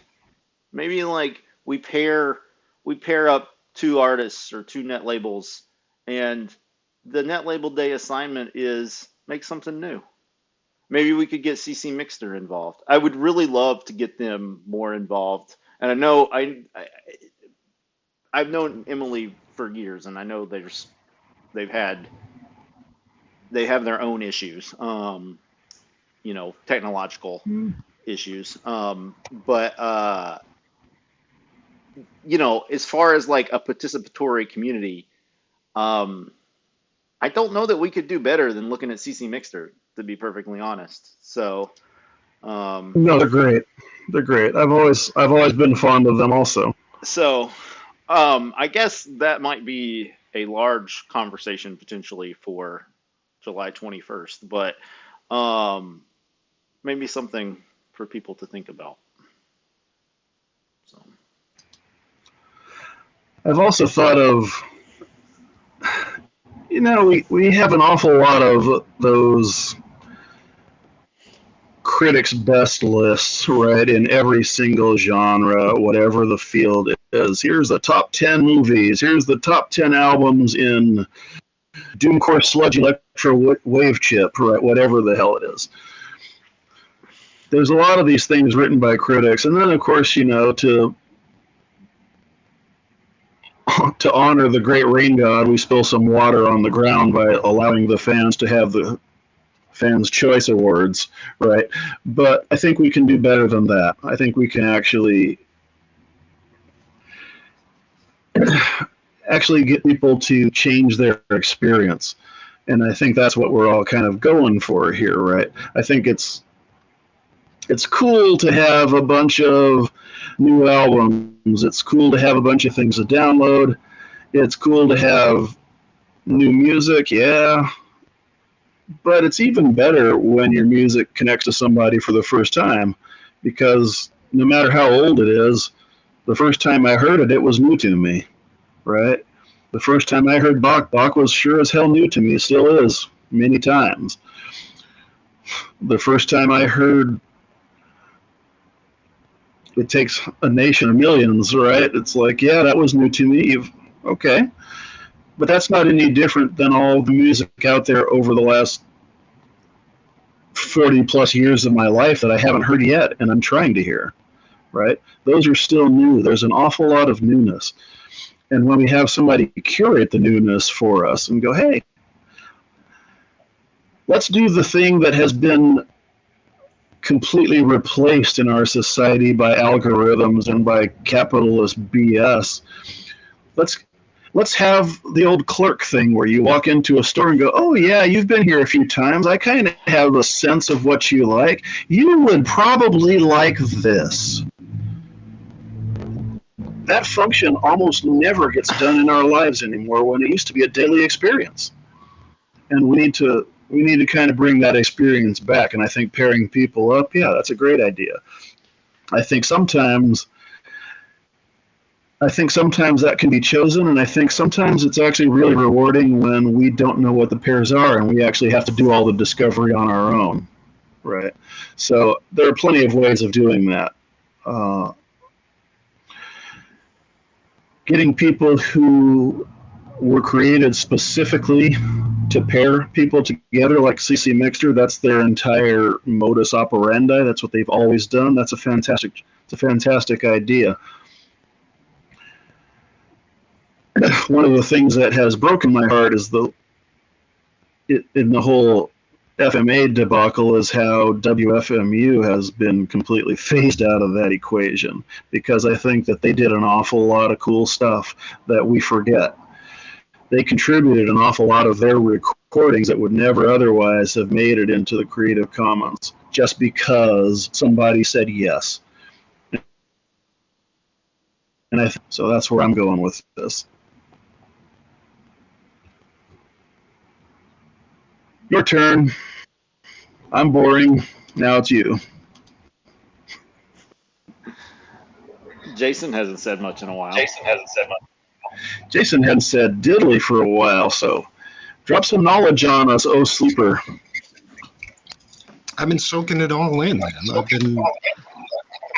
I've been just, taking it in, and right from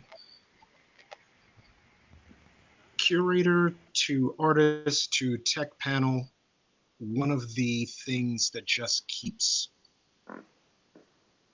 coming up in my spirit over and over again is activity over passivity.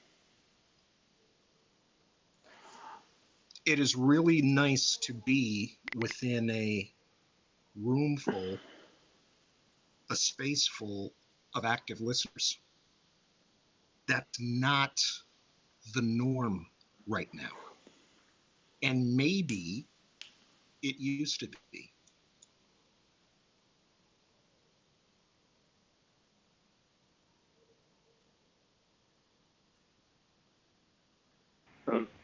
There you go. Good. Go for it. But for the time being, I think what has happened is we let other platforms pull us away from the things that were keeping us active. Spotify pulled us away from being active. Maybe we had blogs. Maybe those who were podcasting did it on a regular, and other things. Maybe it was Facebook, maybe it was Instagram, maybe it was Threads, maybe it was these things that all said, never mind what you're doing over there. Get yourself over here. And then we all felt the need to do that. And because of that, maybe the passion with which we were active got siphoned by all of these other platforms. And maybe as a community, we got fragmented also as a result. And maybe there are some of us who, because of all of this fragmentation and splitting up and, technological dissensions, if you will, maybe through all of this, we ended up choosing playlists over curation. We ended up choosing being entertained by a flat line rather than a heartbeat. There are some of us who ended up choosing all of these different things that don't necessarily take into consideration a music maker's and a music lover's need to be vulnerable, to be connected, to essentially be human. In many ways, what we're talking about right now is a microcosm style conversation of what's happening on a macro level. Everybody trying to get back to being human. Because in some ways, strange as it may sound, we've forgotten how. I keep doing this thing in terms of podcasting because I remember what it was like to make the pause button mixtape collage. And then getting really geeked out when I found out that some of my favorite hip hop artists were doing the same thing. The reason why I can dive into some of these online databases and come up with Creative Commons music and stay there is because I'm constantly chasing the feeling of the thrill of the hunt in the record shop where I'm constantly being reminded to never, ever, ever overlook the dollar bin, ever, because that's where the gems are. So I wake up every day with the idea that maybe it's the Netlabel archive, maybe it's the Internet archive, maybe it's someplace else where Creative Commons lies, some stone that's I haven't turned over yet that's going to make me say, oh yeah, somebody else needs to hear this. I still get that feeling. Every week I find something else. And every week it gets downloaded, it gets written down, and it gets put aside. And I say, this is going to get paired up with this, and this is going to go into an episode. Right now, I've just been highlighting different artists that I'm gonna play on Monday for 2 hours. I've just been highlighting them.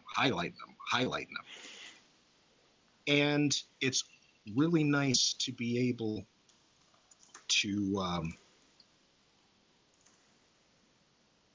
listen to what Dave and Caroline go through and deal with, and what keeps them coming back in terms of the Bugcast. Really nice being able to hear what Alex and C-Doc go through as artists and why they choose the Creative Commons route and what keeps them going back. All of our biases, all of our idiosyncrasies, all of our craziness ultimately gets encoded into the tech that we rail against. So really, it's going to take some active listeners, the music makers, the music lovers, and the tech developers who just happen to be a little bit of both, to go at this getting back to full humanity on display route that we're clawing back to. I think it's gonna take a two-pronged approach. One where people are finding workarounds for the technology that they feel like is just obstructing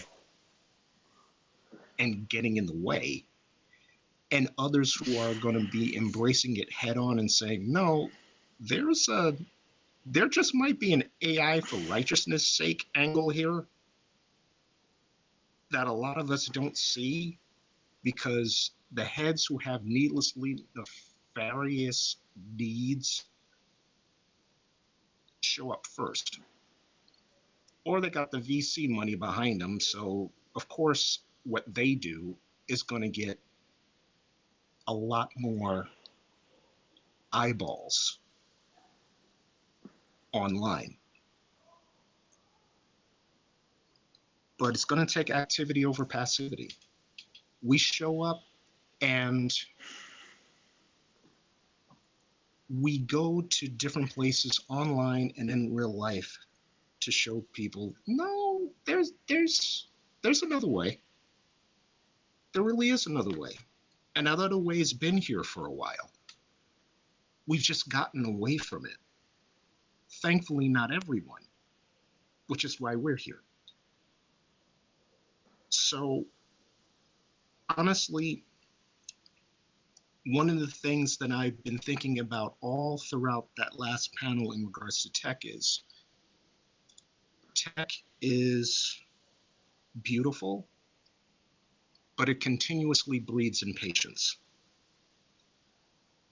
And the faster you do something, the more that some really impatient clod is going to be in the back with their hand up saying, okay, how can this be faster? But does faster necessarily mean better? As we're clawing ourselves back to being fully human, we're going to need to learn how to embrace the slow burn, the long tail. Find value in the long tail. I am sure that Dave and Caroline spend nights thinking about the long tail of what it is that they do. And they've shared those stories with us today, talking about how artists have come back to them, or they've gone to artists that they played a long time ago, letting them know, yes, you matter. But that artist just didn't know until they reached out. So we've got to be able to move with intention as the active listeners that we are, while understanding that the recognition or the realization from whoever's on the other side of our keyboard tirades or our impassioned playlists or our next podcast episode, or even the things that we're going to be getting down to in terms of Netlabel Day Radio, they may not necessarily happen in the real-time form that we've gotten used to with an X or with an Instagram, or even the cooler places that we hang out with now that are a bit more decentralized like Mastodon. It may not necessarily happen at that moment. But if you understand that what you're championing has value, it's going to have value beyond the moment that you're initially sharing it. Embrace the slow burn. Remember the long tail. Just keep plugging away. We're going to figure this out. That's it.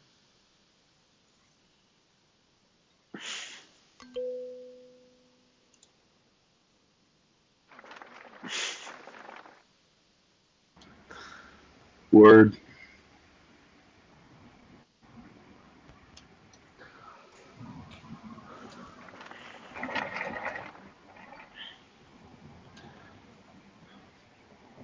Well, Omar, you're in charge, but to me, that seems like a pretty good note to end on. I'm done. Yeah. I'm just happy to be here, you know. Same here. Yep. This has been beautiful. Same here. And Yeah. I'm on vacation right now, and I couldn't think of a better 2 hours to spend anywhere. That's what's up. Yeah, if only we could get the people in Europe to feel that way, we would be great. I get to go upstairs and talk to the 7 other women, college roommates. We've been vacationing together for over 40 years upstairs. I get to talk to them about what I've been doing down here in the basement of this rental place. But, it's been interesting. It's been good. We have talked a lot about the stream, but I don't think we've actually given the URL. I'll put that in the show notes for people to click. But I've said that like 100 times in my life and done that like maybe 5 times. So I would like to share this with a few people, including my brother, to get him listening, because I'm gonna say the URL here, so people don't have to go back, and then maybe they can just remember it. It's not hard. internet-radio.com/station/netlabelday.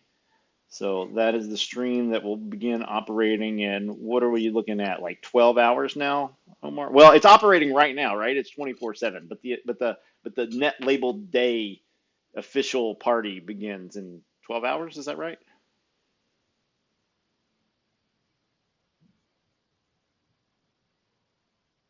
You're muted, Omar.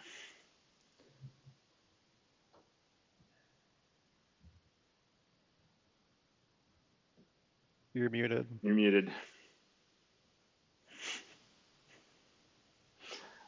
I can't actually throw the link there because we tried to have me on 2 devices and somehow my phone did not want to mute itself. I do not know what was going on with that, but that was a disaster. Well, I'll there's do no it. link. I can type it out. Yeah. I'll do it. Yeah. I go on air in 13 hours. 13 hours. Okay. It's 1 hour off. So, yep. So yeah, you can still sign up if you, well, I mean, and then the first 18 hours are covered. Is that right? Something like that. You don't need to look it up. Something like the first 18 hours. So if you're seeing this on July 13th and you're in the US, you can sign up for a slot. And I will put the spreadsheet in the show notes as well. Again, I'm saying that I usually don't actually do the things I say, but I'm really gonna try hard to do it this time. I promise. Yeah. And one of the things that people sometimes are confused about with Netlabel Day is, well, why are you starting on the 13th? It's like, well, it's not the 13th everywhere on Earth. And there's actually something built into that that ties everything else together, which is everybody deserves 24 hours wherever they are of a day. And so honoring somebody else's 24 hours is absolutely important to it. Even if I happen not to be part of that group, that's irrelevant. We try to make this as level as possible. If you're born in New Zealand or if you're born in Vanuatu, man, you have it good because you can hear all 50 hours in the same day. Us peons, well, we have to tune in a day early. It's not really even Netlabel Day yet, but whatever, right? I think we can figure out relative time if we just put our heads to it. I mean, Edgar Allan Poe was writing stories about this in the 1830s, right? We should be able to figure it out by now. So, I think it's important to serve everybody equally.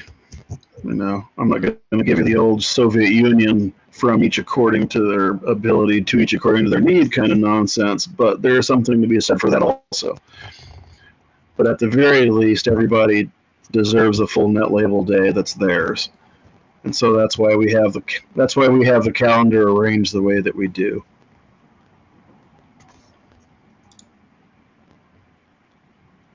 Yeah. Link is up in the chat now, so if you've got that, then you're good to go.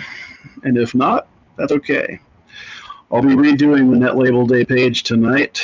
I'll be reprogramming certain things tonight too, so that we'll have a continuous stream. In case something goes major wrong, I'll have a backup, so that's okay too. Last time it was the actual host of the radio station themselves gave me They gave me 2 live servers simultaneously, but they were broadcasting on the same channel and canceling each other out, so that was fun. Oh, but yes. that's solved. I solved that one in about 30 minutes once I figured out what on earth it was, so we should be all good.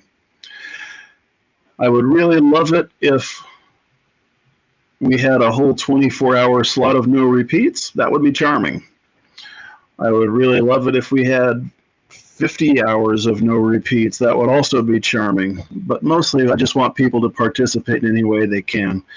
If you have things that you want to say live, then say them live. I'm game. If you have things on record, do it that way too. If you just want to sit back and listen and watch us all make tomfools of ourselves, I am more than willing to be a tomfool. So enjoy my silliness at 4 a.m. Pacific Daylight Time, which is, that time in the Hawaiian Islands. So yeah.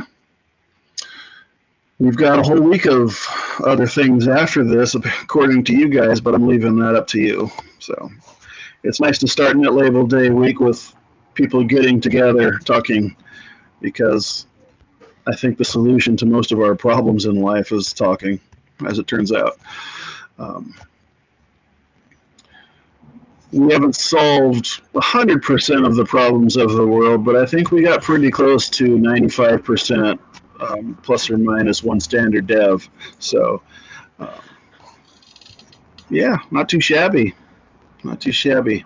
And then there will be new problems that we can solve 95% of too, and then we'll be good. So I thank you all for being here. It's been nice in the real sense of that word, not just